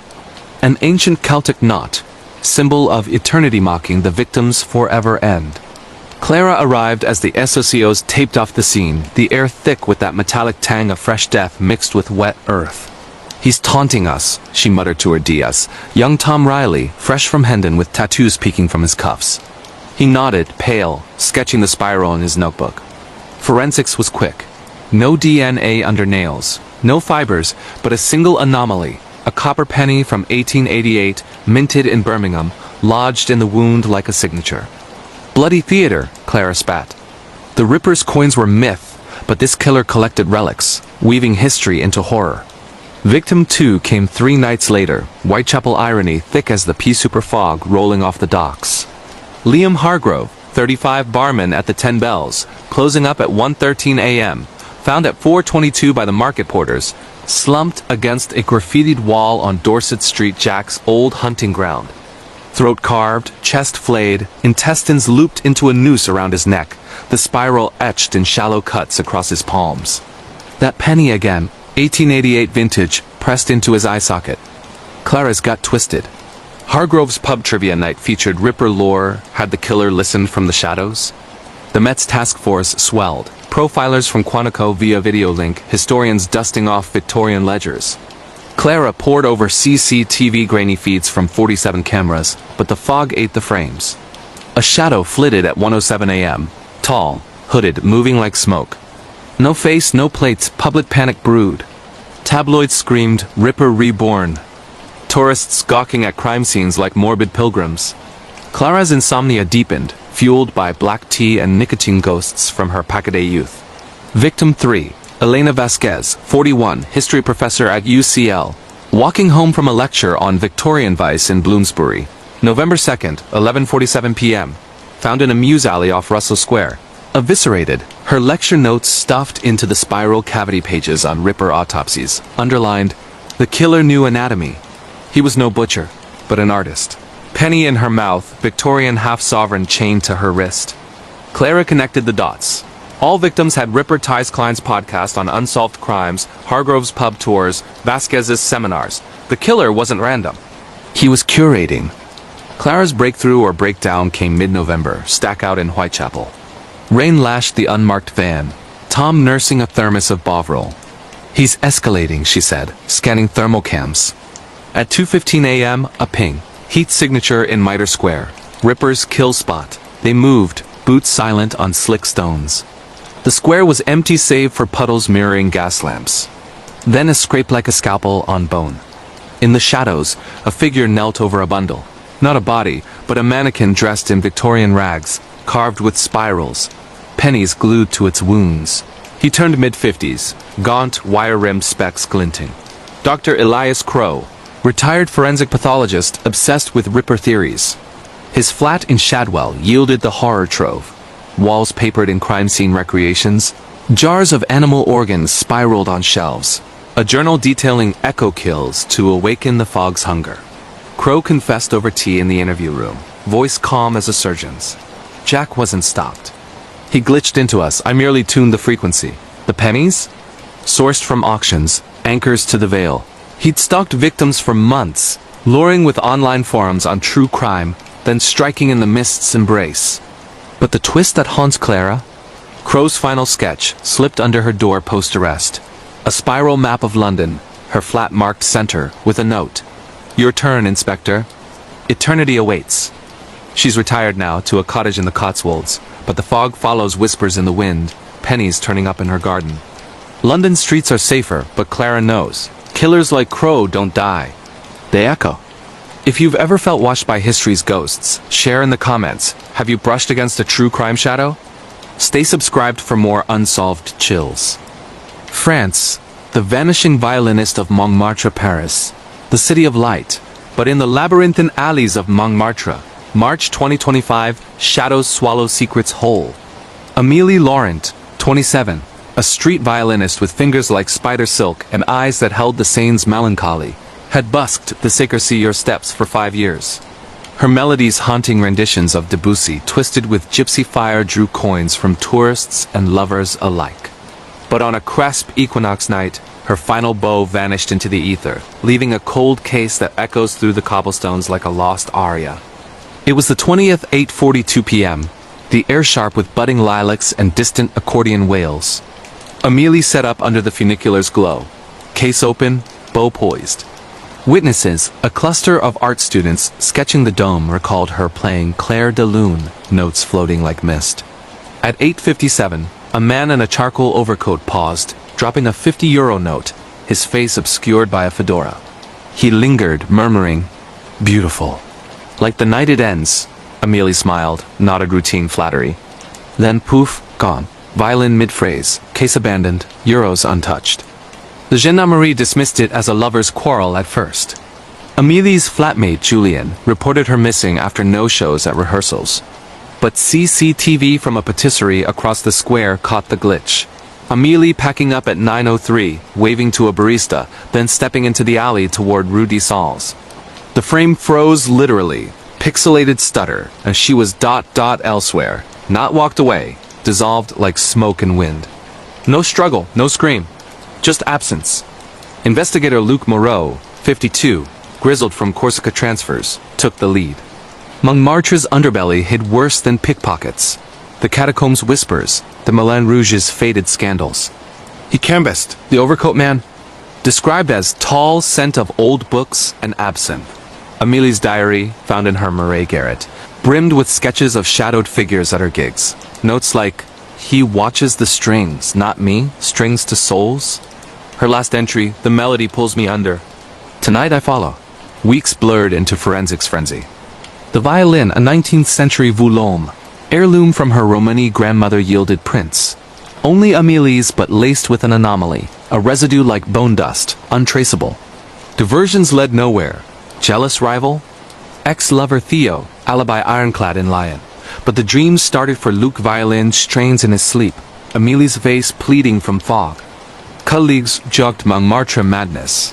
But when a busker on the same steps vanished mid-note, April 12th, young cellist, overcoat witness, he knew it was a pattern. Deep dives revealed lore, L'Appel des Fils, the call of the strings, a Montmartre myth from the Belle Epoque. Virtuosos lured by a spectral patron Paganini's ghost. They said, who traded fame for souls, pulling artists into the catacombs' depths via musical glitches. Luke scoffed, but archives coughed up parallels. 1897, a flutist gone during a storm. 1923, harpist evaporated post-recital. All left instruments humming faintly, bones dusted nearby. The Break, May 2025, a tip from an elderly luthier in the Passage of Verdot. The man? Descends from Duval, the collector. He doesn't kill. He collects echoes. Duval, a 19th century occultist, believed music was a portal, strings threads to the veil. His lineage? The Overcoat Man, 1 Henry Duval, 63, reclusive antiquarian holed up in a Pigalle townhouse. Raid at dawn. Walls lined with instruments, violins with human hair strings, flutes carved from femurs, and jars of essence. Cloudy liquids labeled with names. Amélie's Voulôme hung centerpiece, bow freshly rosined, playing a phantom tune when touched. Henry confessed in velvet tones. She was exquisite. The glitch? A courtesy slipping her through the veil painless. They perform eternally now. In the halls below. The catacombs search yielded horrors. A chamber off the ossuary, lit by bioluminescent fungi, walls etched with scores, bones arranged in spiral clefts. 2 bodies. Amélie and the cellist, eviscerated, organs coiled like rests, pennies no, francs from 1880 in their mouths. Payment for the encore, Henry smirked. But the unsolved lingers. Instruments still hum in evidence lockers, melodies twisting into cries. Luke retired to Provence, but hears the violin on windless nights. Montmartre buskers whisper of the collector, avoiding solos after dusk. If a melody ever calls you, run it's not invitation. It's abduction. What's your unsolved mystery brush? Comment, subscribe, and brace for the next. A kidnapping that froze the fjords of Norway. Norway, the icebound air Oslo's outskirts, February 2025, where the aurora dances like jealous lovers and the fjords hold grudges in their icy depths. Ingrid Solberg, 34, heiress to the Solberg shipping empire, vanished from her Tromsk chalet on the 14th Valentine's midnight. Not a ransom play. No note, no trace. Just a half-frozen fjord and a cold case that thawed old Viking curses. Ingrid was fjord royalty, blonde, sharp as a skiff's prow, running the fleet with a ruthlessness that echoed her grandfather's wartime smuggling. The chalet perched on Kvalja Island, windows framing the midnight sun's ghost-hosted that night a intimate dinner, lover Lars, business rival Einar, and a sommelier ghosting the edges. Champagne popped at 11:45, laughter echoing off timber beams. By 12:17, Ingrid stepped onto the deck for air, fur coat billowing, cigarette glowing. Lars heard the door click. Einar poured another round. At 12:32, screams from the water, not Ingrid's, but gulls, frantic. Coast Guard choppers scoured by dawn. No body, no skiff adrift. Her coat snagged on a buoy 200 meters out, monogrammed, sodden. Inside pocket, a Viking runestone, etched Heirs Debt, circa 9th century stolen from the Bergen Museum 2 years prior. Ingrid's journal, retrieved from her Oslo penthouse, rambled of the pull, dreams of longships, ancestors demanding tribute for empire built on rated gold. Last entry, the ice whispers my name. Tonight it claims, investigator Freya Lind, 39, Sami heritage, lending her an ear for old tales, led the probe. Tromsø's winters hid bodies like secrets. Divers plumbed the fjord, sonar pinging anomalous sunken wrecks from World War II, but one fresh, a cavity, human-sized, in the glacial wall. Einar cracked first. Jealousy-fueled sabotage? Alibi via ring camera? Lars? Devastated, but his phone GPS glitched at midnight, placing him on deck. Then nowhere. Folklore clashed with forensics. He's an Arving, the Ice Heir, a Norse legend of cursed bloodlines. Solberg's traced to Eric the Red's kin, empire funded by cursed loot from Lindisfarne raids. Heirs who ignored the call drowned, pulled under by Draugr hands. Freya dismissed it until the glitch. Security feed from the chalet looped at 12:20, Ingrid on deck. Coat flapping, then the frame stutters, water bubbling unnaturally, a shadow tall, furred, horned reaching from the depths. Dives in April, thaw cracking. The cavity held Ingrid, preserved like a relic. Throat marked with rune scars, eyes open, frost-laced. No water in lungs, not drowned, but taken, as if the ice inhaled her. Beside her, the runestone warm to touch. Einar's ledgers revealed bribes for the stone's theft, appease the old blood. But Ingrid? She'd planned it, journal's end. The debt ends with me. Norway sleeps easier, but fjord fishers report her violin no, her voice on windless nights, calling heirs to settle scores. Cold cases thaw slow. This one's eternal. Kidnapped by kin's ghosts? Your turn. Ever felt the past drag you under? Hit like, subscribe for Stalker Shadows next.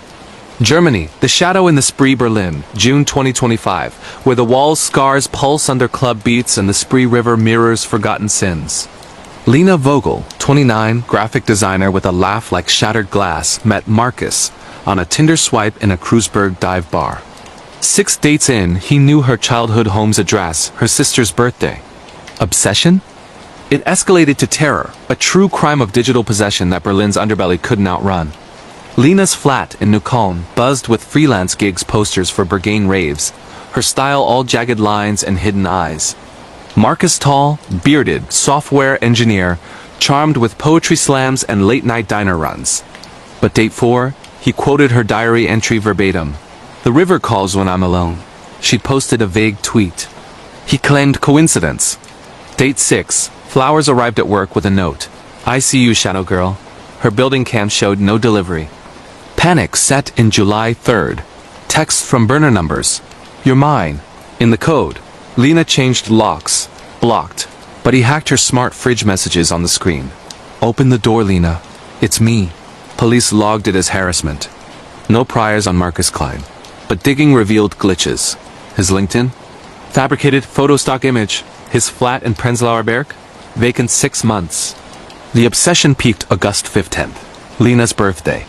She barricaded in, friends on speed dial. At 2:47 a.m., the spree outside her window rippled, a figure waiting, coat heavy, staring up. Marcus, eyes gleaming.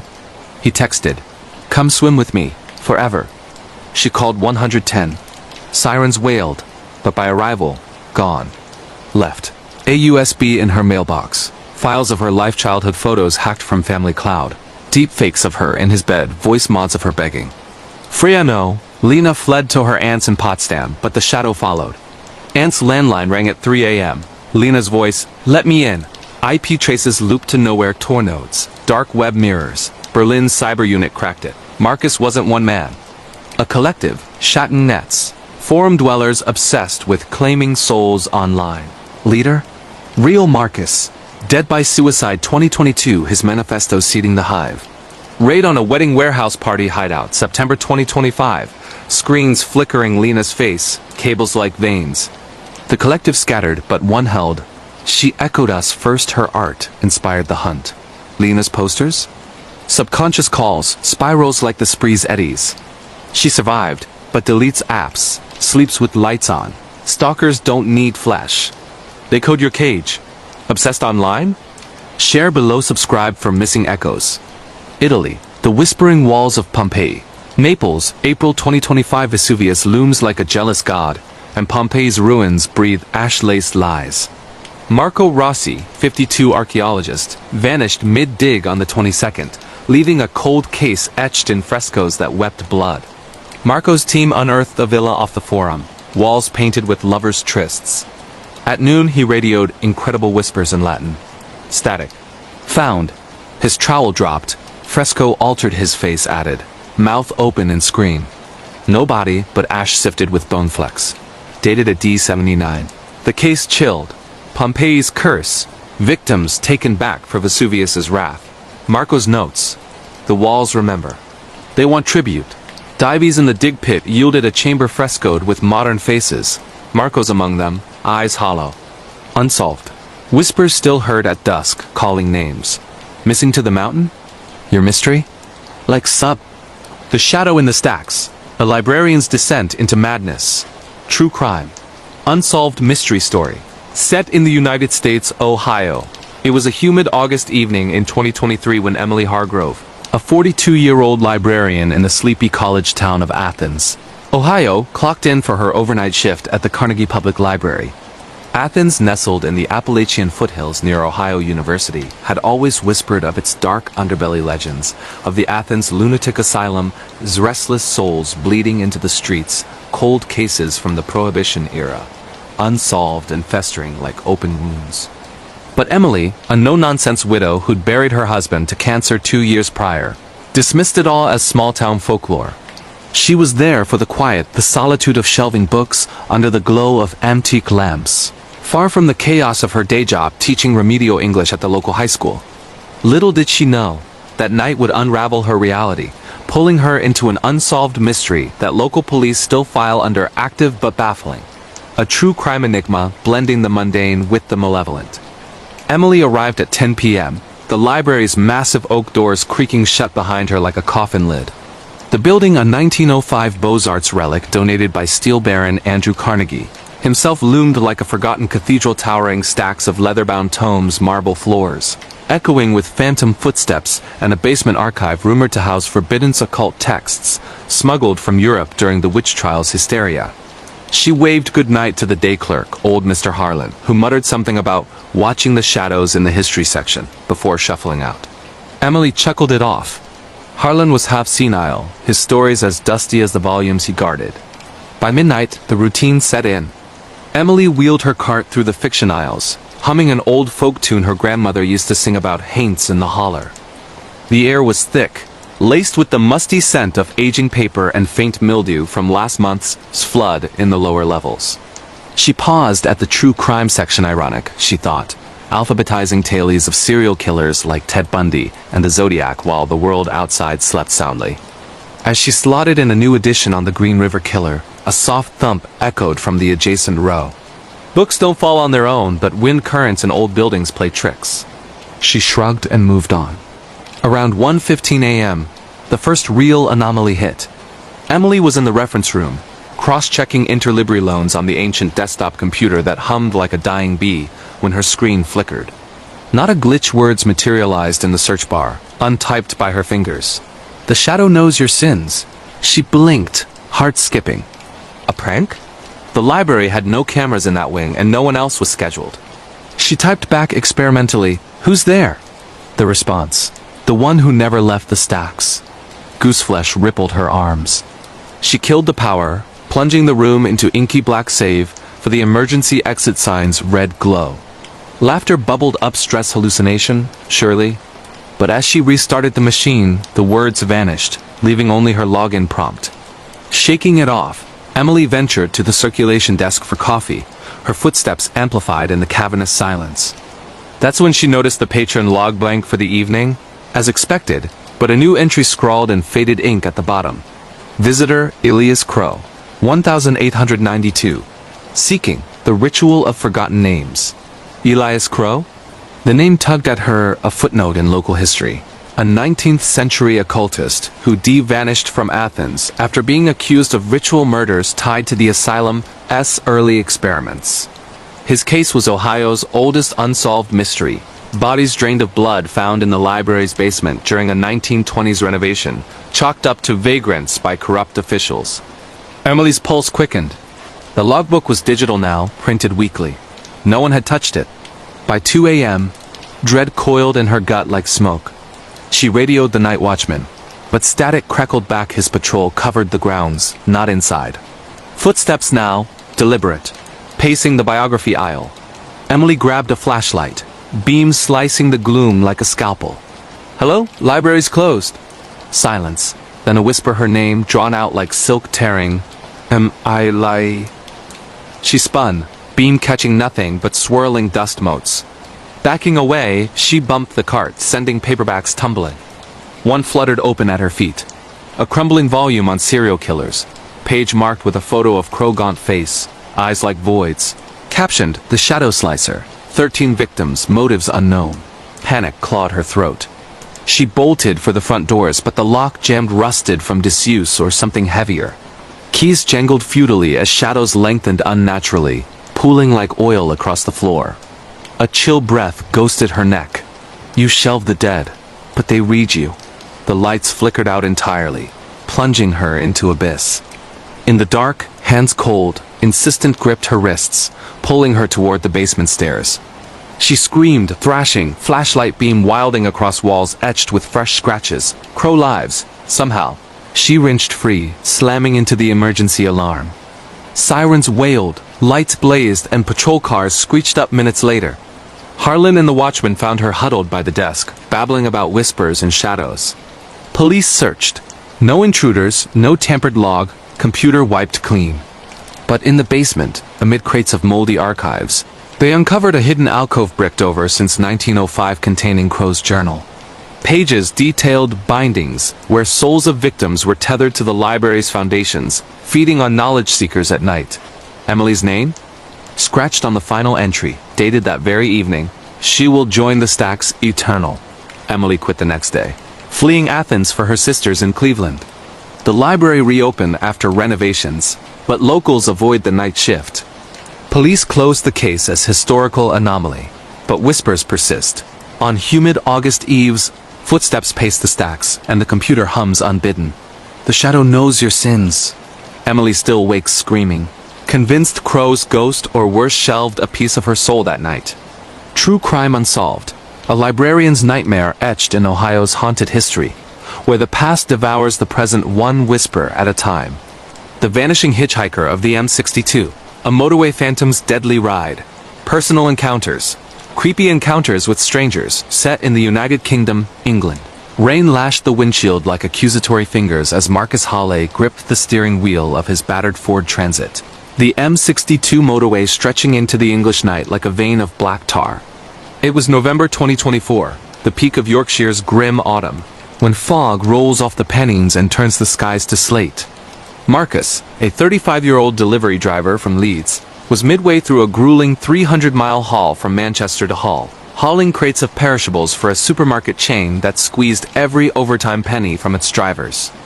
The radio crackled with static-laced warnings of high winds, but Marcus tuned it out. He'd driven this stretch 1,000 times, knew its curves like the scars on his knuckles from warehouse brawls.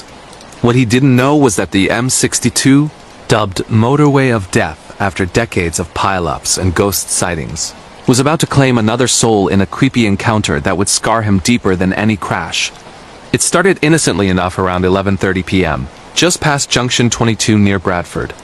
Headlights pierced the murk, illuminating a lone figure thumbing a ride on the hard shoulder. A young woman in a sodden white dress, soaked to translucence, her blonde hair plastered like seaweed. No coat, no bag, just pale arms waving desperately against the storm. Marcus slowed, empathy overriding caution. He'd picked up hitchers before, drifters fleeing domestic hells or pub crawls gone wrong. "Hop in, love," he called, unlocking the passenger door. She slid in without a word, dripping water that pooled unnaturally cold on the vinyl seat, her skin blue-tinged like she'd been submerged for hours. Up close, she was ethereal early 20s, delicate features smudged with mascara rivers, eyes hollow as forgotten wells. "You all right?" "Bloody awful night for walking," Marcus ventured, cranking the heat. She turned slowly, lips parting in a smile that didn't reach those eyes. "Just need a lift to Dewsbury." "Lost my way." Her voice was a murmur, laced with a faint Geordie lilt, but something off like an echo in an empty hall. Dewsbury was 15 miles west off his route, but Marcus nodded. Chivalry, or loneliness after his divorce, won out. As they merged back onto the carriageway, wipers slapping rhythmically, she stared ahead, fingers tracing invisible patterns on the fogged window. "Rough night?" he probed, glancing over. She nodded faintly. "Always rough on the 62. Cars come and go, but some of us ... stay." Conversation trickled like the rain halting surreal. She called herself Lila, claimed she'd argued with her boyfriend at a service station, stormed off without her phone. But details frayed. No last name, no job beyond waitressing in Leeds, and when Marcus asked about the dress, "Fancy frock for a hitch," she shivered, whispering it was my wedding dress. He didn't make it to the altar. A chill unrelated to the draft snaked down Marcus's spine. He pressed the accelerator, eager for the next junction. By midnight, unease gnawed. Lila hadn't blinked, her gaze fixed on the rearview where shadows seemed to ride in the cargo hold. "You see that?" She murmured suddenly, pointing to a faded billboard for a long-defunct petrol station. "That's where it happened. My car spun out in '78, hit a lorry head-on." They say I haunt this stretch now, waiting for the right ride. Marcus laughed nervously. Urban legend territory. The M62's hitchhiker ghost was tabloid fodder, a spectral bride from a fatal crash luring drivers to their doom. Nice try, but I'm not buying the ghost bit. Her laugh tinkled like shattering glass. Not yet. The van shuddered then, engine coughing as if strangled. Lights dimmed, dashboard flickering like a dying heartbeat. Marcus swore, pulling onto the shoulder amid howling wind. Bloody electrics hang tight. He popped the hood, reins stinging like needles. Lila's silhouette unmoving in the cab. Under the bonnet, sparks danced unnaturally, wires twisting like serpents. A hand clamped his shoulder icy, unyielding. He whipped around. Lila stood inches away, eyes now pitch black, dress billowing in the gale without source. Drive me home, Marcus. To the bridge. How does she know his name? Panic surged. He bolted back to the driver's seat, slamming the door. She was gone, seat empty, water evaporated, but the air reeked of lily and petrol. Heart hammering, Marcus floored it, van roaring back to life as if mocking him. Dewsbury blurred past, but at Chain Bar bridge site of the 78 wreck, he couldn't resist glancing back. There, in the mirror, Lila waved from the hard shoulder, thumb out, smile widening. He didn't stop. Dawn broke over Hull as he unloaded, hands trembling.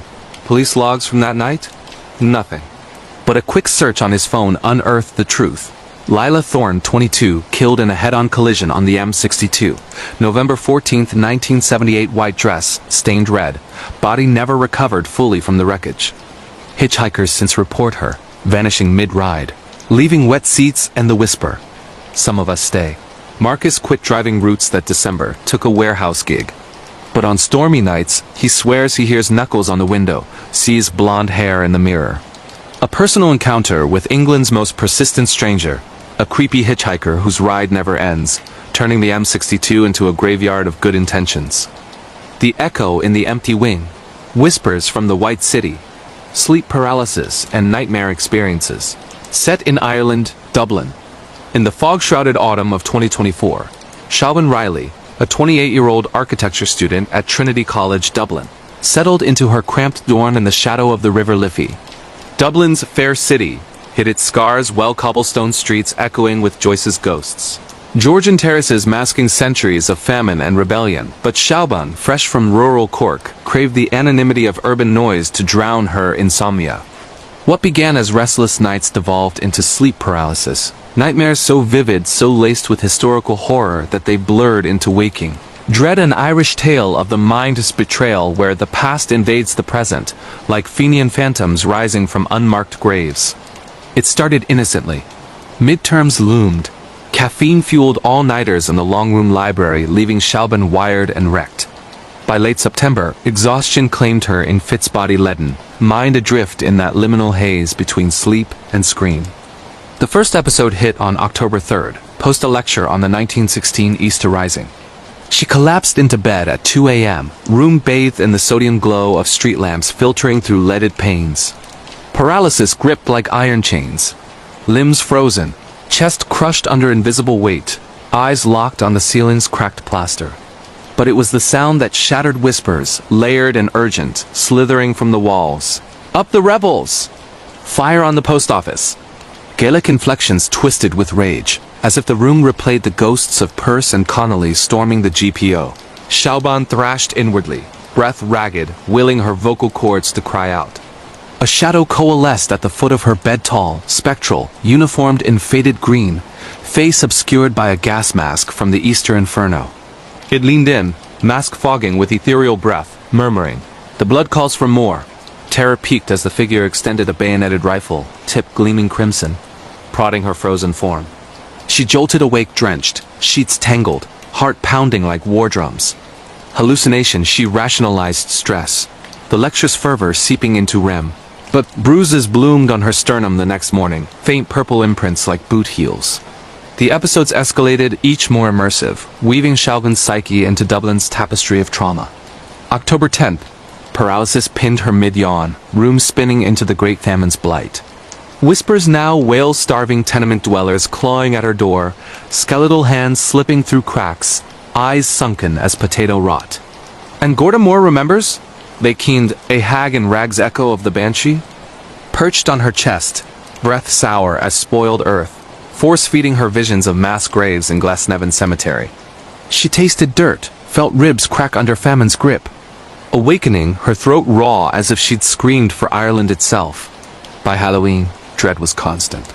Shaban avoided the dorm's east wing, whispered to house Croke Park cursed site of Bloody Sunday 1920, where auxiliaries massacred Gaelic football fans.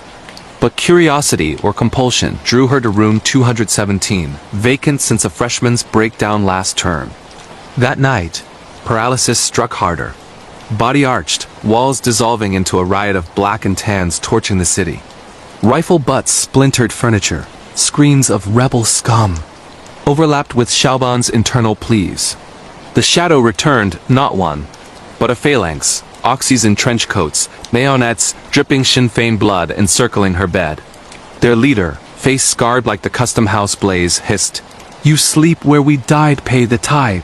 Fingers like barbed wire dug into her temples, flooding her mind with replays. Executions in Mountjoy prison, hunger strikes in Kilmainham jail, the full horror of Ireland's War of Independence. She broke free at dawn, bolting to the campus counselor, who prescribed melatonin and mindfulness. But the nightmares persisted, evolving now. Shaban initiated lucid in paralysis, wandering spectral Dublin. Dodging bullets in O'Connell Street, hiding in famine ship's holds, confronting the hag who revealed herself as Mare the Unquiet Dead, a composite of executed women from 1798's rebellion. Your blood is ours, Amara crooned. A city feeds on the sleepless. Shaban's grades tanked. Friends distanced whispers of the nutter in 114. Desperate, she delved into Trinity's archives, uncovering a chilling thread, her dorm, built on a 1916 safe house raised in the Rising, where rebels' ghosts allegedly bound to the stones, haunting descendants of English settlers. Shaban's lineage? Anglo-Irish, her great-grandfather a black and tan sergeant. The climax came November 1st, All Saints' Vigil. Paralysis hit like a guillotine. Shaban levitated in vision. Room morphing to Kilmainham's Stonebreaker's yard. Mare and the Oxys converged.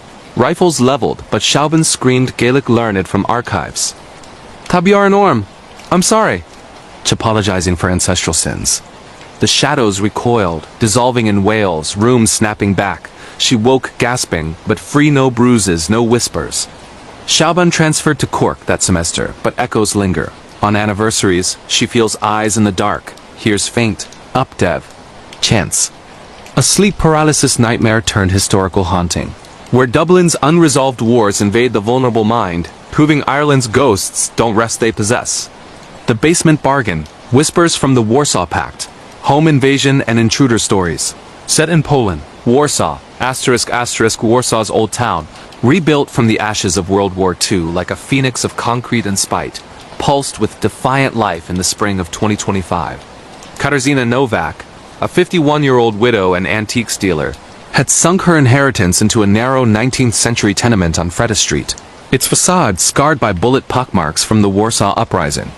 The ground floor shop brimmed with Soviet-era relics, communist propaganda posters, tarnished samovars, faded Stasi files smuggled from the East while upstairs. Her apartment was a sanctuary of velvet drapes and Biedermeier furniture. Katarzyna prided herself on restoring history's discards, but on April 12th, a home invasion would unearth a relic far deadlier. A cursed artifact from the Cold War, this blackest ops, turning her haven into a chamber of intruder horrors that Polish authorities still classify as national security incident. It was a Thursday evening, Passover's Eve, when the city thrummed with matzah scents and distant klezmer. Katarzyna locked up at 8 p.m., the shop's bell tinkling farewell, and ascended to her flat. Unaware of the figure slipping through the alley shadows, a gaunt man in a threadbare greatcoat, eyes like dulled zircons under a fedora.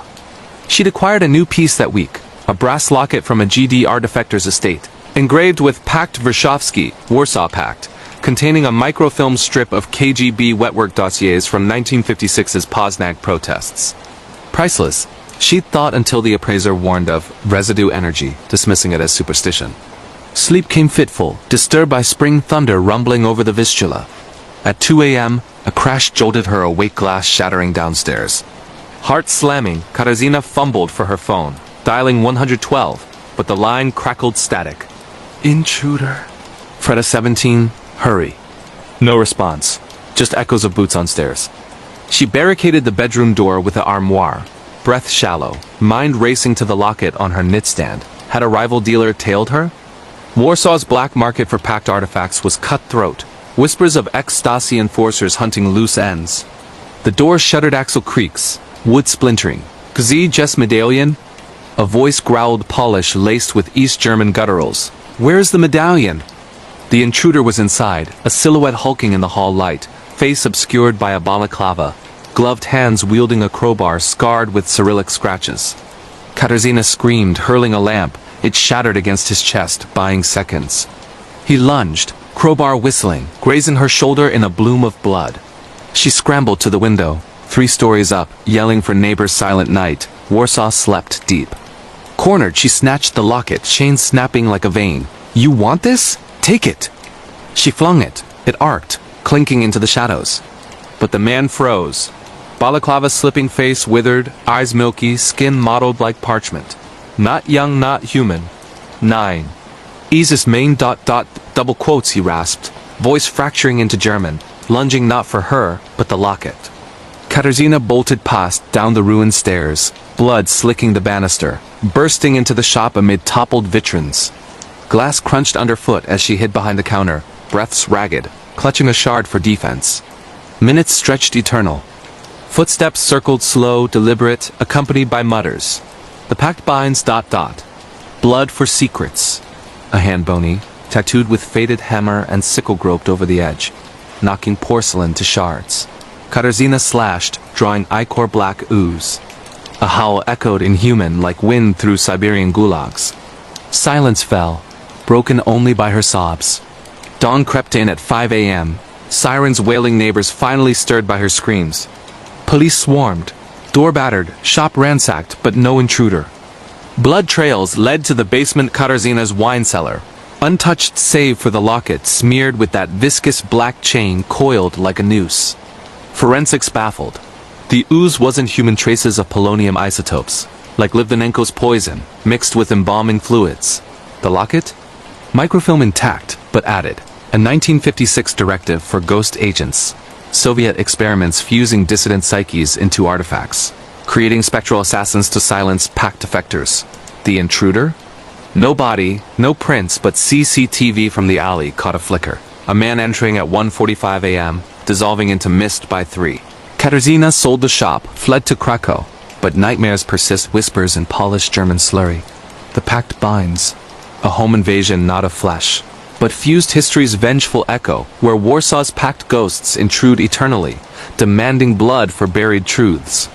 The Watcher in the Weald, eyes from the ancient woods, neighbor horror stories, set in the United Kingdom, England, Kentish Weald, that emerald quilt of hop fields and oast houses, stitched between London and the Channel, seemed a postcard idol when the Ellis family decamped from Croydon in summer 2024. Tom and Laura, mid-40s architects weary of urban grind, scooped up Willow Cottage, a thatched 16th century pile on the edge of Bedgebury Forest for a steel sight unseen. Their new neighbor, old Mrs. Allowan from the adjoining farmhouse, waved them in with tea and scones, her rheumy eyes twinkling. Mind the woods, dears. They watch back. Charming eccentricity, they thought, until the neighbor horrors unfolded a slow-burn siege where the ancient Weald's gaze turned predatory, eyes in the underbrush birthing a nightmare of isolation and intrusion that Kent police dismissed as overactive imaginations. But the Ellises know better. First week was bliss. Birdsong symphonies, Tom's sketches of Saxon barrows filling sketchbooks, Laura's garden blooming riotous. But nights? A prickling unease. Willow Cottage backed onto the forest's fringe, oaks older than Agincourt clawing at mullioned windows. By midnight, Russell's deer, foxes, Lavra rationalized. Then the notes began, slipped under the door like love letters from hell.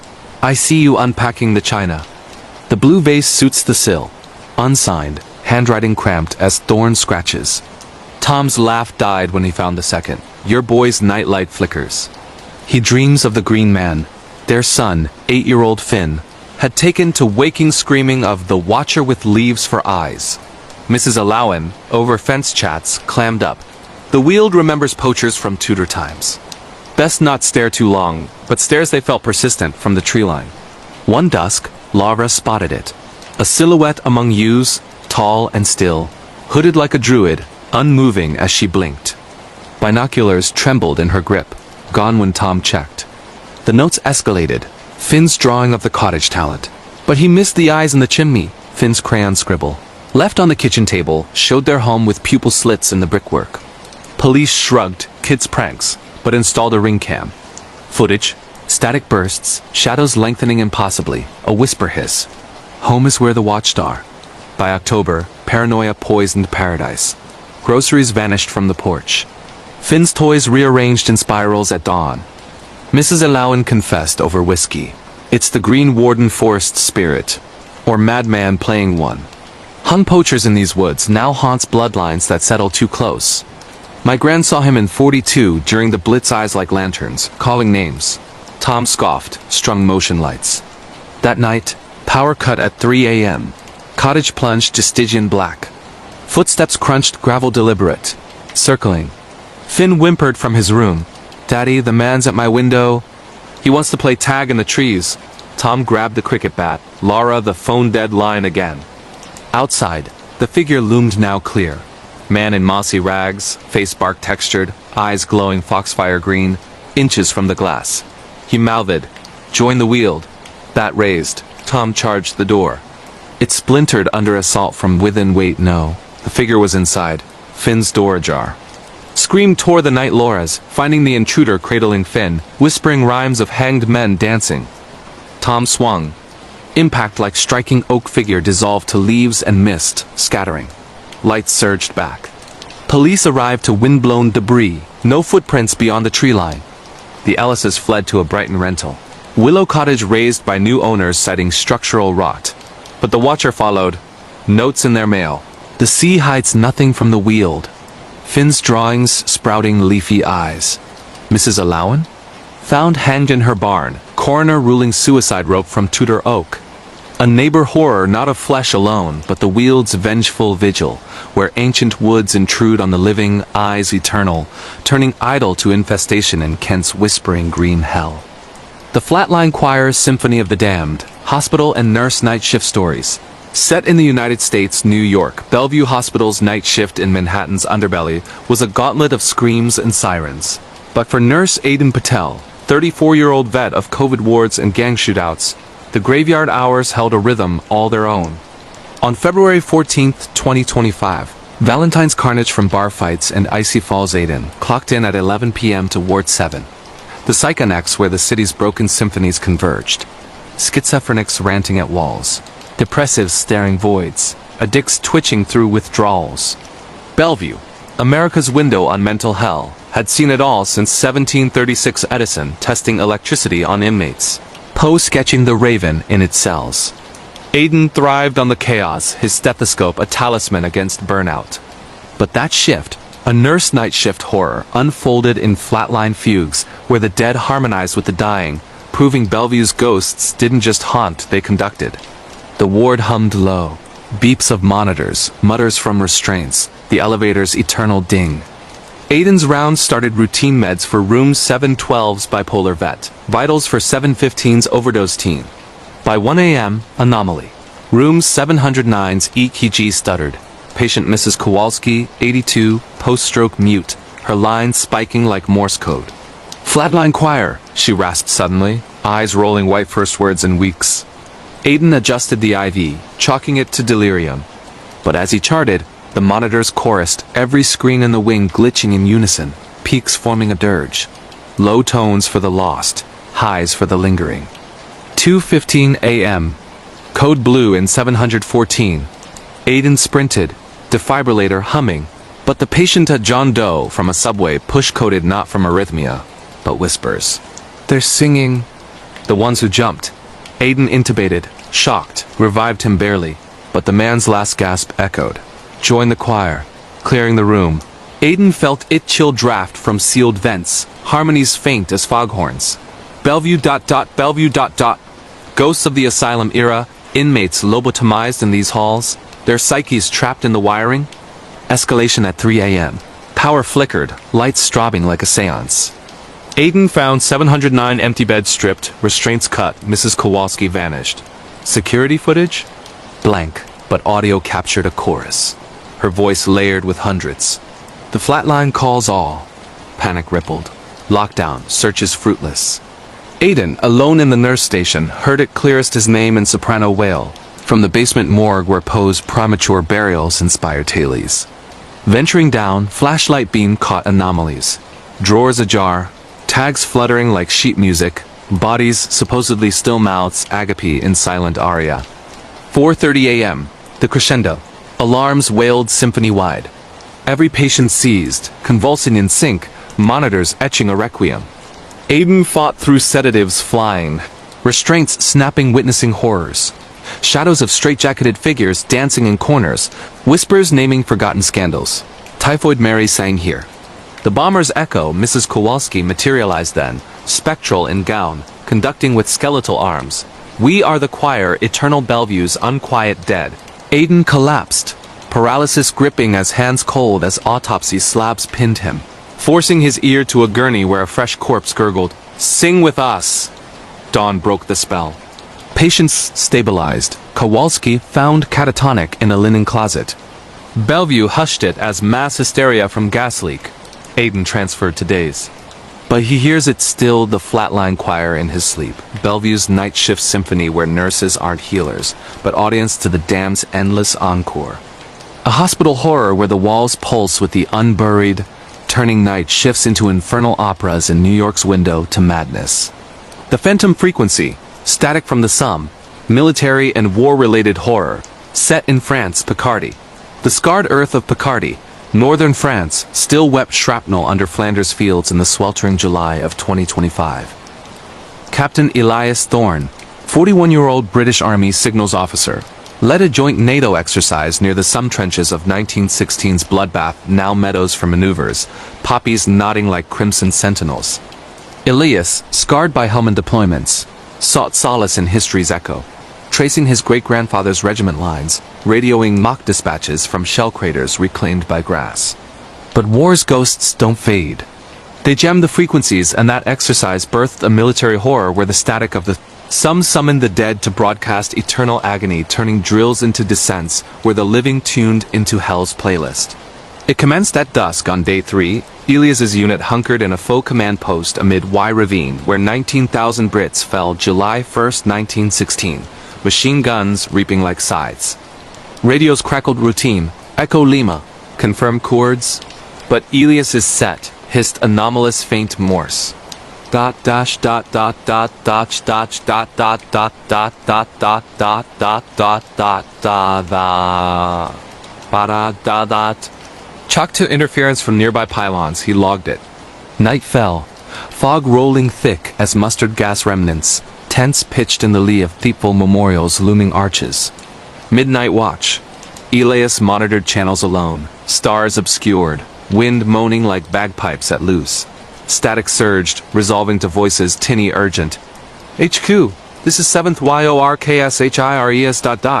Gas incoming ... God the screams.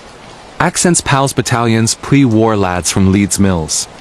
Elias froze, his great-grandfather's unit. Comes glitch, he muttered, switching bands. But the broadcast looped. Artillery thunder, gurgling pleas. Sergeant Thorne, report. His ancestor's name, coordinates matching the ravine. Heart thudding, Elias keyed the mic. This is Thorne, stand down, exercise only, reply. Wet coughs. Jerry's over the top. They're in the wire ... Elias, pull us back. Dawn revealed chaos, privates bolting from trenches, babbling of Tommies in the mist, bayonets fixed against shadows. Elias's CO dismissed mass delusion exhaustion, fog pranks, but the radios wouldn't cease. Panic firefight ensued, blanks versus bayonets that drew real blood. Privates slashed by rusted steel. Screams mirroring 1916 tapes. Elias fired flares, banishing the horde to vapor, but not before one phantom unmasked. His great-grandfather, jaw unhinged in gas-ravaged rictus, mouthing, "The war calls you home, boy?" Evac choppers pulled them out at dusk. Exercise aborted. MOD buried it as UXO incident. Elias honorably discharged for PTSD. But in quiet moments, his civilian ham radio hisses. Thorn ... the line holds ... Hold the line. A war-related horror where the static summons the slaughtered. Military ghosts jamming the airwaves, forcing the living to fight yesterday's feudal front in France's eternal trenches. The jury's shadow, verdict from the void, court and prison horror stories. Set in Germany, Berlin's Moabit courthouse, a stern Prussian edifice scarred by Luftwaffe bombs and Stasi shadows, stood sentinel over the spree in the crisp October of 2025. Judge Lena Vogel, 52, presided over the Keller trial, a web of cyber fraud and witness tampering that ensnared a ring of ex-neo-Nazis laundering Bitcoin through dark web relics. Lena, a veteran of reunification courts where GDR ghosts testified against their torturers, thrived on justice's scalpel. But as verdicts loomed, a court horror seeped in. Whispers from the void where Berlin's divided past intruded on the present, turning deliberation to damnation in a prison purgatory, where the guilty weren't men, but echoes of the walls fallen. The trial dragged 6 weeks. Gallery packed with reporters and skinhead glare. Lena's chambers, high in the tower, overlooked the former no-man's-land barbed wire ghosts in graffiti-veiled ruins. Nights bled into prep. Case files on Volkert Keller, ringleader with a swastika scar and alibis forged in Pankow bunkers. But October 15th, post-adjournment anomaly. A knock at 9 p.m. court clerks gone, halls empty. Opening the door, Lena found an envelope sealed with red wax imprinted DDR Justis. Inside, a yellowed verdict sheet from 1961, sentencing Vogel, L., her mother's maiden name, to life for counter-revolutionary agitation. Her mother, executed at Honecker, never tried file vanished in the shuffle. Dismissed as hoax, but chills deepened. Jury deliberations in the Annex 12 souls sequestered echoed with murmurs. The wall judges all. Foreman Mayor, a mild accountant, confided nightmares of floodlights and hounds. Lena redoubled. Cross-X, evidence seals. But October 20th, blackout hit mid-session generators silent, courtroom plunged to tomb dark. Whispers swelled. Stasi interrogators' cadences, confess or the ministry knows. Shadows lengthened figures in trench coats, faces blurred as Checkpoint Charlie footage circling the bench. Keller laughed maniacally. They come for you, Frau Richter, the past indicts. Frenzy. Bailiffs fleeing, jury barricading, Lena's gavel cracking like MFS truncheons. A spectral dossier materialized on her desk pages chronicling her family's crimes. Grandmother, this Berlin airlift aide. Mother's radio broadcasts, her own reunity speeches twisted to sedition. Guilty, intoned a voice Honecker's gravel pen scratching autonomous. Lights surged. Figures dissolved, but the jury emerged catatonic, foreman scrawling on notepaper. The wall votes unanimous. Verdicts read. Keller life, but addendum in ghost ink. Vogel to the cooler. Trial collapsed. Moabit sealed for asbestos. Lena retired to Bavaria. Prison records. Keller vanished en route to Tegel. Cell empty save a wax seal. Berlin whispers. The courthouse, built on Stasi execution yard, where divided justice lingers, intruding on the bench with verdicts from the void. A court horror where Germany's scars sentence anew, prison not of bars, but Berlin's unhealed divide, haunting judges with the guilt of ghosts. Our first story takes us to the dense, suffocating wilderness of the Pacific Northwest in the United States. There is a concept in wilderness survival called the Oz factor. It is a sensation reported by people who go missing in national parks, a sudden feeling that the forest has gone completely silent. No birds, no wind, just a heavy static pressure. Mark was an experienced hiker. He wasn't the type to make rookie mistakes.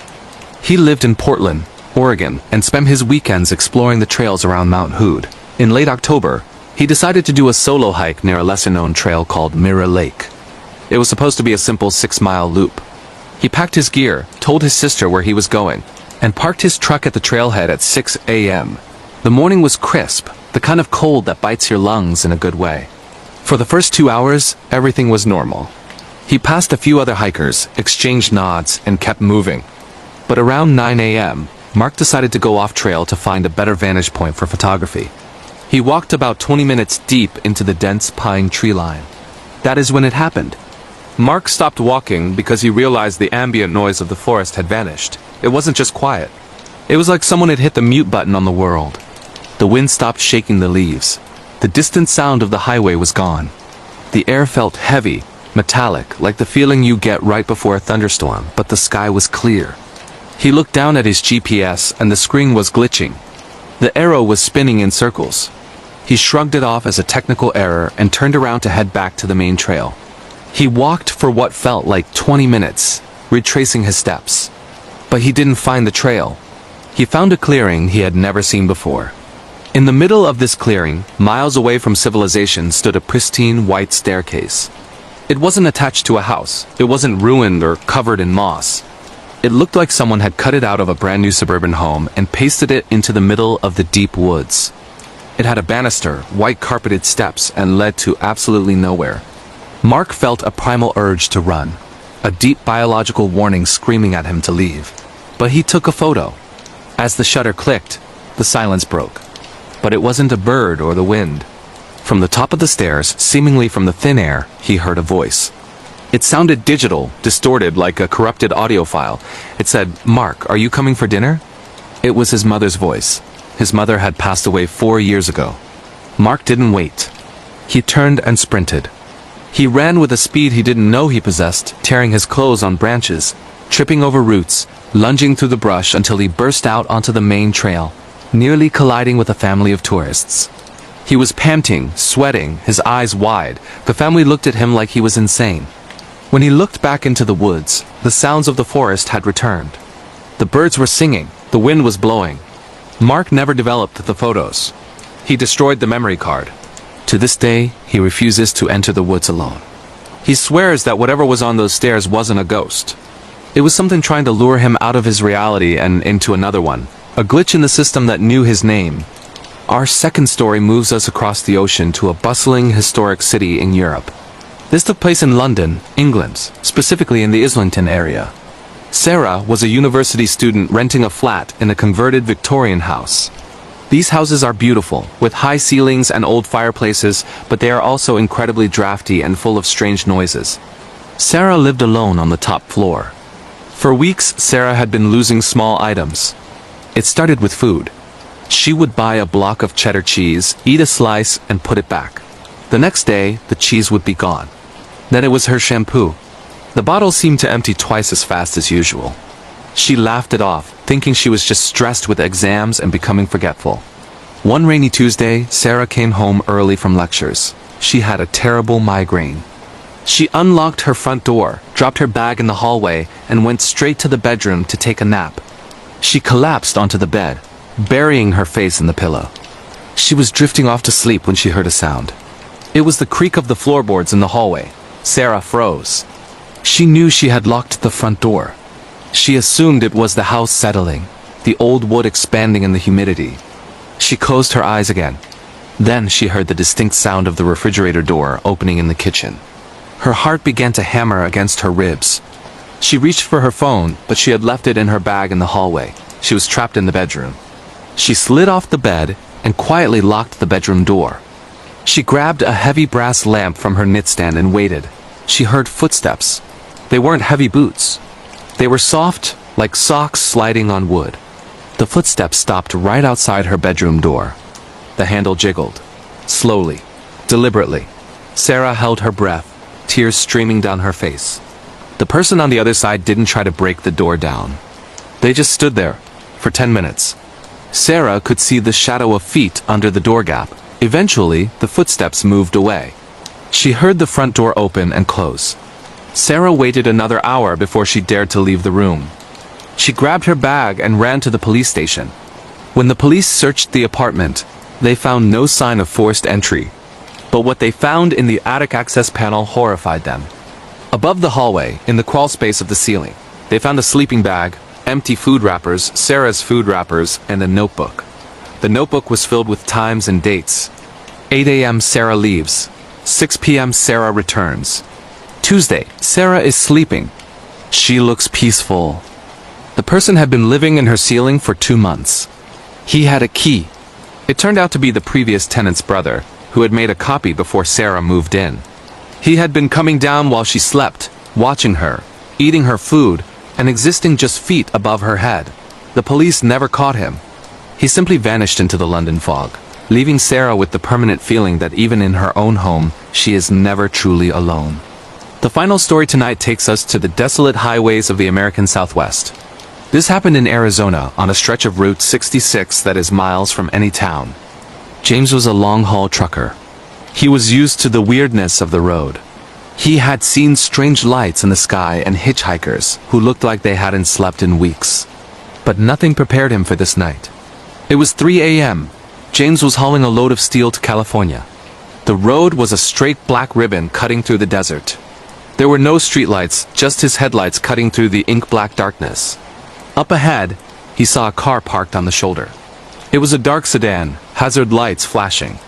As he got closer, he saw a woman standing by the driver's side door, waving her arms frantically. Now truckers have a code. You help when you can, but you also stay cautious. James slowed his rig down and pulled over about 50 feet in front of the car. He checked his mirrors. The woman was running toward his truck. She looked terrified. She was wearing a torn dress and she was barefoot. James rolled down the passenger window just a crack. "Everything okay, ma'am?" he yelled. The woman reached the door. She was pale, her eyes wide and black. "Please," she begged. "My car died. I have no signal. Can you just give me a ride to the next gas station?" Something felt wrong. James couldn't place it, but the hair on the back of his neck stood up. "I can call the patrol for you," he said. "I can't let passengers in, company policy." The woman's expression changed instantly. The fear vanished, replaced by a cold, blank stare. She didn't blink. "Open the door," she said. Her voice was deeper now. It didn't sound like a woman's voice. It sounded like a man mimicking a woman. James felt a jolt of adrenaline. "I'm calling the police right now," he said, reaching for his radio. The woman didn't move. She just smiled. It was a smile that was too wide, stretching the skin of her face unnaturally. She slammed her hand against the glass. "Open the door." James didn't wait. He slammed the truck into gear and hit the gas. As the truck groaned and began to move, he looked in the side mirror. The woman wasn't running after him. She wasn't even standing there anymore. She was on all fours. Her limbs were elongated, her back arched at a sickening angle. She was galloping on her hands and feet next to the truck, keeping pace with him at 40 miles per hour. Her eyes were glowing in the red light of his tail lamps. James floored it. The engine roared, and he pushed the truck to 70, then 80. The creature, because that was no woman, kept up for a mile, its face right next to his tires, smiling that impossible smile. Then, abruptly, it veered off into the desert darkness and vanished. James didn't stop until he reached Los Angeles. He quit his job the next day. He told his dispatcher that there are things in the desert that look like people, but they are just shells waiting for you to open the door. Our fourth story takes us into the sterile, fluorescent-lit hallways of a massive hospital in Boston, Massachusetts. Hospitals are strange places. They are portals where life enters and leaves this world. And sometimes the door doesn't close all the way. Jessica was a night shift nurse in the intensive care unit, ICU. She preferred the night shift because it was usually quieter, allowing her to focus on her charts. It was 2 a.m. on a Tuesday, the witching hour for medical staff, when the human body is at its weakest. Jessica was sitting at the nurse's station when the call light for room 304 turned on. A red light flashed above the door, and a low beep echoed through the empty hallway. Jessica frowned. Room 304 was empty. The patient, an elderly man named Mr. Henderson, had passed away earlier that afternoon. Housekeeping had already cleaned the room and stripped the bed. She assumed it was a wiring malfunction. Old hospitals are full of electrical ghosts. She walked down the hall, her rubber-soled shoes squeaking on the linoleum, and entered room 304 to reset the button. The room was freezing. Not just cool from the AC, but bone-chillingly cold. The bed was bare, the mattress exposed. Jessica pressed the reset button on the wall. The light went out. She turned to leave, but before she reached the door, the bathroom light inside the room flickered on. Jessica froze. She watched the gap under the bathroom door. A shadow moved across the light. Someone was in there. "Security?" she called out, her voice trembling. "Is someone in there?" No answer. Just the sound of water dripping. Drip, drip. Then the call button on the wall, the one she had just reset, clicked. Not a malfunction. A physical click, as if a finger had pressed it. The red light above the bed flashed on again. Jessica backed away, her heart pounding in her throat. As she reached the hallway, the bathroom door slowly creaked open. Standing in the darkness of the bathroom wasn't a person. It was a tall, dark mass, roughly human-shaped but with no features. It seemed to absorb the light around it. It lunged. Jessica screamed and scrambled backward into the hallway, tripping over her own feet. She scrambled to the nurse's station and slammed the emergency security button. When the guards arrived 2 minutes later, room 304 was empty. The bathroom light was off. The water was dry. But when they checked the digital logs for the call light system, it showed 2 calls from room 304, and right next to the timestamp, where the system usually logs the nurse's ID who answered. It didn't say Jessica. It logged the responder ID as unknown user. Jessica transferred to the day shift the next week. She later found out from a senior nurse that the shadow in 304 is a known secret among the staff. They say it's not a ghost of a patient, but something that waits for them to die, and sometimes it gets impatient. For our 5th story, we travel deep beneath the streets of Paris, France. Everyone knows about the Eiffel Tower, but few realize that beneath the city lies a labyrinth of death, the catacombs. Over 6 million bodies are buried in tunnels that stretch for hundreds of miles. While a small section is open to tourists, the vast majority is illegal to enter. These forbidden zones are known as the katas. Antoine was an urban explorer. He loved finding entrances to the forbidden tunnels. He had a GoPro, a headlamp, and a map he had bought from a shady dealer on the dark web. He wanted to find a legendary room called the Room of Cubes, a strange geometric chamber rumored to be used for dark rituals in the 1800s. He entered through a storm drain in the 14th arrondissement at midnight. The air down there was stale, smelling of wet limestone and dust.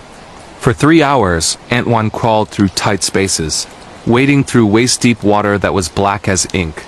He reached a section of the tunnel that wasn't on his map. The walls here weren't made of stone blocks.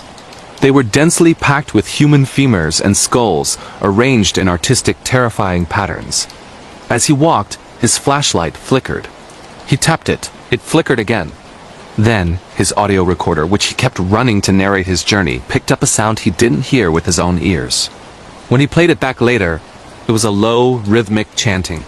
Om. Om. But in the moment, all Antoine heard was scuffling, like rats, but heavier. He turned a corner and froze. About 50 feet ahead, the tunnel widened. In the center of the path stood a figure. It was facing away from him. It was wearing clothes that looked like they were from a different century, a tattered frock coat and a wide-brimmed hat. Hello? Antoine called out in French. Are you lost? The figure didn't turn around. Instead, it began to walk backward toward him. It didn't walk normally. Its legs moved in a disjointed, jerky motion, like a marionette being pulled by an amateur puppeteer. And it was fast. Antoine didn't wait to ask questions. He spun around and ran.